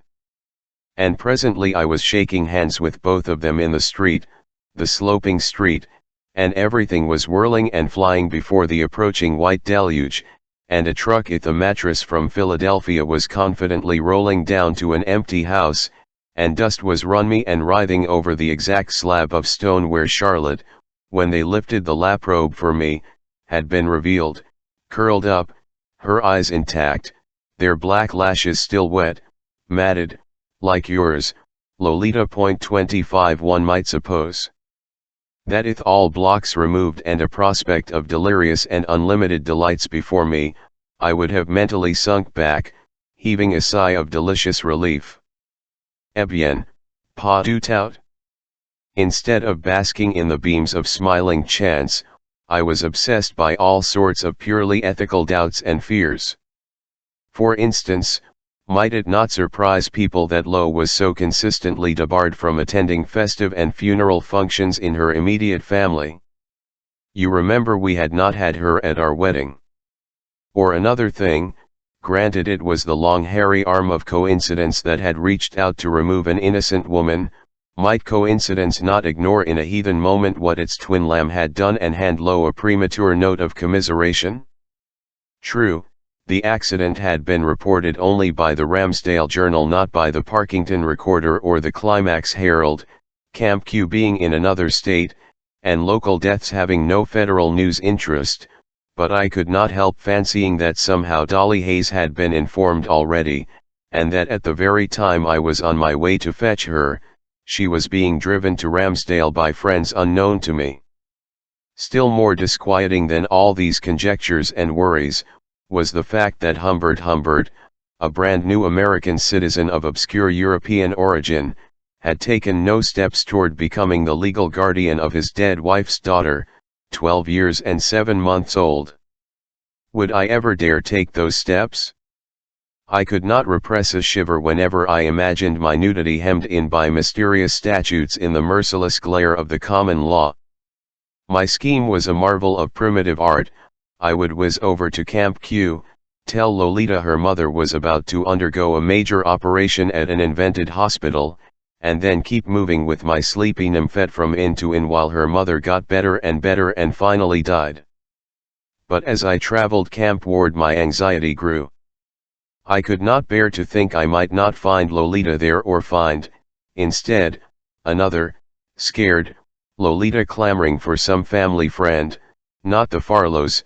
Thank God she hardly knew them, but might there not be other people I had not reckoned with? Finally, I decided to make the long-distance call I had simulated so well a few days before.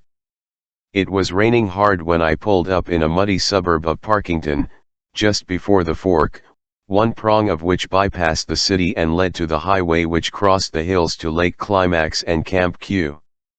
I flipped off the ignition and for quite a minute sat in the car bracing myself for that telephone call, and staring at the rain, at the inundated sidewalk, at a hydrant, a hideous thing, really, painted a thick silver and red, extending the red stumps of its arms to be varnished by the rain which like stylized blood dripped upon its argent chains. No wonder that stopping beside those nightmare cripples is taboo. I drove up to a gasoline station. A surprise awaited me when at last the coins had satisfactorily clanked down and a voice was allowed to answer mine. Holmes, the camp mistress, informed me that Dolly had gone Monday, this was Wednesday, on a hike in the hills with her group and was expected to return rather late today. Would I care to come tomorrow, and what was exactly? Without going into details, I said that her mother was hospitalized, that the situation was grave, that the child should not be told it was grave and that she should be ready to leave with me tomorrow afternoon. The two voices parted in an explosion of warmth and goodwill, and through some freak mechanical flaw all my coins came tumbling back to me with a hitting the jackpot clatter that almost made me laugh despite the disappointment at having to postpone bliss. One wonders if this sudden discharge, this spasmodic refund, was not correlated somehow, in the mind of McFate, with my having invented that little expedition before ever learning of it as I did now. What next? I proceeded to the business center of Parkington and devoted the whole afternoon, the weather had cleared, the wet town was like silver and glass, to buying beautiful things for Lo. Goodness, what crazy purchases were prompted by the poignant predilection Humbert had in those days for check weaves, bright cottons, frills, puffed-out short sleeves, soft pleats, snug-fitting bodices, and generously full skirts. Oh Lolita, you are my girl, as V was pose and Bea Dantes, and what little girl would not like to whirl in a circular skirt and scanties? Did I have something special in mind? Coaxing voices asked me. Swimming suits? We have them in all shades. Dream pink, frosted aqua, glans mauve, tulip red, olala black. What about play suits? Slips? No slips. Lo and I loathed slips. One of my guides in these matters was an anthropometric entry made by her mother on Lo's 12th birthday. The reader remembers that Know Your Child book. I had the feeling that Charlotte, moved by obscure motives of envy and dislike, had added an inch here, a pound there, but since the nymphette had no doubt grown somewhat in the last 7 months, I thought I could safely accept most of those January measurements: hip girth, 29 inches, thigh girth just below the gluteal sulcus, 17, calf girth and neck circumference, 11, chest circumference, 27, upper end girth, 8, waist, 23, stature, 57 inches, weight, 78 pounds, figure, linear, intelligence quotient, 121, vermiform appendix present, thank God.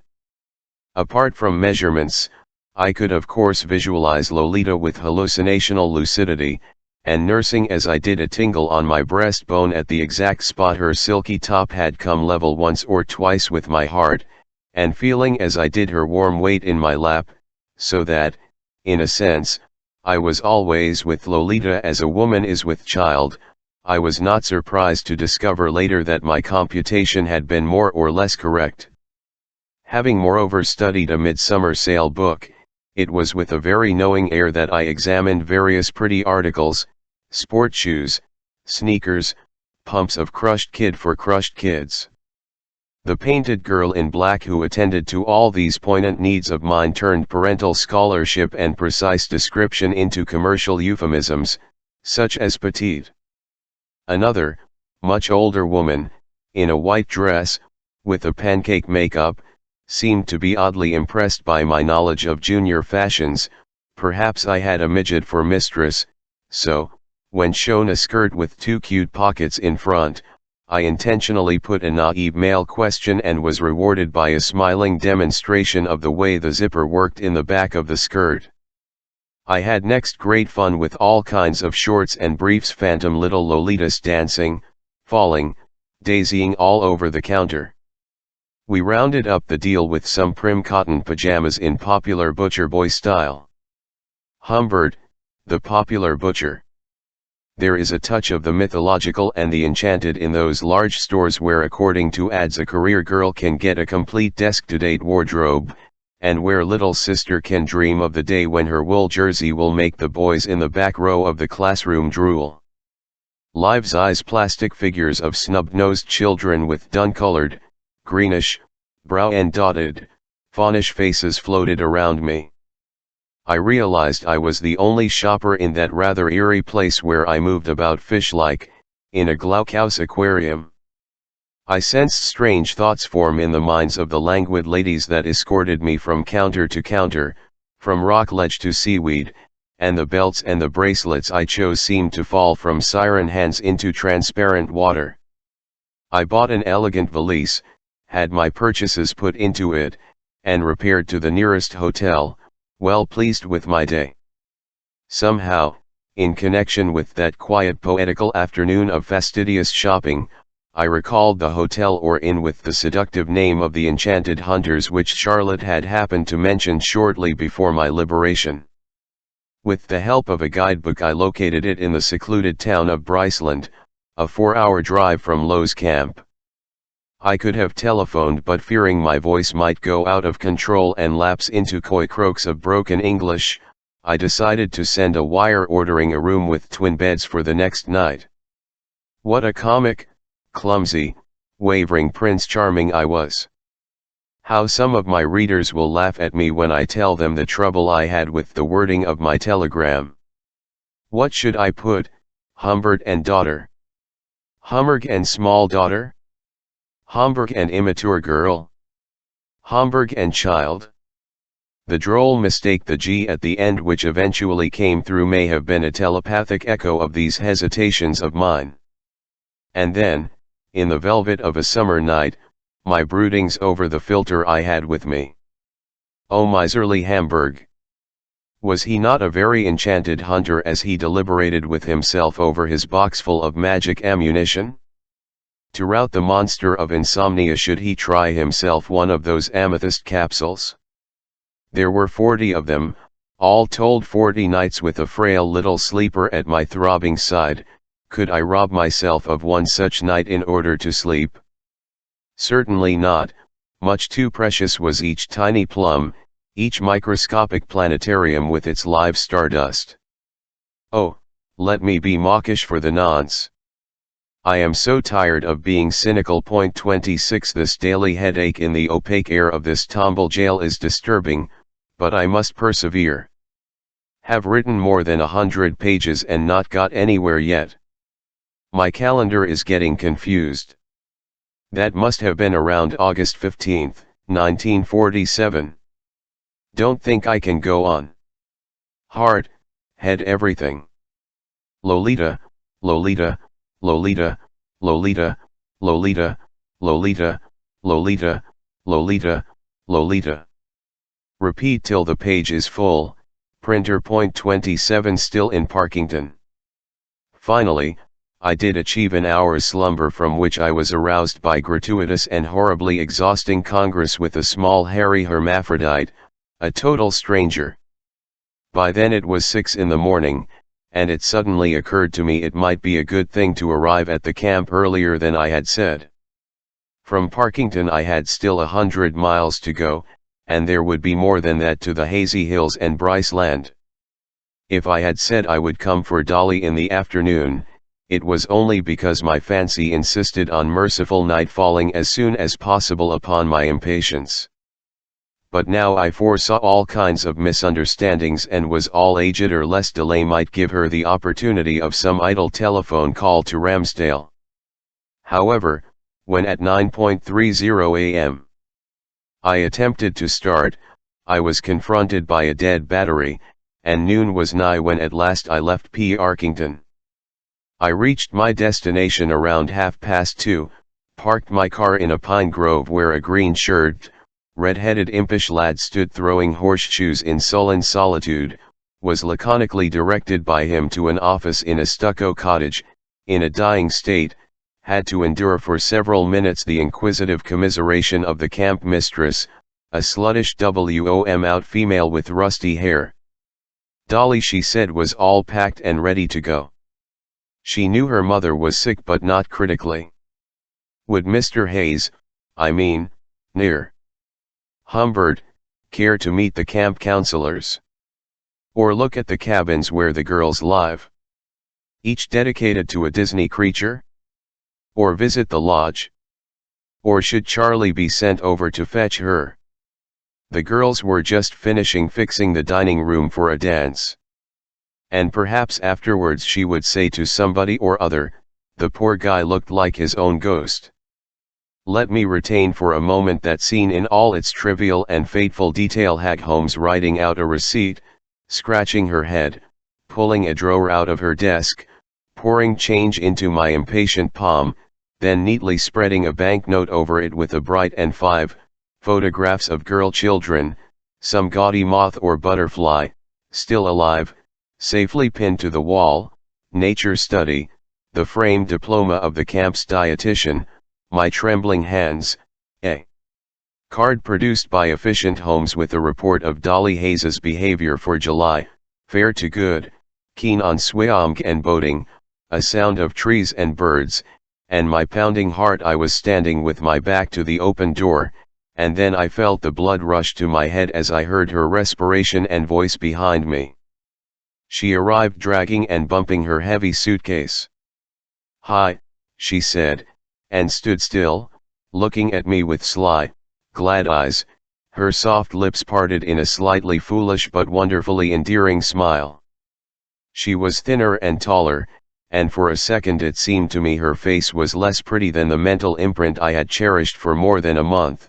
Her cheeks looked hollowed and too much lentigo camouflaged her rosy rustic features, and that first impression, a very narrow human interval between two tiger heartbeats, carried the clear implication that all widower Humbert had to do, wanted to do, or would do, was to give this wan-looking though sun-colored little orphan as a Yubatus, and even those plumbaceous umbri under her eyes bore freckles, a sound education, a healthy and happy girlhood, a clean home, nice girlfriends of her age among whom, if the fates deigned to repay me, I might find, perhaps, a pretty little Magdalene for Herr Dr. Humbert alone. But in a wink, as the Germans say, the angelic line of conduct was erased, and I overtook my prey. Time moves ahead of our fancies, and she was my Lolita again, in fact, more of my Lolita than ever. I let my hand rest on her wan auburn head and took up her bag. She was all rose and honey, dressed in her brightest gingham, with a pattern of little red apples, and her arms and legs were of a deep golden brown, with scratches like tiny dotted lines of coagulated rubies, and the ribbed cuffs of her white socks were turned down at the remembered level, and because of her childish gait, or because I had memorized her as always wearing heelless shoes, her saddle Oxfords looked somehow too large and too high-heeled for her. Goodbye, Camp Q, merry Camp Q, goodbye, plain unwholesome food, goodbye Charlie boy. In the hot car she settled down beside me, slapped a prompt fly on her lovely knee, then, her mouth working violently on a piece of chewing gum, she rapidly cranked down the window on her side and settled back again. We sped through the striped and speckled forest. "How's mother?" she asked dutifully. I said the doctors did not quite know yet what the trouble was. Anyway, something abdominal. Abominable? No, abdominal. We would have to hang around for a while. The hospital was in the country, near the gay town of Leppingville, where a great poet had resided in the early 19th century and where we would take in all the shows.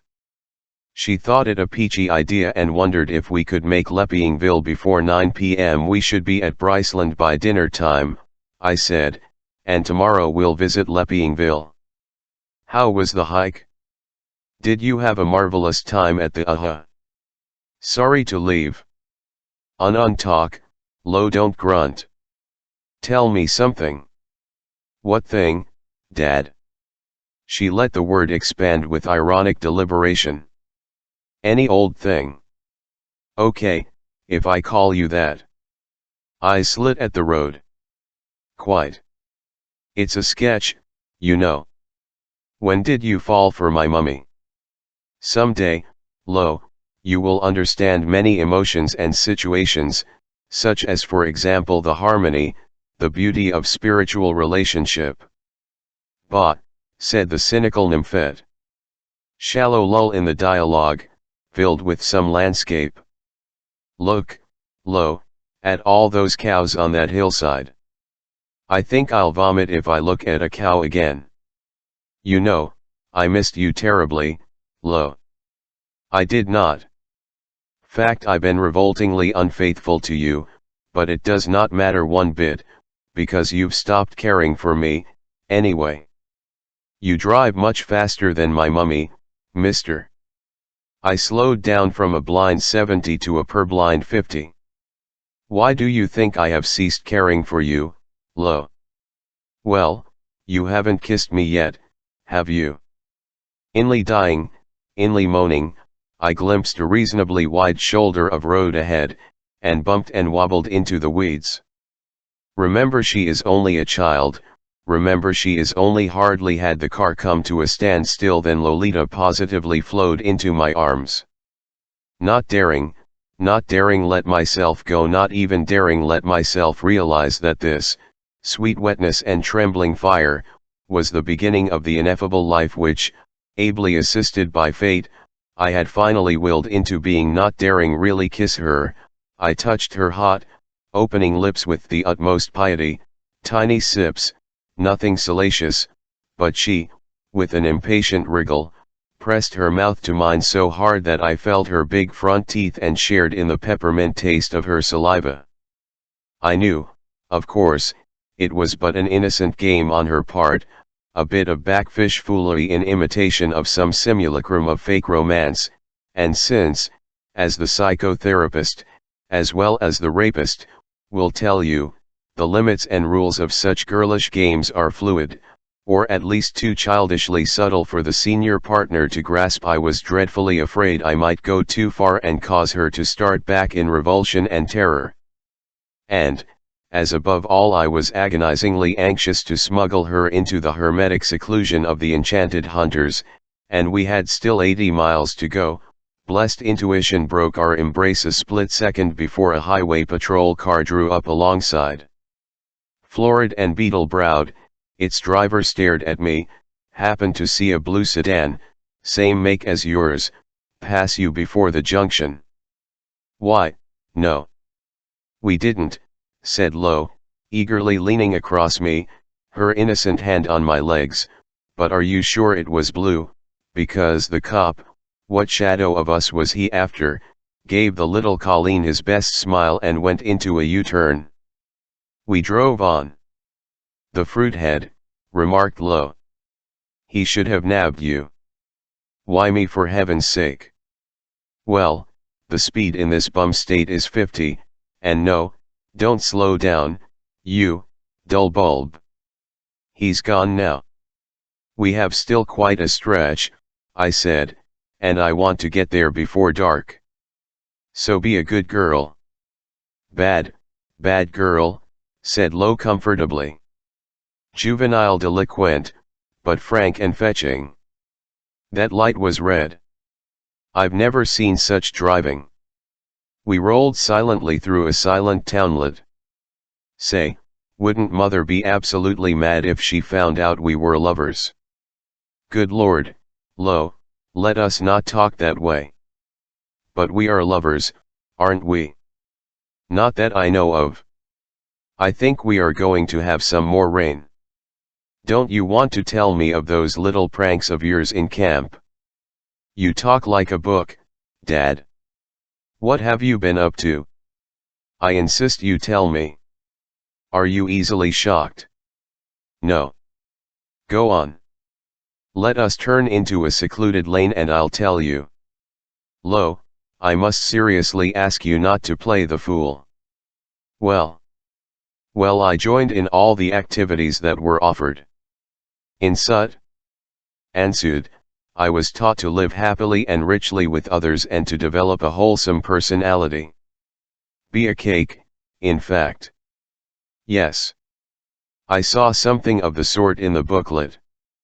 We loved the sings around the fire in the big stone fireplace or under the darned stars, where every girl merged her own spirit of happiness with the voice of the group. Your memory is excellent, Lo, but I must trouble you to leave out the swear words. Anything else?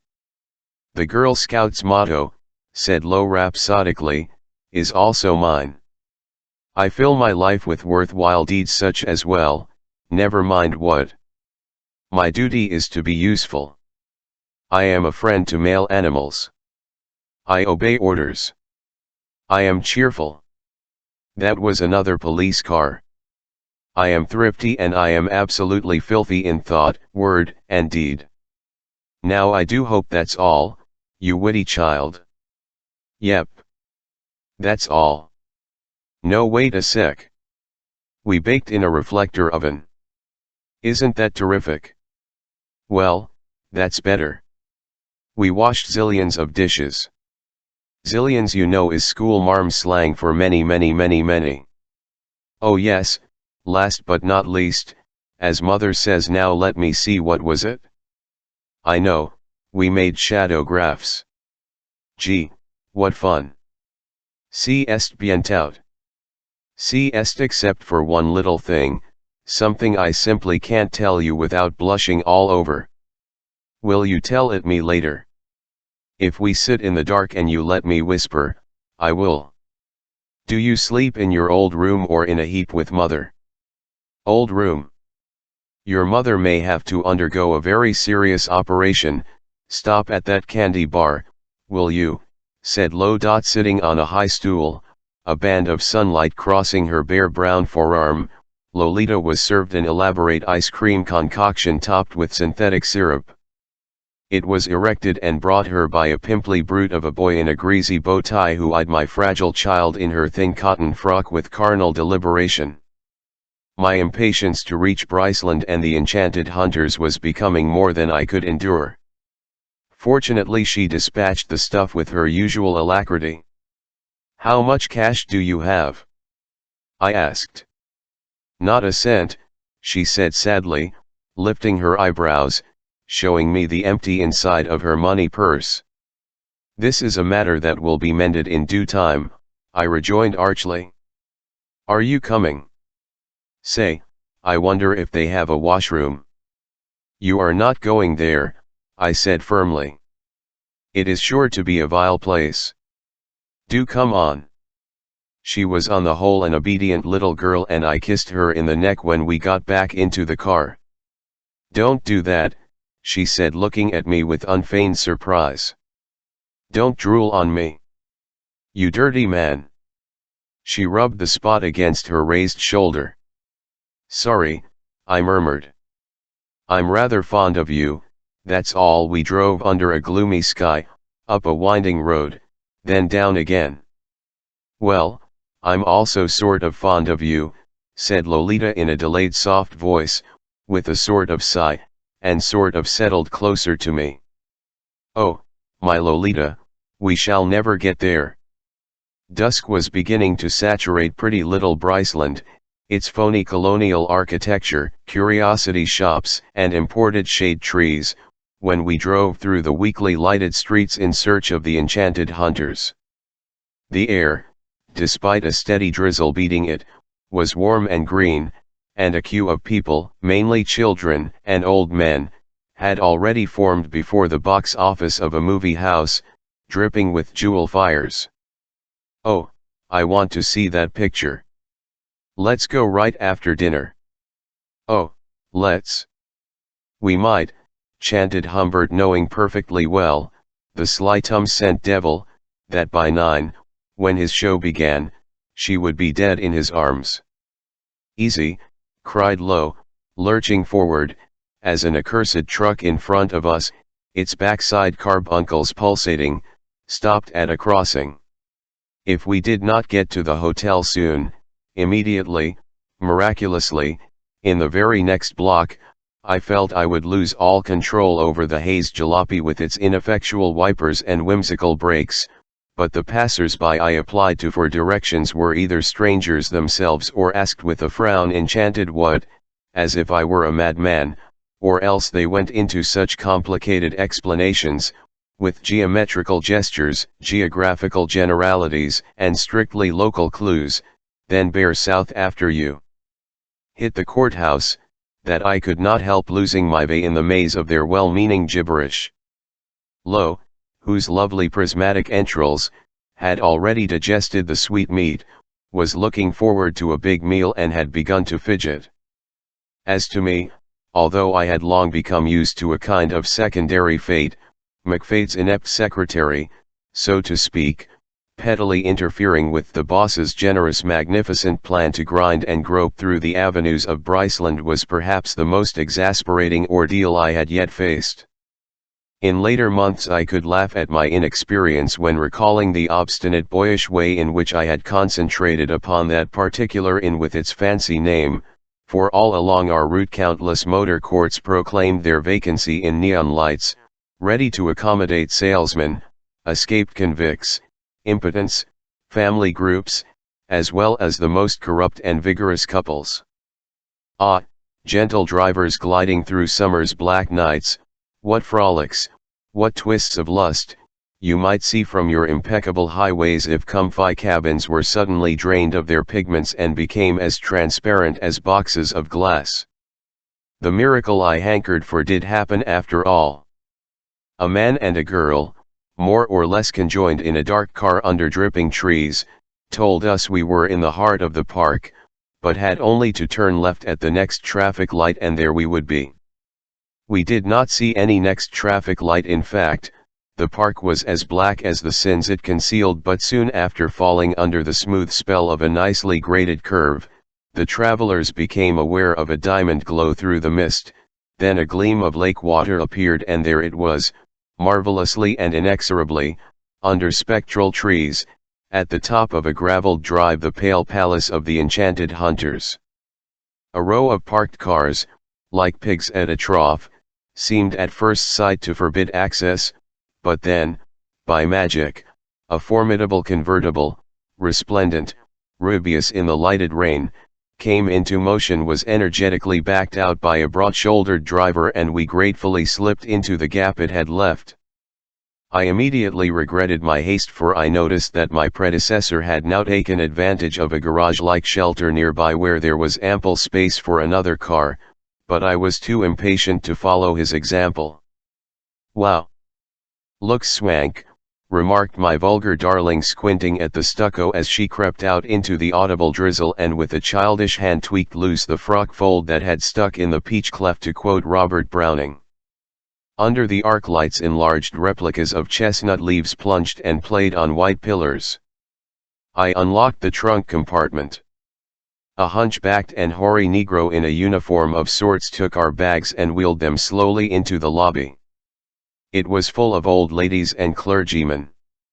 Lolita sank down on her haunches to caress a pale-faced, blue-freckled, black-eared cocker spaniel swooning on the floral carpet under her hand, as who would not, my heart, while I cleared my throat through the TLN onto the desk.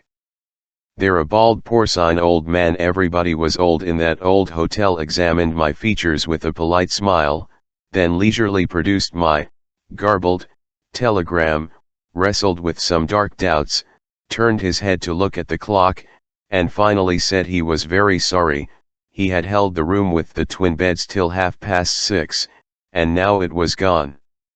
A religious convention, he said, had clashed with a flower show in Bryceland, and the name, I said coldly, is not Hummerg and not Humbug, but Herbert, I mean Humbert, and any room will do, just put in a cot for my little daughter. She is 10 and very tired. The pink old fellow peered good-naturedly at Lo, still squatting, listening in profile, lips parted, to what the dog's mistress, an ancient lady swathed in violet veils, was telling her from the depths of a cretonne. Easy, whatever doubts the obscene fellow had, they were dispelled by that blossom-like vision.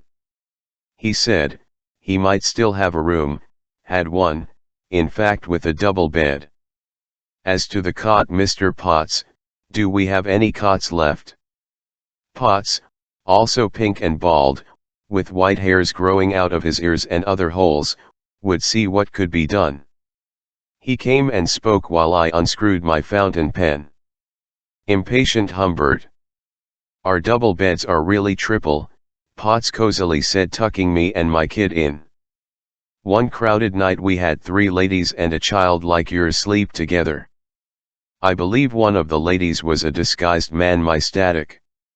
However, would there be a spare cot in 49, Mr. Swine? I think it went to the swoons, said Swine, the initial old clown. We'll manage somehow, I said. My wife may join us later, but even then, I suppose, we'll manage. The 2 pink pigs were now among my best friends. In the slow clear hand of crime I wrote, Dr. Edgar H. Humbert and daughter, 342 Lawn Street, Ramsdale. A key, 342, was half shown to me, magician showing object he is about to palm, and handed over to Uncle Tom.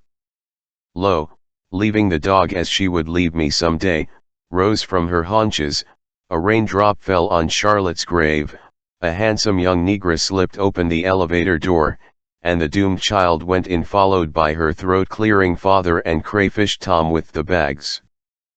Parody of a hotel corridor. Parody of silence and death. Say, it's our house number, said cheerful Lo. There was a double bed, a mirror, a double bed in the mirror, a closet door with mirror, a bathroom door ditto, a blue dark window, a reflected bed there, the same in the closet mirror, 2 chairs, a glass top table, 2 bed tables, a double bed, a big panel bed, to be exact, with a Tuscan rose chenille spread, and 2 frilled, pink-shaded night lamps, left and right. I was tempted to place a $5 bill in that sepia palm, but thought the largesse might be misconstrued, so I placed a quarter. Added another. He withdrew.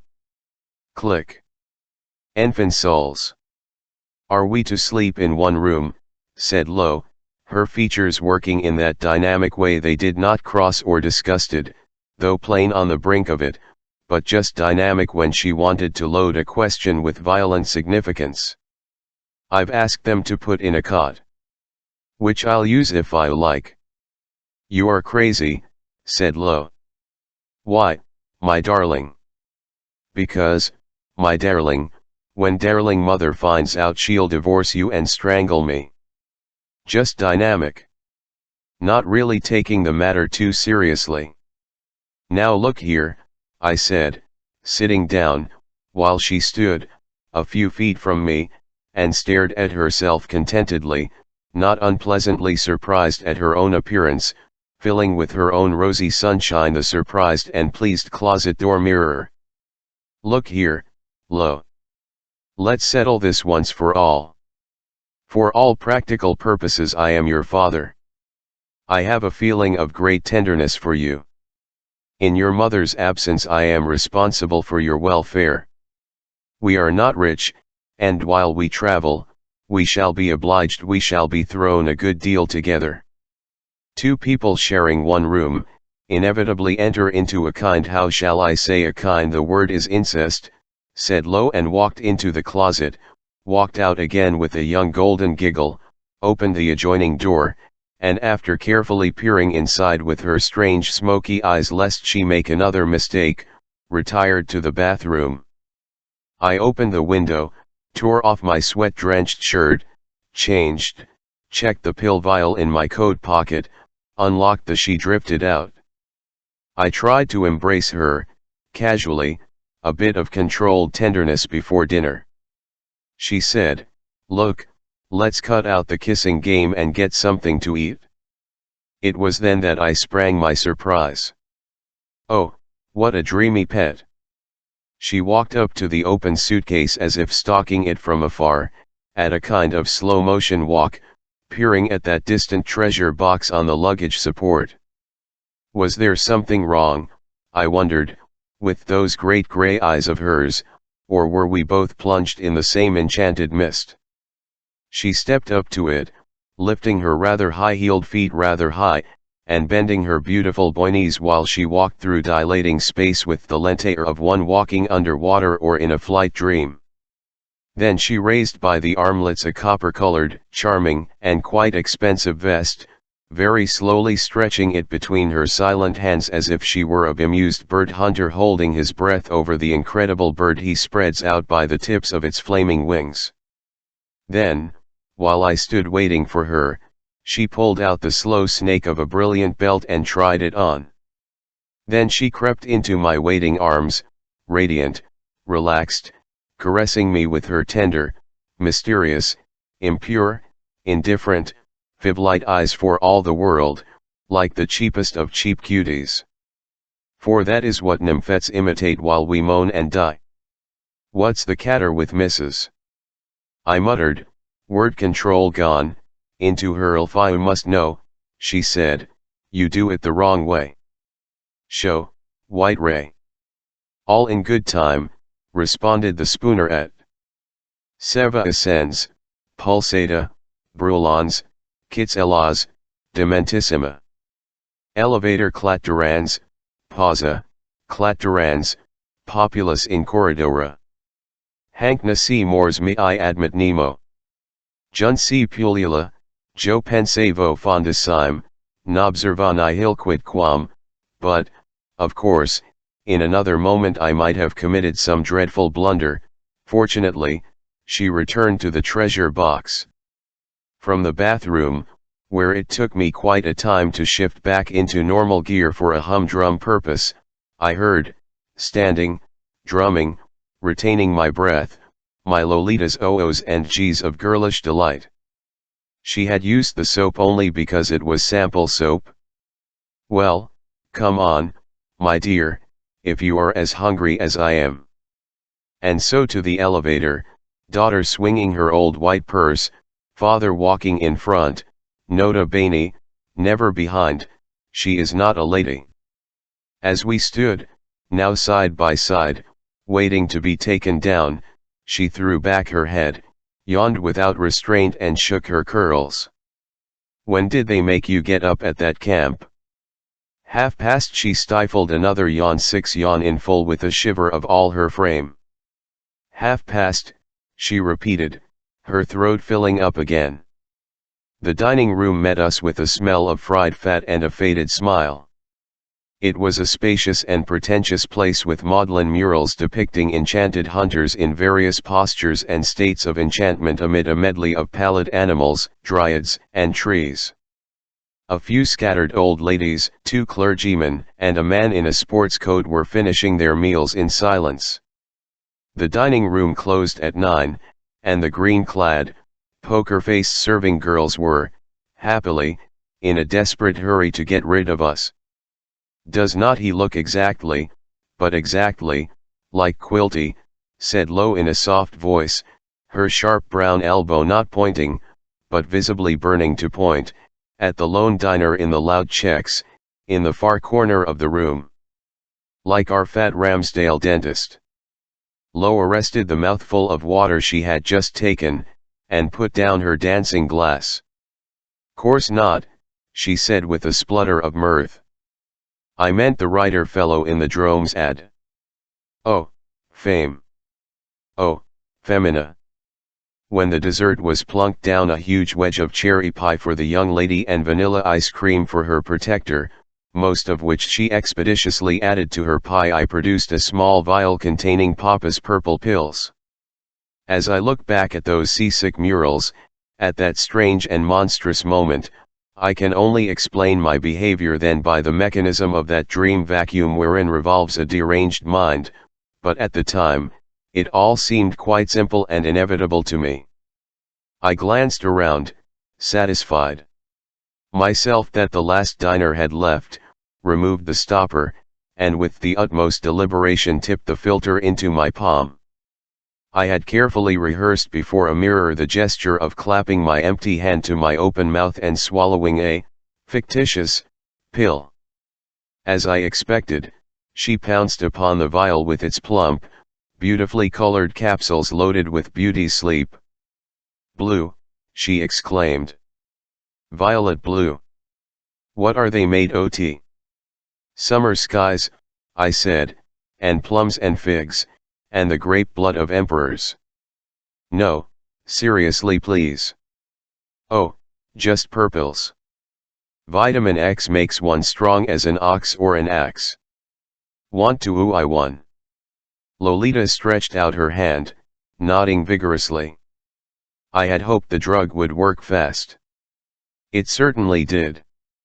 She had had a long day. She had gone rowing in the morning with Barbara, whose sister was waterfront director, as the adorable accessible nymphette now started to tell me in between suppressed palate humping yawns, growing in volume, oh, how fast the magic potion worked, and had been active in other ways too. The movie that had vaguely loomed in her mind was, of course, by the time we water-treaded out of the dining room, forgotten. As we stood in the elevator, she leaned against me, faintly smiling. Wouldn't you like me to tell you, half closing her dark-lidded eyes. Sleepy, huh, said Uncle Tom, who was bringing up the quiet Franco-Irish gentleman and his daughter as well as 2 withered women, experts in roses. They looked with sympathy at my frail, tanned, tottering, dazed Rose darling. I had almost to carry her into our room. There, she sat down on the edge of the bed, swaying a little, speaking in dull, long-drawn tones.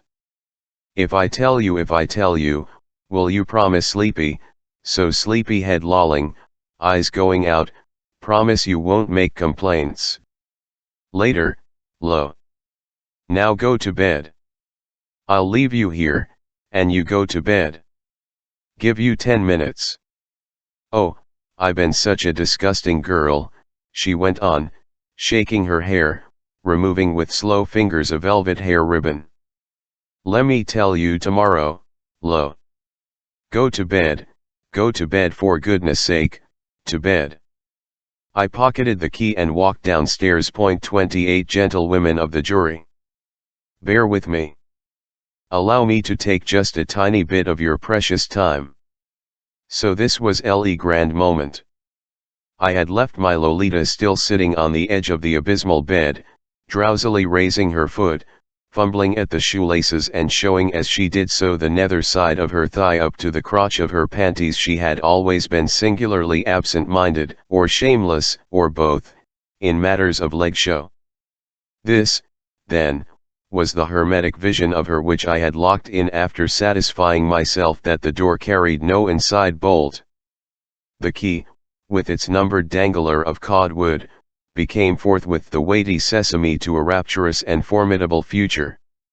It was mine, it was part of my hot hairy fist. In a few minutes, say, 20, say half an hour, sicher is sicher, as my Uncle Gustav used to say, I would let myself into that 342 and find my nymphette, my beauty and bride, imprisoned in her crystal sleep. Jurors. If my happiness could have talked, it would have filled that genteel hotel with a deafening roar. And my only regret today is that I did not quietly deposit key 342 at the Offlos, and leave the Topm, the country, the continent, the hemisphere, indeed, the globe, that very same night. Let me explain. I was not unduly disturbed by her self-accusatory innuendos. I was still firmly resolved to pursue my policy of sparing her purity by operating only in the stealth of night, only upon a completely anesthetized little nude. Restraint and reverence were still my motto, even if that purity, incidentally, thoroughly debunked by modern science, had been slightly damaged tlnuf some juvenile erotic experience, no doubt homosexual, at that accursed camp of hers. Of course, in my old-fashioned, old-world way, I, Jean-Jacques Humbert, had taken for granted, when I first met her, that she was as unravished as the stereotypical notion of normal child had been since the lamented end of the ancient world BC and its fascinating practices. We are not surrounded in our enlightened era by little slave flowers that can be casually plucked between business and bath as they used to be in the days of the Romans, and we do not, as dignified Orientals did in still more luxurious times, use tiny entertainers fore and aft between the mutton and the rose sherbet. The whole point is that the old link between the adult world and the child world has been completely severed nowadays by new customs and new laws. Despite my having dabbled in psychiatry and social work, I really knew very little about children. After all, Lolita was only 12, and no matter what concessions I made to time and place, even bearing in mind the crude behavior of American school children, I still was under the impression that whatever went on among those brash brats, went on at a later age, and in a different environment. Therefore, to retrieve the thread of this explanation, the moralist in me bypassed the issue by clinging to conventional notions of what 12-year-old girls should be. The child therapist in me, a fake, as most of them are, but no matter, regurgitated neo-Freudian hash and conjured up a dreaming and exaggerating dolly in the latency period of girlhood. Finally, the sensualist in me, a great and insane monster, had no objection to some depravity in his prey. But somewhere behind the raging bliss, bewildered shadows conferred, and not to have heeded them, this is what I regret. Human beings, attend. I should have understood that Lolita had already proved to be something quite different from innocent Annabelle, and that the nymphian evil breathing through every pore of the fey child that I had prepared for my secret delectation, would make the secrecy impossible, and the delectation lethal. I should have known, by the signs made to me by something in Lolita, the real child Lolita, or some haggard angel behind her back, that nothing but pain and horror would result from the expected rapture. Oh, winged gentlemen of the jury! And she was mine, the key was in my fist was in my pocket, she was mine. In the course of the evocations and schemes to which I had dedicated so many insomnias, I had gradually eliminated all the superfluous blur, and by stacking level upon level of translucent vision, had evolved a final picture. Naked, except for one sock and her charm bracelet, spread-eagled on the bed where my philter had felled her so I foreglimpsed her, a velvet hair ribbon was still clutched in her hand, her honey-brown body, with the white negative image of a rudimentary swimsuit patterned against her tan, presented to me its pale breast buds. In the rosy lamplight, a little pubic floss glistened on its plump hillock. The cold key with its warm wooden addendum was in my pocket. I wandered through various public rooms, glory below, gloom above, for the look of lust always is gloomy. Lust is never quite sure even when the Velvety victim is locked up in one's dungeon that some rival devil or influential god may still not abolish one's prepared triumph. In common parlance, I needed a drink, but there was no barroom in that venerable place full of perspiring Philistines and period objects. I drifted to the men's room. There, a person in clerical black, a hearty party come on did checking with the assistance of Vienna, if it was still there, inquired of me how I had liked Dr. Boyd's talk, and looked puzzled when I, King Sigmund II, said Boyd was quite a boy. Upon which, I neatly chucked the tissue paper I had been wiping my sensitive fingertips with into the receptacle provided for it, and sallied lobbyward. Comfortably resting my elbows on the counter, I asked Mr. Potts was he quite sure my wife had not telephoned, and what about that cot? He answered she had not, she was dead, of course, and the cot would be installed tomorrow if we decided to stay on. From a big crowded place called the Hunters' Hall came a sound of many voices discussing horticulture or eternity. Another room, called the Raspberry Room, all bathed in light, with bright little tables and a large one with refreshments, was still empty except for a hostess, that type of worn woman with a glassy smile and Charlotte's manner of speaking. She floated up to me to ask if I was Mr. Braddock, because if so, Miss Beard had been looking for me.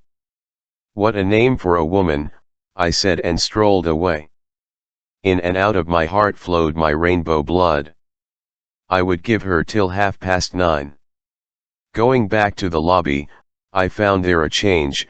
A number of people in floral dresses or black cloth had formed little groups here and there, and some elfish chance offered me the sight of a delightful child of Lolita's age, in Lolita's type of frock, but pure white, and there was a white ribbon in her black hair. She was not pretty, but she was a nymphette, and her ivory pale legs and lily neck formed for one memorable moment a most pleasurable antiphony, in terms of spinal music, to my desire for Lolita, brown and pink, flushed and fouled. The pale child noticed my gaze, which was really quite casual and debonair, and being ridiculously self-conscious, lost countenance completely, rolling her eyes and putting the back of her hand to her cheek, and pulling at the hem of her skirt, and finally turning her thin mobile shoulder blades to me in specious chat with her cow-like mother. I left the loud lobby and stood outside, on the white steps, looking at the hundreds of powdered bugs wheeling around the lamps in the soggy black night, full of ripple and stir. All I would dare to do would amount to such a trifle. Suddenly I was aware that in the darkness next to me there was somebody sitting in a chair on the pillared porch. I could not really see him, but what gave him away was the rasp of a screwing off, then a discreet gurgle, then the final note of a placid screwing on. I was about to move away when his voice addressed me, Where the devil did you get her? I beg your pardon. I said, the weather is getting better. Seems so. Who's the lassie? My daughter. You lie, she's not. I beg your pardon. I said, July was hot. Where's her mother? Dead. I see. Sony. By the way, why don't you two lunch with me tomorrow? That dreadful crowd will be gone by then. We'll be gone too. Good night. Sorry.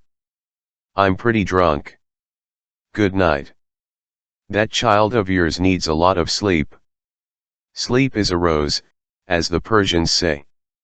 Smoke. Not now. He struck a light, but because he was drunk, or because the wind was, the flame illumined not him but another person, a very old man, one of those permanent guests of old hotels, and his white rocker. Nobody said anything and the darkness returned to its initial place. Then I heard the old-timer cough and deliver himself of some sepulchral mucus. I left the porch. At least half an hour in all had elapsed. I ought to have asked for a sip. The strain was beginning to tell. If a violin string can ache, then I was that string. But it would have been unseemly to display any hurry.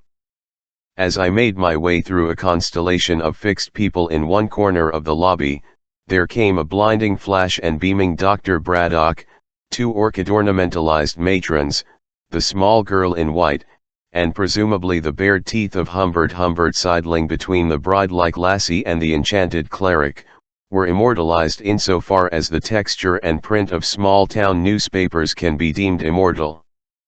A twittering group had gathered near the elevator. I again chose the stairs. 342 was near the fire escape. One could still, but the key was already in the lock, and then I was in the room. 29 The door of the lighted bathroom stood ajar. In addition to that, a skeleton glow came through the Venetian blind from the outside arc lights. These intercrossed rays penetrated the darkness of the bedroom and revealed the following situation. Clothed in one of her old nightgowns, my Lolita lay on her side with her back to me, in the middle of the bed. Her lightly veiled body and bare limbs formed a Z.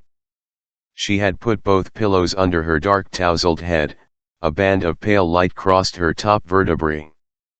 I seemed to have shed my clothes and slipped into pajamas with the kind of fantastic instantaneousness which is implied when in a cinematographic scene the process of changing is cut, and I had already placed my knee on the edge of the bed when Lolita turned her head and stared at me through the striped shadows. Now this was something the intruder had not expected. The whole pill spiel, a rather sordid affair, entre nous so it did, had for object a fastness of sleep that a whole regiment would not have disturbed, and here she was staring at me, and thickly calling me Barbara. Barbara, wearing my pajamas which were much too tight for her, remained poised motionless over the little sleep talker. Softly, with a hopeless sigh, Dolly turned away, resuming her initial position. For at least 2 minutes I waited and strained on the brink, like that tailor with his homemade parachute 40 years ago when about to jump from the Eiffel Tower. Her faint breathing had the rhythm of sleep. Finally I heaved myself onto my narrow margin of bed, stealthily pulled at the odds and ends of sheets piled up to the south of my stone-cold heels, and Lolita lifted her head and gaped at me. As I learned later from a helpful pharmaceutist, the purple pill did not even belong to the big and noble family of barbiturates, and though it might have induced sleep in a neurotic who believed it to be a potent drug, it was too mild a sedative to affect for any length of time a wary, albeit weary, nymphette. Whether the Ramsdale doctor was a charlatan or a shrewd old rogue, does not, and did not, really matter. What mattered, was that I had been deceived. When Lolita opened her eyes again, I realized that whether or not the drug might work later in the night, the security I had relied upon was a sham one. Slowly her head turned away and dropped onto her unfair amount of pillow. I lay quite still on my brink, peering at her rumpled hair, at the glimmer of nymphette flesh, where half a haunch and half a shoulder dimly showed, and trying to gauge the depth of her sleep by the rate of her respiration. Some time passed, nothing changed, and I decided I might risk getting a little closer to that lovely and maddening glimmer, but hardly had I moved into its warm purlieus than her breathing was suspended, and I had the odious feeling that little Dolores was wide awake and would explode in screams if I touched her with any part of my wretchedness. Please, reader, no matter your exasperation with the tender-hearted, morbidly sensitive, infinitely circumspect hero of my book, do not skip these essential pages. Imagine me, I shall not exist if you do not imagine me, who I to discern the doe in me, trembling in the forest of my own iniquity. Let's even smile a little. After all, there is no harm in smiling. For instance, I almost wrote for instance, I had no place to rest my head, and a fit of heartburn, they call those fries French, grand vieux, was added to my discomfort. She was again fast asleep, my nymphette, but still I did not dare to launch upon my enchanted voyage. La petite dormeuse I amant ridicule.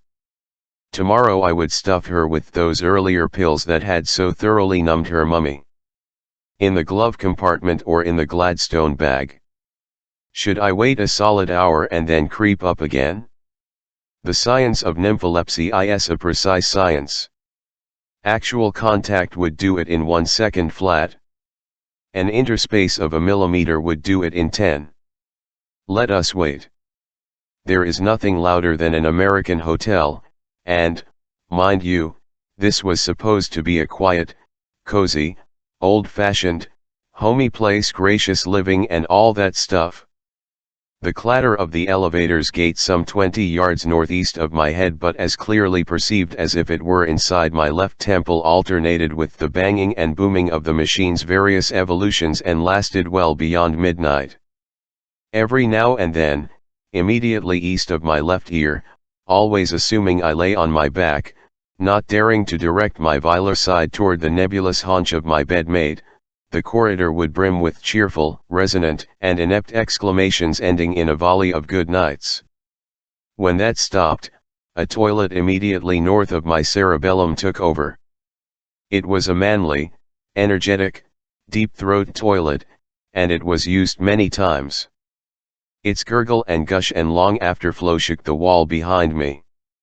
Then someone in a southern direction was extravagantly sick, almost coughing out his life with his liquor, and his toilet descended like a veritable Niagara, immediately beyond our bathroom. And when finally all the waterfalls had stopped, and the enchanted hunters were sound asleep, the avenue under the window of my insomnia, to the west of my wake estate, eminently residential, dignified alley of huge trees degenerated into the despicable haunt of gigantic trucks roaring through the wet and windy night.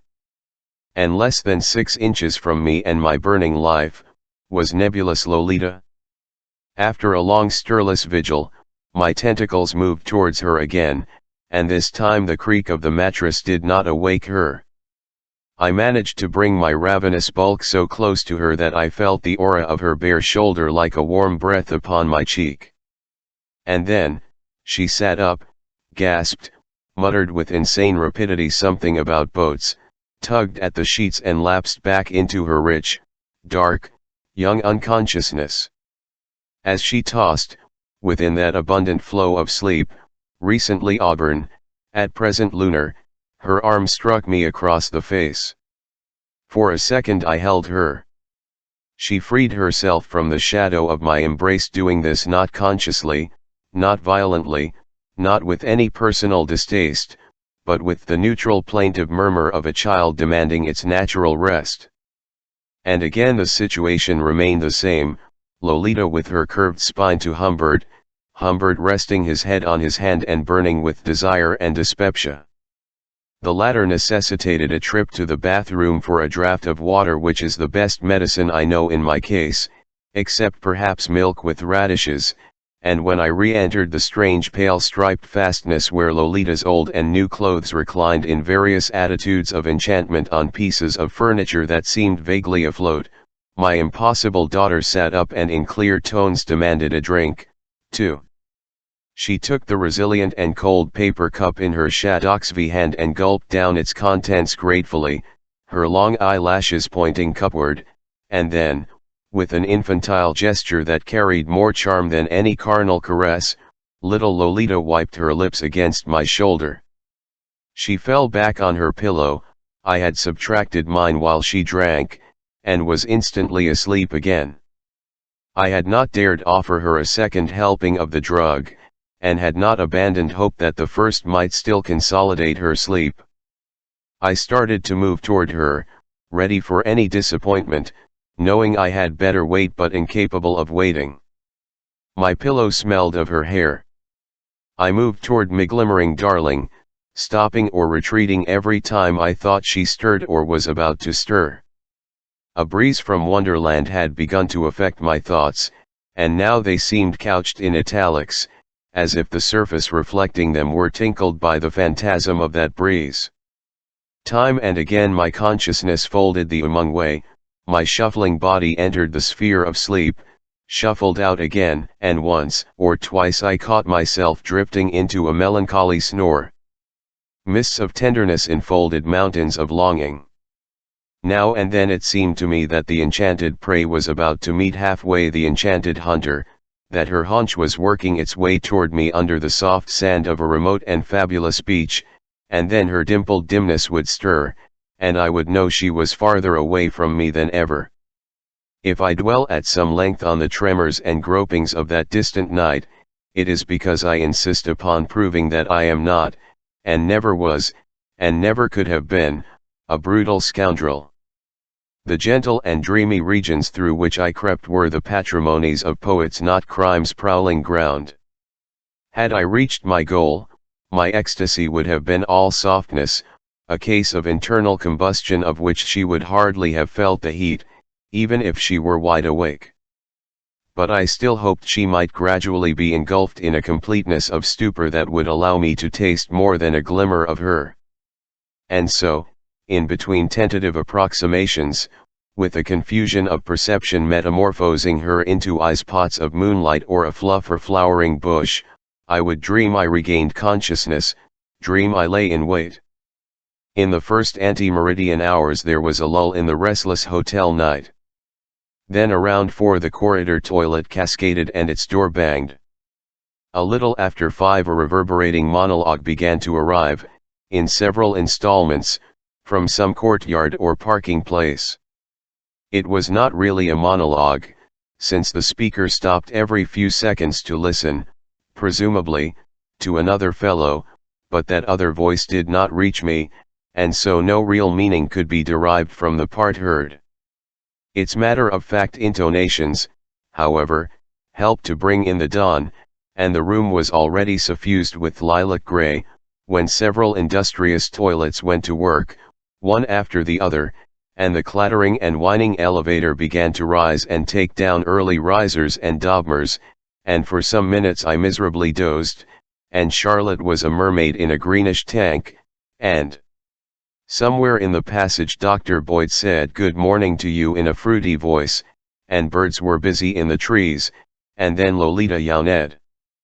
Frigid gentlewomen of the jury. I had thought that months, perhaps years, would elapse before I dared to reveal myself to Dolores Hayes, but by 6 she was wide awake, and by 6:15 we were technically lovers. I am going to tell you something very strange.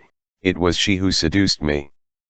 Upon hearing her first morning yawn, I feigned handsome profiled sleep. I just did not know what to do. Would she be shocked at finding me by her side, and not in some spare bed? Would she collect her clothes and lock herself up in the bathroom? Would she demand to be taken at once to Ramsdale to her mother's bedside back to camp? But my Lo was a sportive lassie. I felt her eyes on me, and when she uttered at last that beloved chortling note of hers, I knew her eyes had been laughing. She rolled over to my side, and her wan brown hair came against my collarbone. I gave a mediocre imitation of waking up. We lay quietly. I gently caressed her hair, and we gently kissed.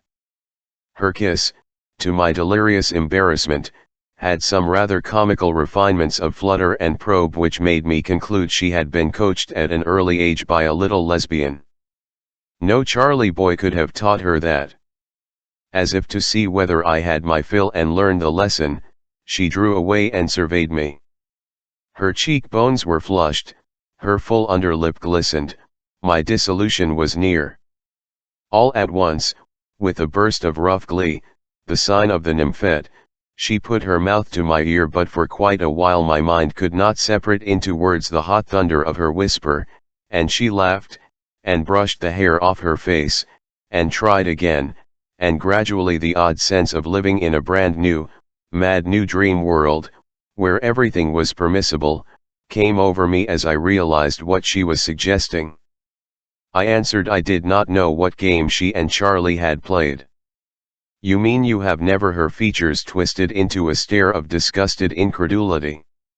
You have never? She started again. I took time out by nuzzling her a little. Lay off, will you? She said with a twangy whine, hastily removing her brow and shoulder from my lips. It was very curious the way she considered and kept doing so for a long time, all caresses except kisses on the mouth or the stark act of love, either romantic slosh or abnormal. You mean, she persisted, now kneeling above me, you never did it when you were a kid? Never, I answered quite truthfully. Okay, said Lolita, here is where we start. However, I shall not bore my learned readers with a detailed account of Lolita's presumption. Suffice it to say that not a trace of modesty did I perceive in this beautiful, hardly formed young girl whom modern co-education, juvenile mores, the campfire racket and so forth had utterly and hopelessly depraved. She saw the stark act merely as part of a youngster's furtive world, unknown to adults. What adults did for purposes of procreation was no business of hers. My life was handled by little Lo in an energetic, matter-of-fact manner, as if it were an insensate gadget unconnected with me. While eager to impress me with the world of tough kids, she was not quite prepared for certain discrepancies between a kid's life and mine. Pride alone prevented her from giving up, for, in my strange predicament, I feigned supreme stupidity and had her have her way at least while I could still bear it. But really these are irrelevant matters, I am not concerned with so-called sex at all. Anybody can imagine those elements of animality. A greater endeavor lures me on, to fix once for all the perilous magic of nymphets. Point 30. I have to tread carefully. I have to speak in a whisper.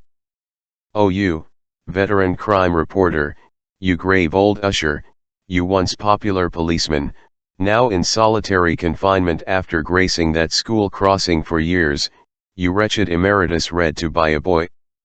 It would never do, would it, to have you fellows fall madly in love with my Lolita? Had I been a painter, had the management of the Enchanted Hunters lost its mind one summer day and commissioned me to redecorate their dining room with murals of my own making, this is what I might have thought up. Let me list some fragments. There would have been a lake. There would have been an arbor in flame flower. There would have been nature studies, a tiger pursuing a bird of paradise, a choking snake sheathing whole the flayed trunk of a shote.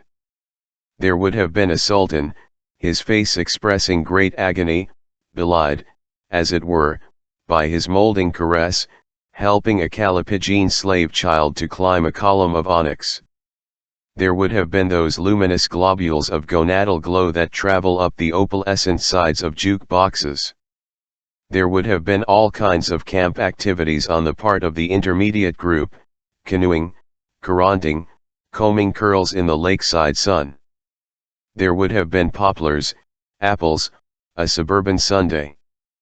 There would have been a fire opal dissolving within a ripple-ringed pool, a last throb, a last dab of color, stinging red, Smarting pink, a sigh, a wincing child. 31 I am trying to describe these things not to relieve them in my present boundless misery, but to sort out the portion of hell and the portion of heaven in that strange, awful, maddening world nymphet love.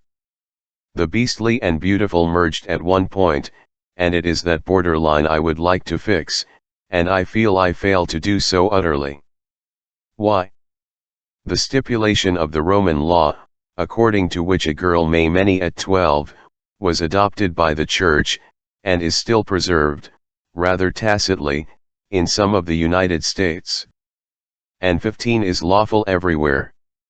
There is nothing wrong, say both hemispheres, when a brute of 40, blessed by the local priest and bloated with drink, sheds his sweat-drenched finery and thrusts himself up to the hilt into his youthful bride. In such stimulating temperate climates, says an old magazine in this prison library, as St. Louis, Chicago, and Cincinnati, girls mature about the end of their 12th year. Dolores Hayes was born less than 300 miles from stimulating Cincinnati. I have but followed nature. I am nature's faithful hound.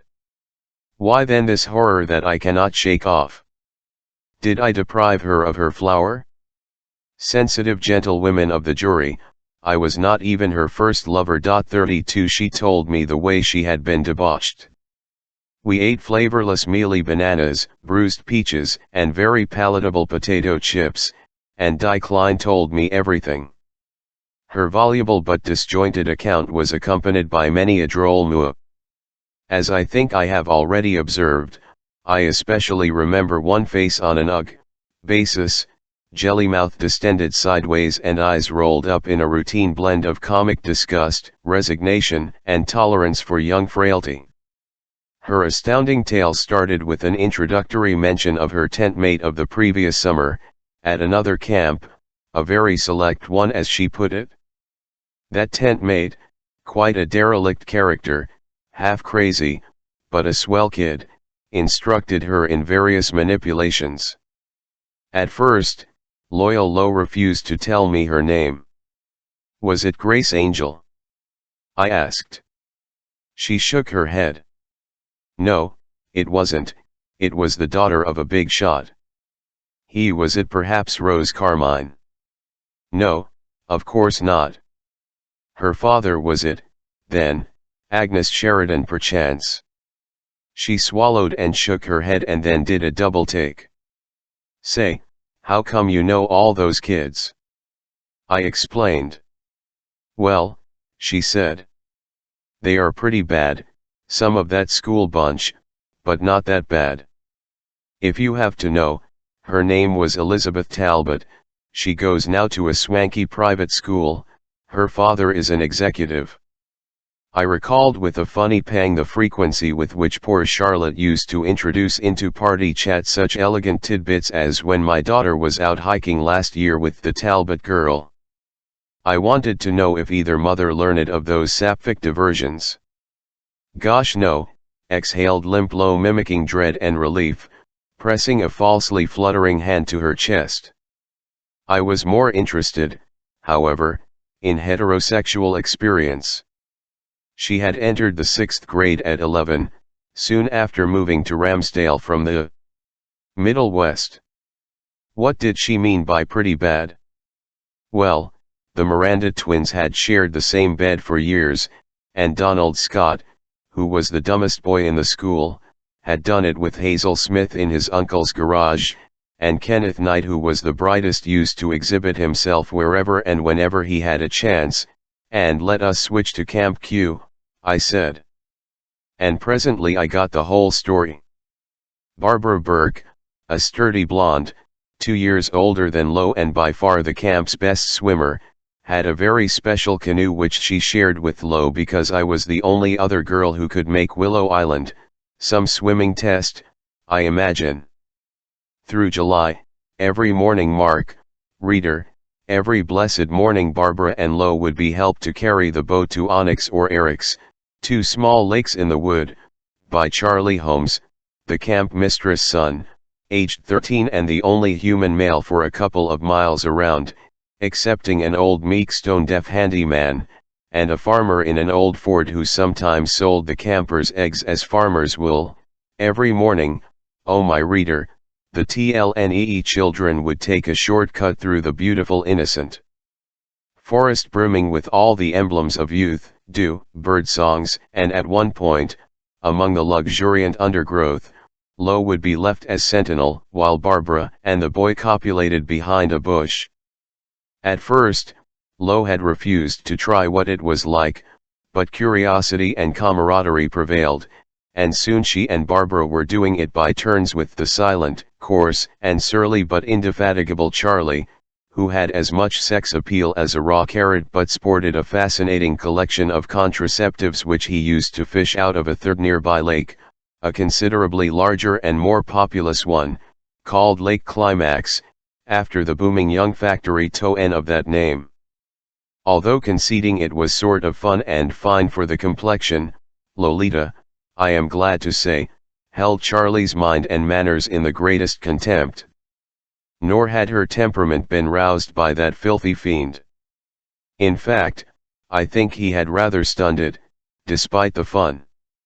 By that time it was close to 10. With the ebb of lust, an ashen sense of awfulness, abetted by the realistic drabness of a grey neuralgic day, crept over me and hummed within my temples. Brown, naked, frail Lo, her narrow white buttocks to me, her sulky face to a door mirror, stood, arms akimbo, feet, in new slippers with pussy fur tops, wide apart, and through a forehanging lock tritely mugged at herself in the glass. From the corridor came the cooing voices of colored maids at work, and presently there was a muddled attempt to open the door of our room. I had Lo go to the bathroom and take a much-needed soap shower. The bed was a frightful mess with overtones of potato chips. She tried on a two-piece navy wool, then a sleeveless blouse with a swirly clathrate skirt, but the first was too tight and the second too ample, and when I begged her to hurry up, the situation was beginning to frighten me.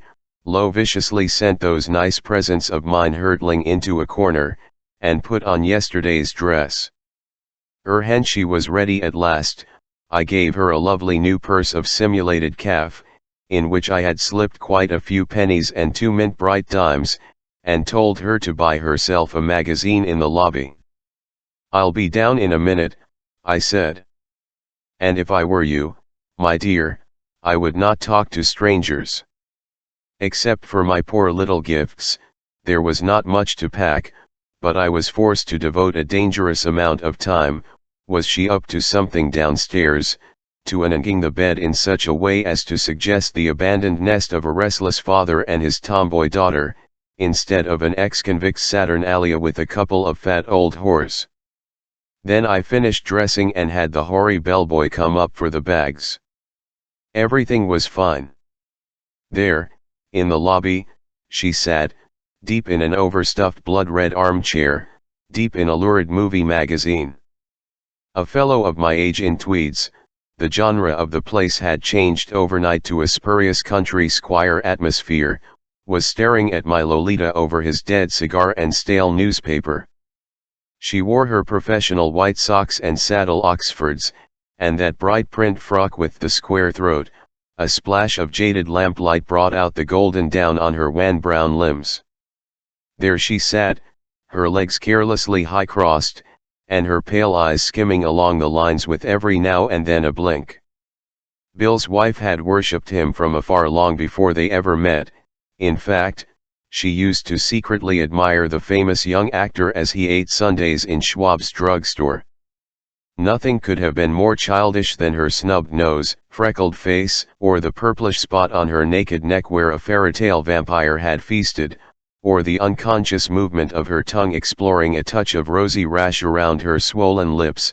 Nothing could be more harmless than to read about Jill, an energetic starlet who made her own clothes and was a student of serious literature. Nothing could be more innocent than the part in that glossy brown hair with that silky sheen on the temple. Nothing could be more naive, but what sickening envy the lecherous fellow, whoever he was, come to think of it, He resembled a little my Swiss uncle Gustav, also a great admirer of LED covert would have experienced had he known that every nerve in me was still anointed and ringed with the feel of her body, the body of some immortal daemon disguised as a female child. Was Pink Pig Mr. Swoon absolutely sure my wife had not telephoned? He was.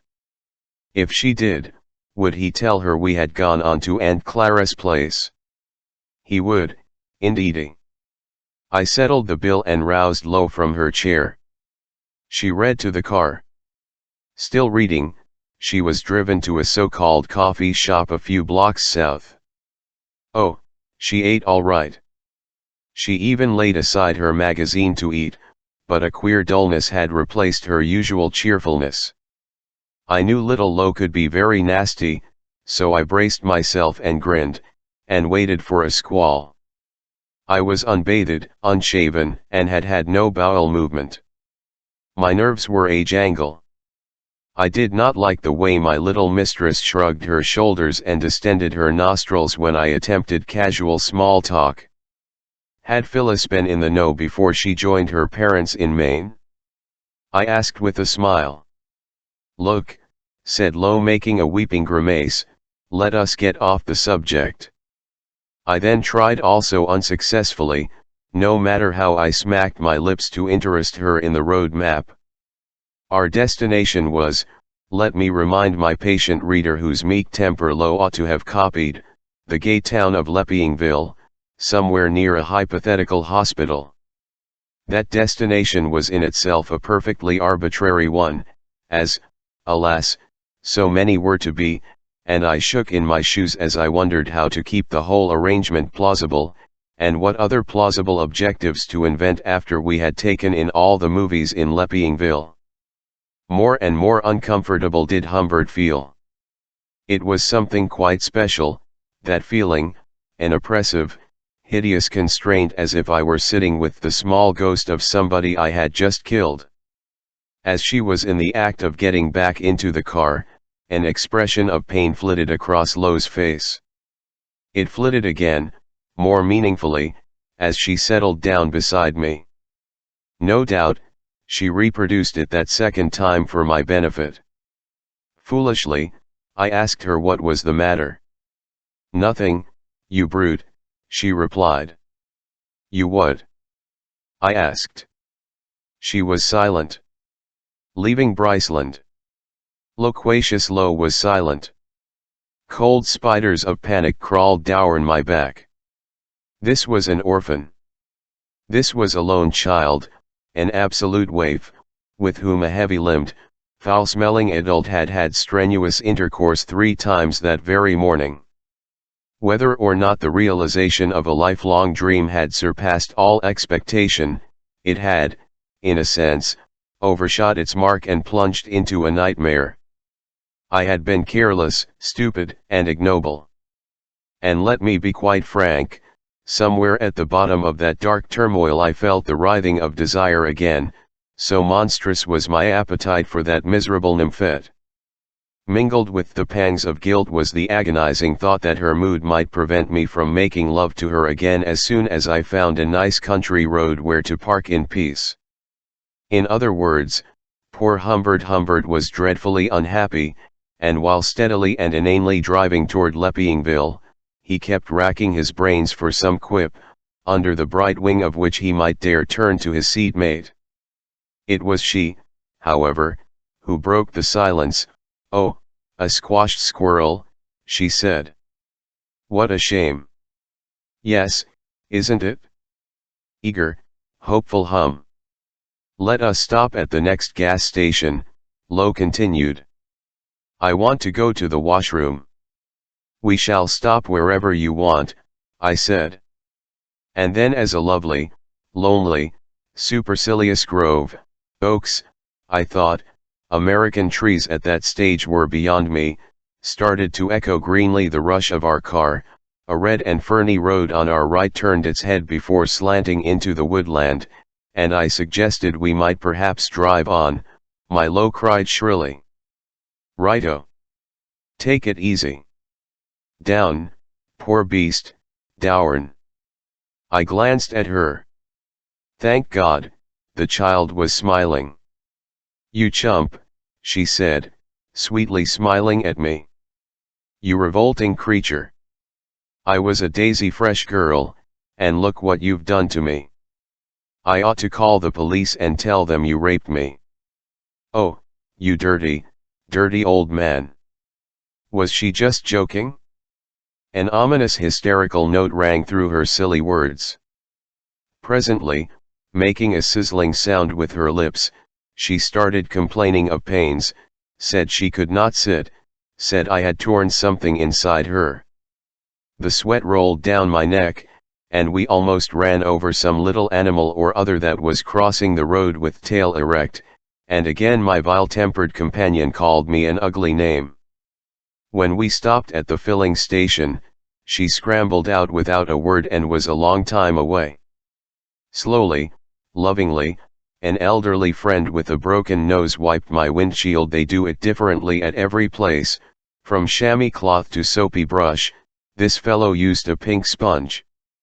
She appeared at last. Look, she said in that neutral voice that hurt me so, give me some dimes and nickels. I want to call mother in that hospital. What's the number? Get in, I said. You can't call that number. Why? Get in and slam the door. She got in and slammed the door. The old garage man beamed at her. I swung onto the highway. Why can't I call my mother if I want to? Because, I answered, your mother is dead. 33 in the ghetto N of Leppingville. I bought her 4 books of comics, a box of candy, a box of sanitary pads, 2 Cokes, a manicure set, a travel clock with a luminous dial, a ring with a real topaz, a tennis racket, roller skates with white high shoes, field glasses, a portable radio set, chewing gum, a transparent raincoat, sunglasses, some more garments, swooners, shorts, all kinds of summer frocks. At the hotel we had separate rooms, but in the middle of the night she came sobbing into mine, and we made it up very gently. You see, she had absolutely nowhere else to go. Part 2. It was then that began our extensive travels all over the States. To any other type of tourist accommodation I soon grew to prefer the functional motel. Clean, neat, safe nooks, ideal places for sleep, argument, reconciliation, insatiable illicit love. At first, in my dread of arousing suspicion, I would eagerly pay for both sections of one double unit, each containing a double bed. I wondered what type of foursome this arrangement was ever intended for, since only a Pharisaic parody of privacy could be attained by means of the incomplete partition dividing the cabin or room into 2 communicating love nests. By and by, the very possibilities that such honest promiscuity suggested, 2 young couples merrily swapping mates or a child shamming sleep to ear witness primal sonorities, made me bolder, and every now and then I would take a bed and cot or twin bed cabin, a prison cell of paradise, with yellow window shades pulled down to create a morning illusion of Venice and sunshine when actually it was Pennsylvania and rain. We came to know newscanoes, to use a Flaubertian intonation, the stone cottages under enormous Chateaubriandesque trees, the brick unit, the adobe unit, the stucco court, on what the tour book of the Automobile Association describes as shaded or spacious or landscaped grounds, the log kind, finished in knotty pine, reminded low, by its golden brown glaze, of fried chicken bones. We held in contempt the plain whitewashed clapboard cabins, with their faint sewerish smell or some other gloomy self-conscious stench and nothing to boast of, except good beds, and an unsmiling landlady always prepared to have her gift. Well, I could give you. Turned down. Newscanoes, this is royal fun, the would-be enticements of their repetitious names, all those sunset motels, U-beam cottages, Hillcrest courts, Pine View courts, Mountain View courts, Skyline courts, Park Plaza courts, Green Acres, Max courts. There was sometimes a special line in the write-up, such as "Children welcome, pets allowed, you are welcome, you are allowed." The baths were mostly tiled showers, with an endless variety of spouting mechanisms, but with one definitely non-Laodicean characteristic in common: a propensity, while in use, to turn instantly beastly hot or blindingly cold upon you, depending on whether your neighbor turned on his cold or his hot to deprive you of a necessary complement in the shower you had so carefully blended. Some motels had instructions pasted above the toilet, on whose tank the towels were unhygienically heaped, asking guests not to throw into its bowl garbage, beer cans, cartons, stillborn babies. Others had special notices under glass, such as "Things to do, riding." You will often see riders coming down Main Street on their way back from a romantic moonlight ride. Often at 3 a.m, sneered unromantic low. News consumes the various types of motor court operators: the reformed criminal, the retired teacher and the business flop, among the males, and the motherly, pseudo-ladylike, and madamic variants among the females. And sometimes trains would cry in the monstrously hot and humid night with here trending and ominous planjenki, mingling power and hysteria in one desperate scream. We avoided tourist homes, country cousins of funeral ones, old-fashioned, genteel and showerless, with elaborate dressing tables in depressingly white and pink little bedrooms, and photographs of the landlady's children in all their instars. But I did surrender, now and then, to Lo's predilection for real hotels. She would pick out in the book, while I petted her in the parked car in the silence of a dusk-mellowed, mysterious side road, some highly recommended lake lodge which offered all sorts of things magnified by the flashlight she moved over them, such as congenial company, between-meal snacks, outdoor barbecues, but which in my mind conjured up odious visions of stinking high school boys in sweatshirts and an ember-red cheek pressing against hers, while poor Dr. Humbert, embracing nothing but two masculine knees, would cold humor his piles on the damp turf.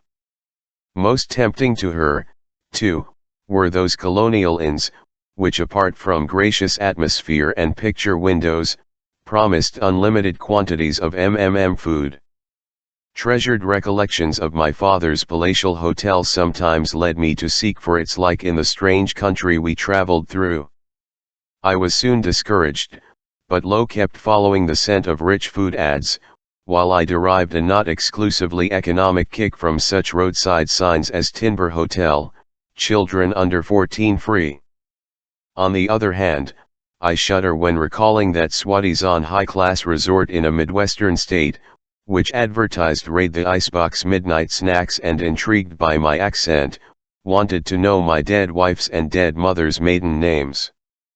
A 2 days stay there cost me $124. And do you remember, Miranda, that other ultra-smart robber's den with complimentary morning coffee and circulating ice water, and no children under 16, no Lolitas, of course? Immediately upon arrival at one of the plainer motor courts which became our habitual haunts, she would set the electric fan a win, or induce me to drop a quarter into the radio, or she would read all the signs and inquire with a whine why she could not go riding up some advertised trail or swimming in that local pool of wan mineral water. Most often, in the slouching, bored way she cultivated, Lo would fall prostrate and abominably desirable into a red spring chair or a green chaise longue, or a steamer chair of striped canvas with footrest and canopy, or a sling chair, or any other lawn chair under a garden umbrella on the patio, and it would take hours of blandishments, tlns and promises to make her lend me for a few seconds her brown limbs in the seclusion of the $5 room before undertaking anything she might prefer to my poor joy. A combination of naivete and deception, of charm and vulgarity, of blue sulks and rosy mirth, Lolita, when she chose, could be a most exasperating brat. I was not really quite prepared for her fits of disorganized boredom, intense and vehement griping, her sprawling, droopy, dopey-eyed style, and what is called goofing off, a kind of diffused clowning which she thought was tough in a boyish hoodlum way. Mentally, I found her to be a disgustingly conventional little girl. Sweet hot jazz, square dancing, gooey fudge sundaes, musicals, movie magazines, and so forth, these were the obvious items in her list of beloved things. The Lord knows how many nickels I fed to the gorgeous music boxes that came with every meal we had.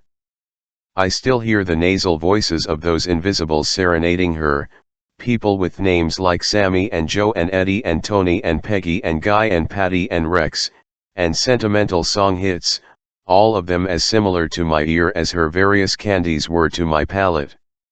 She believed, with a kind of celestial trust, any advertisement or advice that appeared in Movie Love or Screenlandster Razzle Starves Pimples, or you better watch out if I re-wearing your shirt tails outside your jeans, gals, because Jill says you shouldn't. If a roadside sign said, visit our gift shop, we had to visit it, had to buy its Indian curios, dolls, copper jewelry, cactus candy. The words novelties and souvenirs simply entranced her by their trochaic lilt. If some cafe sign proclaimed ice cold rinks, she was automatically stirred, although all drinks everywhere were ice cold. She it was to whom ads were dedicated, the ideal consumer, the subject and object of every foul poster. And she attempted unsuccessfully to patronize only those restaurants where the Holy Spirit of Hunkandines had descended upon the cute paper napkins and cottage cheese crested salads in those days. Neither she nor I had thought up yet the system of monetary bribes which was to work such havoc with my nerves and her morals somewhat later. I relied on 3 other methods to keep my pubescent concubine in submission and passable temper. A few years before, she had spent a rainy summer under Miss Phelan's bleary eye in a dilapidated Appalachian farmhouse that had belonged to some gnarled Hayes or other in the dead past. It still stood among its rank acres of goldenrod on the edge of a flowerless forest, at the end of a permanently muddy road, 20 miles from the nearest hamlet. Lowe recalled that scarecrow of a house, the solitude, the soggy old pastures, the wind, the bloated wild mess, with an energy of disgust that distorted her mouth and fattened her half-revealed tongue. And it was there that I warned her she would dwell with me in exile for months and years if need be, studying under me French and Latin, unless her present attitude changed. Charlotte, I began to understand you. A simple child, Lowe would scream no, and frantically clutch at my driving hand whenever I put a stop to her tornadoes of temper by turning in the middle of a highway with the implication that I was about to take her straight to that dark and dismal abode. The farther, however, we traveled away from it west, the less tangible that menace became, and I had to adopt other methods of persuasion. Among these, the reformatory threat is the one I recall with the deepest moan of shame. From the very beginning of our concourse, I was clever enough to realize that I must secure her complete cooperation in keeping our relation secret, that it should become a second nature with her, no matter what grudge she might bear me, no matter what other pleasures she might seek. Come and kiss your old man, I would say, and drop that moody nonsense. In former times, when I was still your dream male, the reader will notice what pains I took to speak Lowe's tongue. You swooned to records of the number 1 throb and sob idol of your coevals, Lowe, of my what? Speak English. That idol of your pals sounded, you thought, like friend Humbert. But now, I am just your old man, a dream dad protecting his dream daughter. My cher Dolores. I want to protect you, dear, from all the horrors that happen to little girls in coal sheds and alleyways, and, alas, comme vous le savez trop bien, ma gentille, in the blueberry woods during the bluest of summers. Through thick and thin I will still stay your guardian, and if you are good, I hope a court may legalize that guardianship before long. Let us, however, forget, Dolores Hayes, so-called legal terminology, terminology that accepts as rational the term lewd and lascivious cohabitation. I am not a criminal sexual psychopath taking indecent liberties with a child. The rapist was Charlie Holmes. I am the therapist, a matter of nice spacing in the way of distinction. I am your daddum, Lo. Look, I've a learned book here about young girls. Look, darling, what it says. I quote, "The normal girl normal, mark you, the normal girl is usually extremely anxious to please her father. She feels in him the forerunner of the desired elusive male, elusive is good," by Polonius. The wise mother, and your poor mother would have been wise, had she lived, will encourage a companionship between father and daughter, realizing excuse the corny style that the girl forms her ideals of romance and of men from her association with her father. Now, what association does this cheery book mean and recommend? I quote again, "Among Sicilians sexual relations between a father and his daughter are accepted as a matter of course, and the girl who participates in such relationship is not looked upon with disapproval by the society of which she is part. I'm a great admirer of Sicilians, fine athletes, fine musicians, fine upright people, Lo, and great lovers. But let's not digress.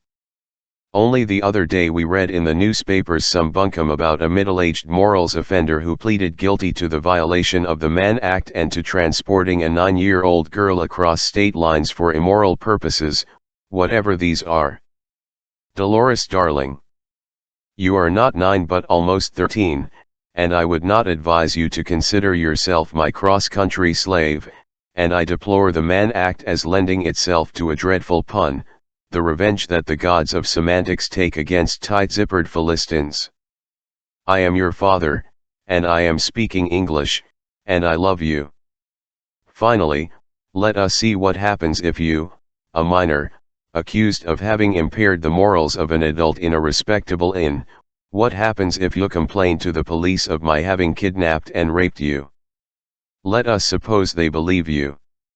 A minor female, who allows a person over 21 to know her carnally, involves her victim into statutory rape, or second-degree sodomy, depending on the technique, and the maximum penalty is 10 years. So I go to jail. Okay. I go to jail.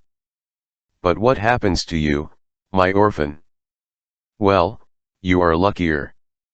You become the ward of the Department of Public Welfare, which I am afraid sounds a little bleak. A nice grim matron of the Miss Phelan type, but more rigid and not a drinking woman, will take away your lipstick and fancy clothes. No more gadding about? I don't know if you have ever heard of the laws relating to dependent, neglected, incorrigible and delinquent children. While I stand gripping the bars, you, happy neglected child, will be given a choice of various dwelling places, all more or less the same, the correctional school, the reformatory, the juvenile detention home, or one of those admirable girls' protectories where you knit things, and sing hymns, and have rancid pancakes on Sundays. You will go there, Lolita my Lolita, this Lolita will leave her Catullus and go there, as the wayward girl you are. In plainer words, if we two are found out, you will be analyzed and institutionalized, my pet, C.S. tout. You will dwell, my Lolita will dwell, come here, my brown flower, with 39 other dopes in a dirty dormitory, no, allow me, please, under the supervision of hideous matrons. This is the situation, this is the choice. Don't you think that under the circumstances Dolores Hayes had better stick to her old man? By rubbing all this in, I succeeded in terrorizing Lo, who despite a certain brash alertness of manner and spurts of wit was not as intelligent a child as her IQ might suggest. But if I managed to establish that background of shared secrecy and shared guilt, I was much less successful in keeping her in good humor. Every morning during our year-long travels I had to devise some expectation, some special point in space and time for her to look forward to, for her to survive till bedtime. Otherwise, deprived of a shaping and sustaining purpose, the skeleton of her day sagged and collapsed. The object in view might be anything: a lighthouse in Virginia, a natural cave in Arkansas converted to a cafe, a collection of guns and violins somewhere in Oklahoma, a replica of the Grotto of Lourdes in Louisiana, shabby photographs of the Bonanza mining period in the local museum of a Rocky Mountains resort, anything whatsoever, but it had to be there, in front of us, like a fixed star, although as likely as not Lo would feign gagging as soon as we got to it. By putting the geography of the United States into motion, I did my best for hours on end to give her the impression of going places, of rolling on to some definite destination, to some unusual delight. I have never seen such smooth amiable roads as those that now irradiated before us, across the crazy quilt of 48 states. Voraciously we consumed those long highways, in rapt silence we glided over their glossy black dance floors. Not only had Lo no eye for scenery, but she furiously resented my calling her attention to this or that enchanting detail of landscape, which I myself learned to discern only after being exposed for quite a time to the delicate beauty ever present in the margin of our undeserving journey.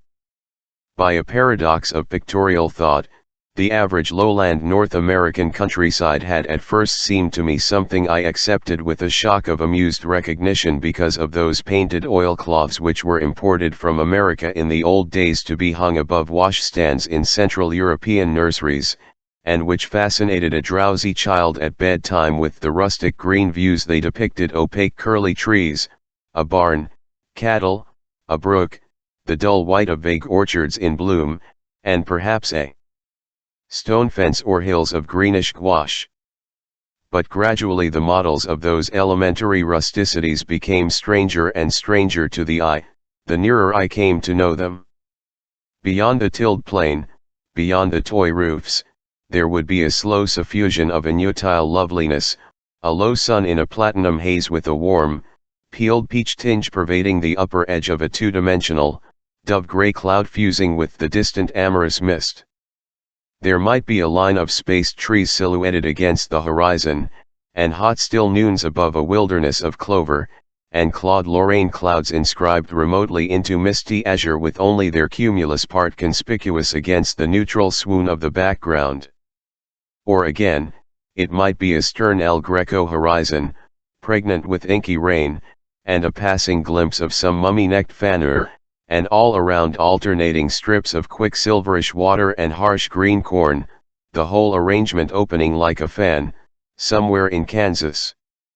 Now and then, in the vastness of those plains, huge trees would advance toward us to cluster self-consciously by the roadside and provide a bit of humanitarian shade above a picnic table, with sunflecks, flattened paper cups, samaras, and discarded ice cream sticks littering the brow and ground. A great user of roadside facilities, my unfastidious Lo would be charmed by toilet signs, guys gals, John Jane, Jack Jill, and even Bucks Does. While lost in an artist's dream, I would stare at the honest brightness of the gasoline paraphernalia against the splendid green of oaks, or at a distant hill scrambling out scarred but still untamed from the wilderness of agriculture that was trying to swallow it. At night, tall trucks studded with colored lights, like dreadful giant Christmas trees, loomed in the darkness and thundered by the belated little sedan. And again next day a thinly populated sky, losing its blue to the heat, would melt overhead, and Lo would clamor for a drink, and her cheeks would hollow vigorously over the straw, and the car inside would be a furnace when we got in again, and the road shimmered ahead, with a remote car changing its shape mirage-like in the surface glare, and seeming to hang for a moment, old-fashionedly square and high, in the hot haze. And as we pushed westward, patches of what the garage man called sagebrush appeared, and then the mysterious outlines of table-like hills, and then red bluffs ink-blotted with junipers, and then a mountain range, dun grading into blue, and blue into dream, and the desert would meet us with a steady gale, dust, great thorn bushes, and hideous bits of tissue paper mimicking pale flowers among the prickles of wind-tortured withered stalks all along the highway, in the middle of which there sometimes stood simple cows, immobilized in a position, tail left, white eyelashes right, cutting across all human rules of traffic. My lawyer has suggested I give a clear, frank account of the itinerary we followed, and I suppose I have reached here a point where I cannot avoid that chore. Roughly, during that mad year, August 1947 to August 1948, our route began with a series of wiggles and whirls in New England, then meandered south, up and clown, east and west, dipped deep into Chew-on-Appel Dixieland, avoided Florida because the Farlows were there, veered west, zigzagged through calm belts and cotton belts. This is not too clear, I am afraid, Clarence, but I did not keep any notes, and have at my disposal only an atrociously crippled tour book in 3 volumes, almost a symbol of my torn and tattered past, in which to check these recollections, crossed and recrossed the Rockies, straggled through southern deserts where we wintered, reached the Pacific, turned north till oofed the pale lilac fluff of flowering shrubs along forest roads, almost reached the Canadian border, and proceeded east, across good lands and bad lands, back to agriculture on a grand scale, avoiding, despite Little Low's strident remonstrations, Little Low's birthplace, in a corn, coal, and hog-producing area, and finally returned to the fold of the East, petering out in the college town of Beardsley Point. To now, in perusing what follows, the reader should bear in mind not only the general circuit as adumbrated above, with its many side trips and tourist traps, secondary circles, and skittish deviations, but also the fact that far from being an indolent party de plaisir, our tour was a hard, twisted, teleological growth, whose sole raison d'être, these French clichés are symptomatic, was to keep my companion in passable humor from kiss to kiss. Thumbing through that battered tour book, I dimly evoked that magnolia garden in a southern state which cost me $4 and which, according to the ad in the book, you must visit for 3 reasons, because John Galsworthy, a stone-dead writer of sorts, acclaimed it as the world's fairest garden, because in 1900 Baedeker's guide had marked it with a star, and finally, because oh, reader, my reader, guess. Because children, and by jingo was not my Lolita a child, will walk starry-eyed and reverently through this foretaste of heaven, drinking in beauty that can influence a life. Not mine, said Grimlow, and settled down on a bench with the fillings of 2 Sunday papers in her lovely lap. We passed and repassed through the whole gamut of American roadside restaurants, from the lowly Eat with its deer head, dark trace of long tier at inner canthus, humorous picture postcards of the posterior curate type, impaled guest checks, lifesavers, sunglasses, ad-man visions of celestial Sundays, 1/2 of a chocolate cake under glass, and several horribly experienced flies zigzagging over the sticky sugar pour on the ignoble counter, and all the way to the expensive place with the subdued lights, preposterously poor table linen, inept waiters, ex-convicts or college boys, the roan back of a screen actress, the sable eyebrows of her male of the moment, and an orchestra of zoot suitors with trumpets. We inspected the world's largest stalagmite in a cave where 3 southeastern states have a family reunion, admission by age, adults $1, pubescents 60 cents. A granite obelisk commemorating the Battle of Blue Licks, with old bones and Indian pottery in the museum nearby, low a dime, very reasonable. The present log cabin boldly simulating the past log cabin where Lincoln was born. A boulder, with a plaque, in memory of the author of Trees, by now we are in Poplar Cove, and see, reached by what my kind, tolerant, usually so restrained tour book angrily calls a very narrow road, poorly maintained, to which, though no Kilmerite, I subscribe.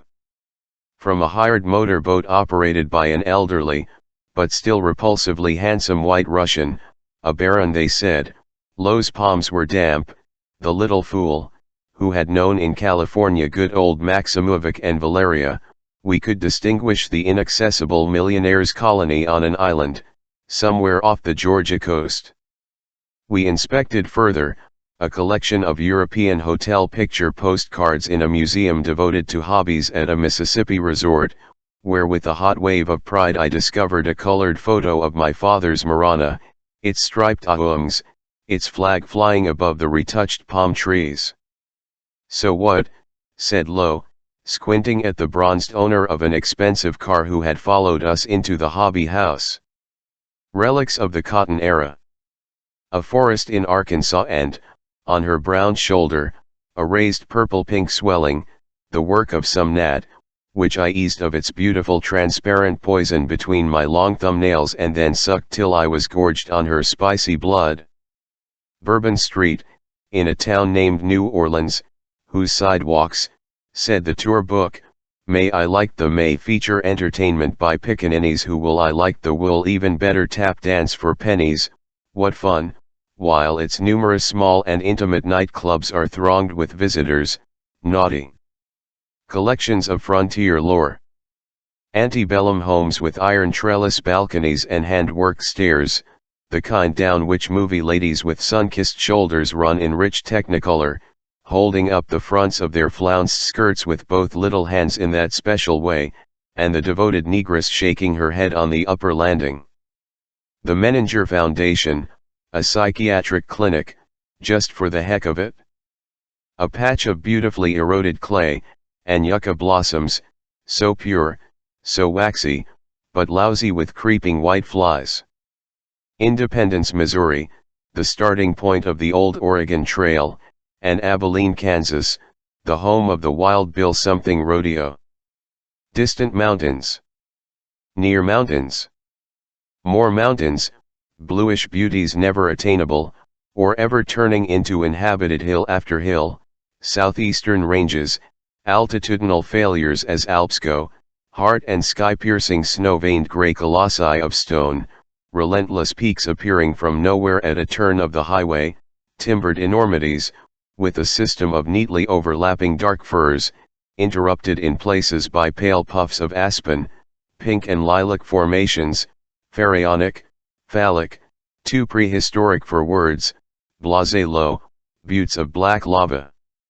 Early spring mountains with young elephant lanugo along their spines, end of the summer mountains, all hunched up, their heavy Egyptian limbs folded under folds of tawny moth-eaten plush, oatmeal hills, flecked with green round oaks, a last Rufus mountain with a rich rug of lucerne at its foot. Moreover, we inspected Little Iceberg Lake, somewhere in Colorado, and the snow banks, and the cushionnets of tiny alpine flowers, and more snow, down which Lo in red-peaked cap tried to slide and squealed and was snowballed by some youngsters, and retaliated in kind. Come on DTT. Skeletons of burned aspens, patches of speared blue flowers. The various items of a scenic drive. Hundreds of scenic drives, thousands of bare creeks, soda springs, painted canyons. Texas, a drought-struck plain. Crystal chamber in the longest cave in the world, children under 12 free, Lo a young captive. A collection of a local lady's homemade sculptures, closed on a miserable Monday morning, dust, wind, Witherland. Conception Park, in a town on the Mexican border which I dared not cross. There and elsewhere, hundreds of gray hummingbirds in the dusk, probing the throats of dim flowers. Shakespeare, a ghost town in New Mexico, where bad man Russian Bill was colorfully hanged 70 years ago. Fish hatcheries. Cliff dwellings. The Mummy of a Child, Florentine B's Indian contemporary. Our 20th Hell's Canyon. Our 50th Gateway to Something or Other Fidey, that tour book, the cover of which had been lost by that time. A tick in my groin.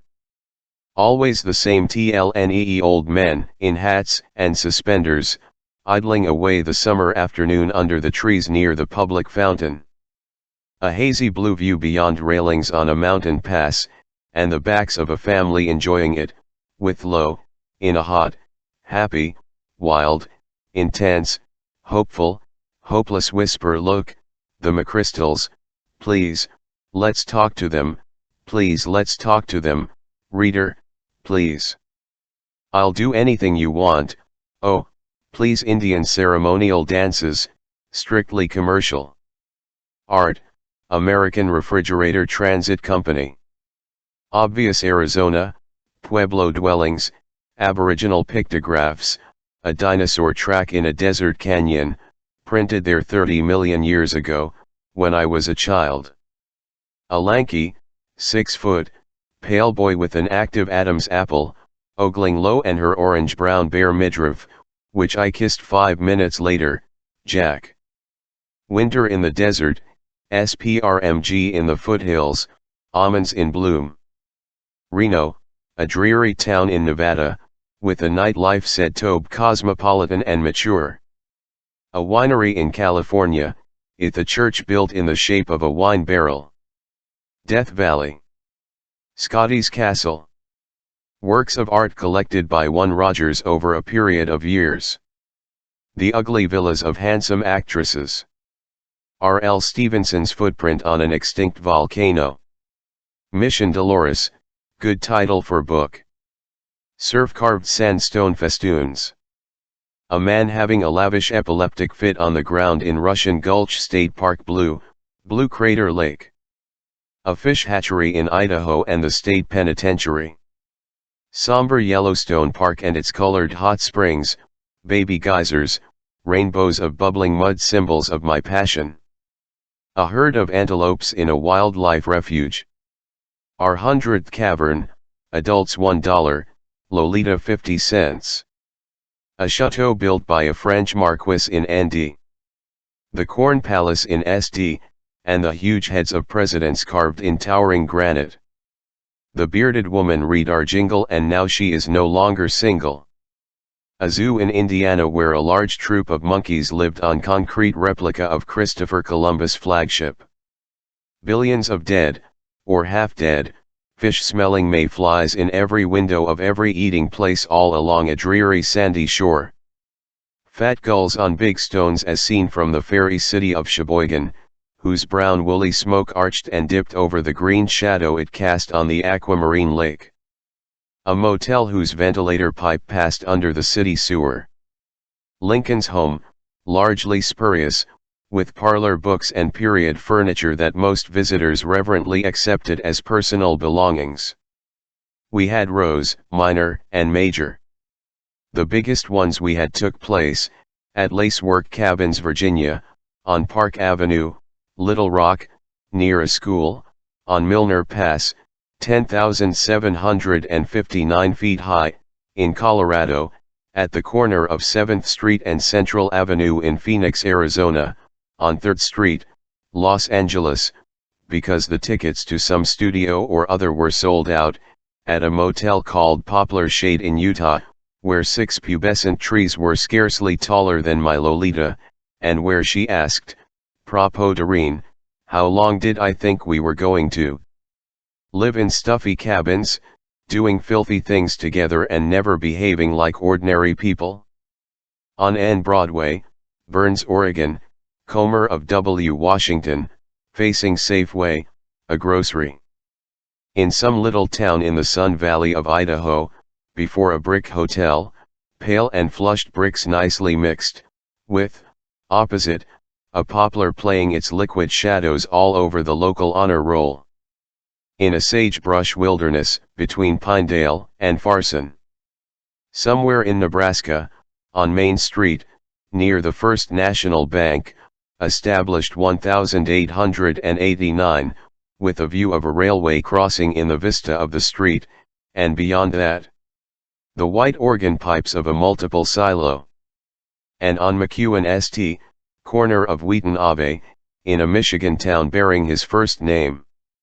We came to know the curious roadside species, hitchhiking man, Homo pollex of science, with all its many subspecies and forms, the modest soldier, spick and span, quietly waiting, quietly conscious of khakis' Viatic appeal, the schoolboy wishing to go 2 blocks, the killer wishing to go 2,000 miles, the mysterious, nervous, elderly gent, with brand new suitcase and clipped mustache, a trio of optimistic Mexicans, the college student displaying the grime of vacational outdoor work as proudly as the name of the famous college arching across the front of his sweatshirt, the desperate lady whose battery has just died on her, the clean-cut, glossy-haired, shifty-eyed, white-faced young beasts in loud shirts and coats, vigorously, almost priapically thrusting out tense thumbs to tempt lone women or sudsack salesmen with fancy cravings.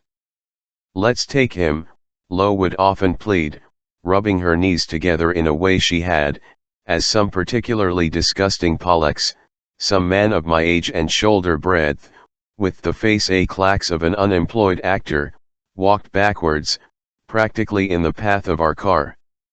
Oh, I had to keep a very sharp eye on Lo, little limp Lo.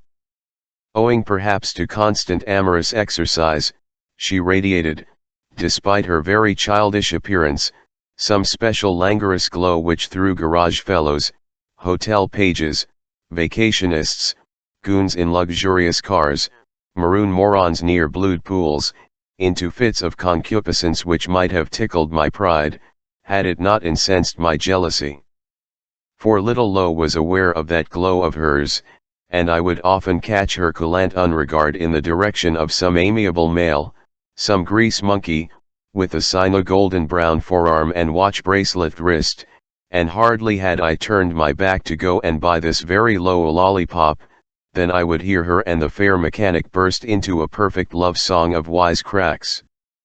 When, during our longer stops, I would relax after a particularly violent morning in bed, and out of the goodness of my lulled heart allow her indulgent hum, to visit the Rose Garden or Children's Library across the street with the motor court neighbors playing Little Mary and Mary's 8-year-old brother, Lo would come back an hour late, with barefoot Mary trailing far behind, and the little boy metamorphosed into 2 gangling, golden-haired high school uglies, all muscles and gonorrhea. The reader may well imagine what I answered my pet when rather uncertainly, I admit she would ask me if she could go with Carl and A1 here to the roller skating. I remember the first time, a dusty windy afternoon, I did let her go to one such rink.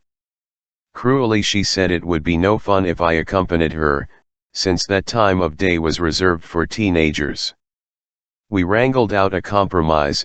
I remained in the car, among other, empty, cars with their noses to the canvas-topped open-air rink, where some 50 young people, many in pairs, were endlessly rolling round and round to mechanical music, and the wind silvered the trees. Dolly wore blue jeans and white high shoes, as most of the other girls did. I kept counting the revolutions of the rolling crowd and suddenly she was missing. When she rolled past again, she was together with 3 hoodlums whom I had heard analyze a moment before the girl skaters from the outside and jeer at a lovely leggy young thing who had arrived clad in red shorts instead of those jeans or slacks. At inspection stations on highways entering Arizona or California, a policeman's cousin would peer with such intensity at us that my poor heart wobbled. "Any honey?" he would inquire, and every time my sweet fool giggled. I still have, vibrating all along my optic nerve, visions of Lo on horseback, a link in the chain of a guided trip along a bridle trail, Lo bobbing at a walking pace, with an old woman rider in front and a lecherous redneck dude rancher behind, and I behind him, hating his fat flowery shirt back even more fervently than a motorist does a slow truck on a mountain road. Or else, at a ski lodge, I would see her floating away from me, celestial and solitary, in an ethereal chairlift, up and up, to a glittering summit where laughing athletes stripped to the waist were waiting for her, for her. In whatever toe-end we stopped I would inquire, in my polite European way, anent the whereabouts of natatoriums, museums, local schools, the number of children in the nearest school and so forth, and at school bus time, smiling and twitching a little, I discovered this tic nervitelex because Cruel Lo was the first to mimic it. I would park at a strategic point, with my vagrant schoolgirl beside me in the car, to watch the children leave school, always a pretty sight. This sort of thing soon began to bore my so easily bored Lolita, and, having a childish lack of sympathy for other people's whims, she would insult me and my desire to have her caress me while blue-eyed little brunettes in blue shorts, copperheads in green boleros, and blurred boyish blondes in faded slacks passed by in the sun. As a sort of compromise, I freely advocated whenever and wherever possible the use of swimming pools with other girl children. She adored brilliant water and was a remarkably smart diver. Comfortably robed, I would settle down in the rich post-meridian shade after my own demure dip, and there I would sit, with a dummy book or a bag of bonbons, or both, or nothing but my tingling glands, and watch her gambol, rubber-capped, bepearled, smoothly tanned, as glad as an ad, in her trim-fitted satin pants and shirt bra. Pubescent sweetheart. How smugly would I marvel that she was mine, and revise the recent matitudinal swoon to the moan of the morning doves, and devise the late afternoon one, and slitting my sun-speared eyes, compare Lolita to whatever other nymphets parsimonious chance collected around her for my anthological delectation and judgment, and today, putting my hand on my ailing heart, I really do not think that any of them ever surpassed her in desirability, or if they did, it was so 2 or 3 times at the most, in a certain light, with certain perfumes blended in the air, once in the hopeless case of a pale Spanish child, the daughter of a heavy-jawed nobleman, and another time Mats J. Divig. Naturally, I had to be always wary, fully realizing, in my lucid jealousy, the danger of those dazzling romps. I had only to turn away for a moment to walk, say, a few steps in order to see if our cabin was at last ready after the morning change of linen, and lo and behold, upon returning, I would find the former, Layette l'expertuse, dipping and kicking her long-toed feet in the water on the stone edge of which she lolled, while, on either side of her, there crouched a brun adolescent whom her russet beauty and the quicksilver in the baby folds of her stomach were sure to cause to se tordre au Baudelaire. In recurrent dreams for months to come, I tried to teach her to play tennis so we might have more amusements in common, but although I had been a good player in my prime, I proved to be hopeless as a teacher, and so, in California, I got her to take a number of very expensive lessons with a famous coach, a husky, wrinkled old-timer, with a harem of ball boys. He looked an awful tech off the court, but now and then, when, in the course of a lesson, to keep up the exchange, he would put out as it were an exquisite spring blossom of a stroke and twang the ball back to his pupil. That divine delicacy of absolute power made me recall that, 30 years before, I had seen him in Cannes demolish the great Gobert. Until she began taking those lessons, I thought she would never learn the game. On this or that hotel court I would drill low, and try to relieve the days when in a hot gale, a days of dust, and queer lassitude, I fed ball after ball to gay, innocent, elegant Annabelle, gleam of bracelet, pleated white skirt, black velvet hair band. With every word of persistent advice I would only augment Lo's sullen fury. To our games, oddly enough, she preferred, at least, before we reached California, formless pat ball approximations, more ball hunting than actual play with a wispy, weak, wonderfully pretty in an Ange gauche way coeval. A helpful spectator, I would go up to that other child, and inhale her faint musky fragrance as I touched her forearm and held her knobby wrist, and push this way or that her cool thigh to show her the backhand stance. In the meantime, Lo, bending forward, would let her sunny brow and curls hang forward as she stuck her racket, like a cripple's stick, into the ground and emitted a tremendous ugh of disgust at my intrusion. I would leave them to their game and look on, comparing their bodies in motion, a silk scarf round my throat. This was in South Arizona, I think, and the days had a lazy lining of warmth. An awkward Lo would slash at the ball and miss it, and curse, and send a simulacrum of a serve into the net, and show the wet glistening young down of her armpit as she brandished her racket in despair, and her even more insipid partner would dutifully rush out after every ball, and retrieve none, but both were enjoying themselves beautifully, and in clear ringing tones kept the exact score of their ineptitudes all the time. One day, I remember, I offered to bring them cold drinks from the hotel, and went up the gravel path, and came back with 2 tall glasses of pineapple juice, soda, and ice, and then a sudden void within my chest made me stop as I saw that the tennis court was deserted. I stooped to set down the glasses on a bench and for some reason, with a kind of icy vividness, saw Charlotte's face in death, and I glanced around, and noticed Lo in white shorts receding through the speckled shadow of a garden path in the company of a tall man who carried 2 tennis rackets. I sprang after them, but as I was crashing through the shrubbery, I saw, in an alternate vision, as if life's course constantly branched, Lo, in slacks, and her companion, in shorts, trudging up and down a small weedy area, and beating bushes with their rackets in listless search for their last lost ball. I itemize these sunny nothings mainly to prove to my judges that I did everything in my power to give my Lolita a really good time. How charming it was to see her, a child herself, showing another child some of her few accomplishments, such as for example a special way of jump and grope.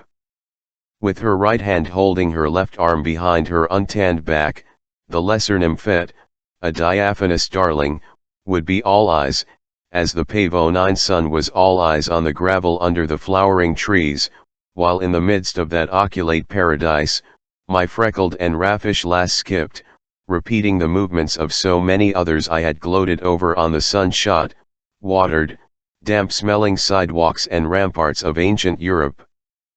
Presently, she would hand the rope back to her little Spanish friend, and watch in her turn the repeated lesson, and brush away the hair from her brow, and fold her arms, and step on one toe with the other, or drop her hands loosely upon her still unflared hips, and I would satisfy myself that the damned staff had at last finished cleaning up our cottage, whereupon, flashing a smile to the shy, dark-haired page girl of my princess and thrusting my fatherly fingers deep into Lo's hair from behind, and then gently but firmly clasping them around the nape of her neck, I would lead my reluctant pet to our small home for a quick connection before dinner. "Whose cat has scratched poor you?" a full-blown fleshy handsome woman of the repulsive type to which I was particularly attractive might ask me at the lodge, during a table d'hôte dinner followed by dancing promised to Lo. This was one of the reasons why I tried to keep as far away from people as possible, while Lo, on the other hand, would do her utmost to draw as many potential witnesses into her orbit as she could. She would be, figuratively speaking, wagging her tiny tail, her whole behind in fact, as little bitches do, while some grinning stranger accosted us and began a bright conversation with a comparative study of license plates. Long way from home. Inquisitive parents, in order to pump Lo about me, would suggest her going to a movie with their children. We had some close shaves. The waterfall nuisance pursued me of course in all our caravansaries. But I never realized how wafery their wall substance was until one evening, after I had loved too loudly, a neighbor's masculine cough filled the pause as clearly as mine would have done, and next morning as I was having breakfast at the milk bar, Lo was a late sleeper, and I liked to bring her a pot of hot coffee in bed. My neighbor of the eve, an elderly fool wearing plain glasses on his long virtuous nose and a convention badge on his lapel, somehow managed to rig up a conversation with me, in the course of which he inquired, if my missus was like his missus, a rather reluctant get-upper when not on the farm, and had not the hideous danger I was skirting almost suffocated me, I might have enjoyed the odd look of surprise on his thin-lipped weather-beaten face when I drily answered, as I slithered off my stool, that I was thank God a widower. How sweet it was to bring that coffee to her, and then deny it until she had done her morning duty. And I was such a thoughtful friend, such a passionate father, such a good pediatrician, attending to all the wants of my little auburn brunette's body. My only grudge against nature was that I could not turn my Lolita inside out and apply voracious lips to her young matrix, her unknown heart, her nacreous liver, the sea grapes of her lungs, her comely twin kidneys. On especially tropical afternoons, in the sticky closeness of the siesta, I liked the cool feel of armchair leather against my massive nakedness as I held her in my lap. There she would be, a typical kid picking her nose while engrossed in the lighter sections of a newspaper, as indifferent to my ecstasy as if it were something she had sat upon, a shoe, a doll, the handle of a tennis racket, and was too indolent to remove. Her eyes would follow the adventures of her favorite strip characters. There was one well-drawn sloppy Bobby Soxer, with high cheekbones and angular gestures, that I was not above enjoying myself. She studied the photographic results of head-on collisions. She never doubted the reality of place, time, and circumstance alleged to match the publicity pictures of naked-thighed beauties, and she was curiously fascinated by the photographs of local brides, some in full wedding apparel, holding bouquets and wearing glasses. A fly would settle and walk in the vicinity of her navel or explore her tender pale areolas. She tried to catch it in her fist, Charlotte's method, and then would turn to the column "Let's explore your mind." Let's explore your mind. Would sex crimes be reduced if children obeyed a few don'ts? Don't play around public toilets. Don't take candy or rides from strangers. If picked up, mark down the license of the car and the brand of the candy, I volunteered. She went on, her cheek, recedent, against mine, pursuant, and this was a good day, Mark, O reader. If you don't have a pencil, but are old enough to read, I quip-quoted, medieval mariners, have placed in this bottle if, she repeated, you don't have a pencil, but are old enough to read and write. This is what the guy means, isn't it, you dope? Scratch the number somehow on the roadside. With your little claws, Lolita. 3. She had entered my world, umber and black Humberland, with rash curiosity. She surveyed it with a shrug of amused distaste, and it seemed to me now that she was ready to turn away from it with something akin to plain repulsion. Never did she vibrate under my touch, and a strident "What do you think you are doing?" was all I got for my pains. To the wonderland I had to offer, my fool preferred the corniest movies, the most cloying fudge. To think that between a hamburger and a Humburger, she would invariably, with icy precision, plump for the former.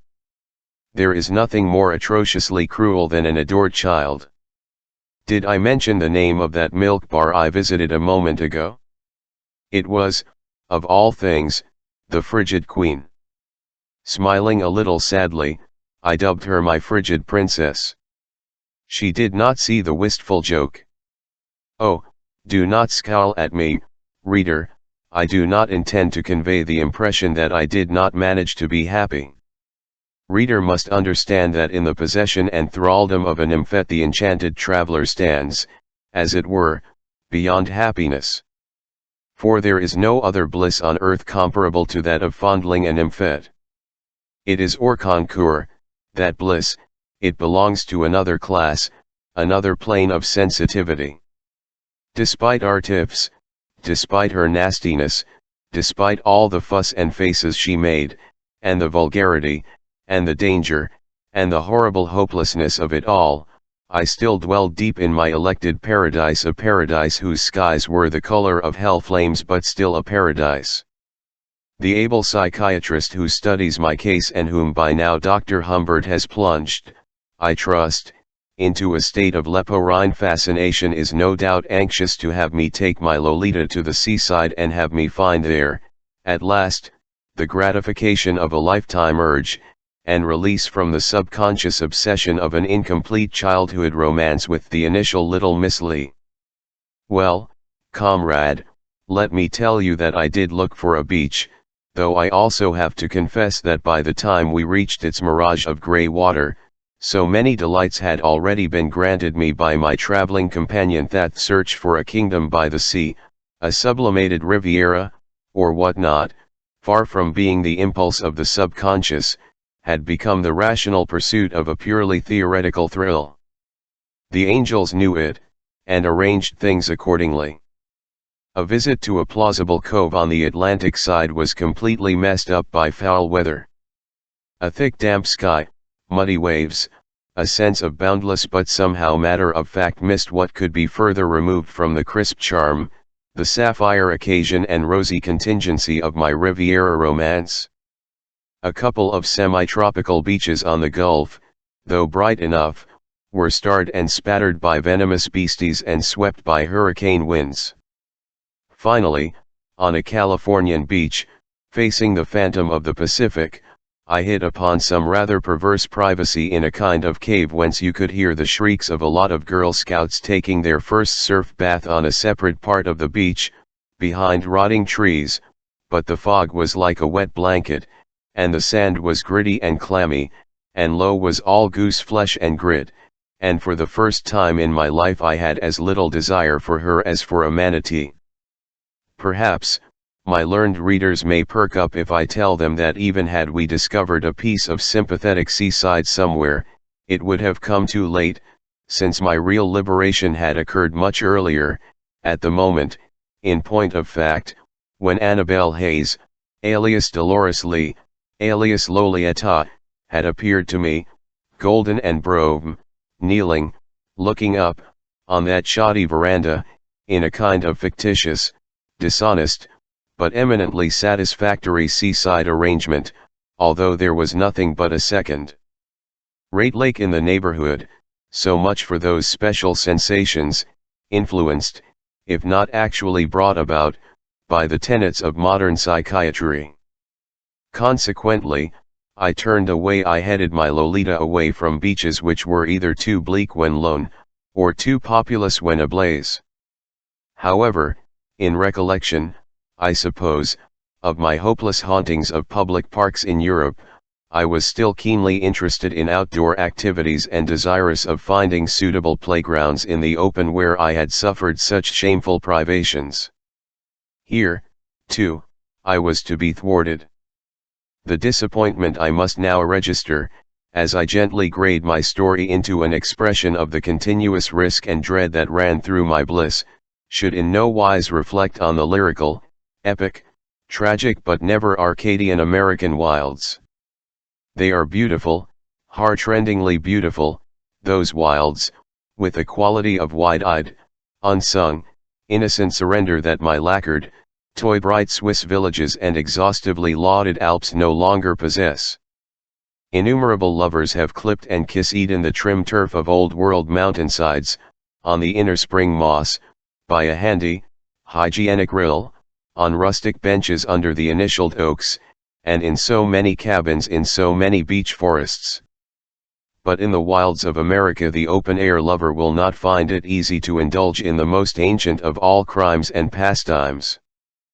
Poisonous plants burn his sweetheart's buttocks, nameless insects sting his, sharp items of the forest floor prick his knees, insects hers, and all around there abides a sustained rustle of potential snakes of semi-extinct dragons. While the crab-like seeds of ferocious flowers cling, in a hideous green crust, to gartered black sock and sloppy white sock alike. I am exaggerating a little. One summer noon, just below timberline, where heavenly hued blossoms that I would fain call larkspur crowded all along a pearly mountain brook, we did find, Lolita and I, a secluded romantic spot, 100 feet or so above the pass where we had left our car. The slope seemed untrodden. A last panting pine was taking a well-earned breather on the rock it had reached. A marmot whistled at us and withdrew. Beneath the lap robe I had spread for low, dry flowers crepitated softly.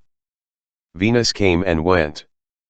The jagged cliff crowning the upper talus and a tangle of shrubs growing below us seemed to offer us protection from sun and man alike.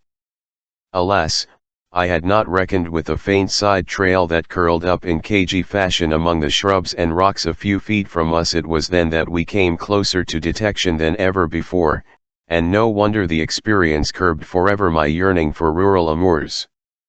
I remember the operation was over, all over, and she was weeping in my arms, a salutary storm of sobs after one of the fits of moodiness that had become so frequent with her in the course of that otherwise admirable year.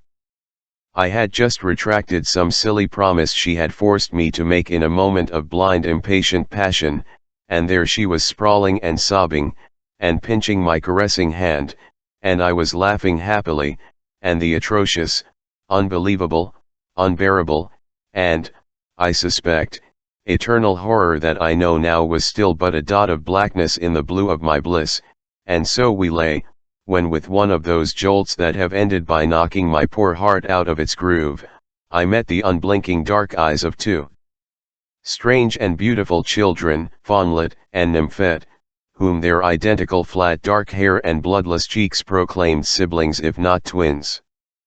They stood crouching and gaping at us, both in blue play suits, blending with the mountain blossoms. I plucked at the lap robe for desperate concealment, and within the same instant, something that looked like a polka-dotted pushball among the undergrowth a few paces away, went into a turning motion which was transformed into the gradually rising figure of a stout lady with a raven black bob, who automatically added a old lily to her bouquet, while staring over her shoulder at us from behind her lovely carved bluestone children. Now that I have an altogether different mess on my conscience, I know that I am a courageous man, but in those days I was not aware of it, and I remember being surprised by my own coolness. With the quiet murmured order one gives a sweat-stained, distracted, cringing trained animal even in the worst of plights, what mad hope or hate makes the young beast's flanks pulsate, what black stars pierce the heart of the tamer, I made low get up, and we decorously walked, and then indecorously scuttled down to the car. Behind it a nifty station wagon was parked, and a handsome Assyrian with a little blue-black beard, un Monsieur Très Bien, in silk shirt and magenta slacks, presumably the corpulent botanist's husband, was gravely taking the picture of a signboard giving the altitude of the pass. It was well over 10,000 feet and I was quite out of breath, and with a scrunch and a skid we drove off, Lo still struggling with her clothes and swearing at me in language that I never dreamed little girls could know, let alone use. There were other unpleasant incidents. There was the movie theater once, for example. Lo at the time still had for the cinema a veritable passion. It was to decline into tepid condescension during her second high school year. We took in, voluptuously and indiscriminately, I don't know, 150 or 200 programs during that one year, and during some of the denser periods of movie-going we saw many of the newsreels up to half a dozen times, since the same weekly one went with different main pictures and pursued us from town to town. Her favorite kinds were, in this order, musicals, underworlders, westerners. In the first, real singers and dancers had unreal stage careers in an essentially grief-proof sphere of existence wherefrom death and fruit were banned, and where, at the end, white-haired, dewy-eyed, technically deathless, the initially reluctant father of a show-crazy girl always finished by applauding her apotheosis on fabulous Broadway. The underworld was a world apart. There, heroic newspapermen were tortured, telephone bills ran to billions, and, in a robust atmosphere of incompetent marksmanship, villains were chased through sewers and storehouses by pathologically fearless cops. I was to give them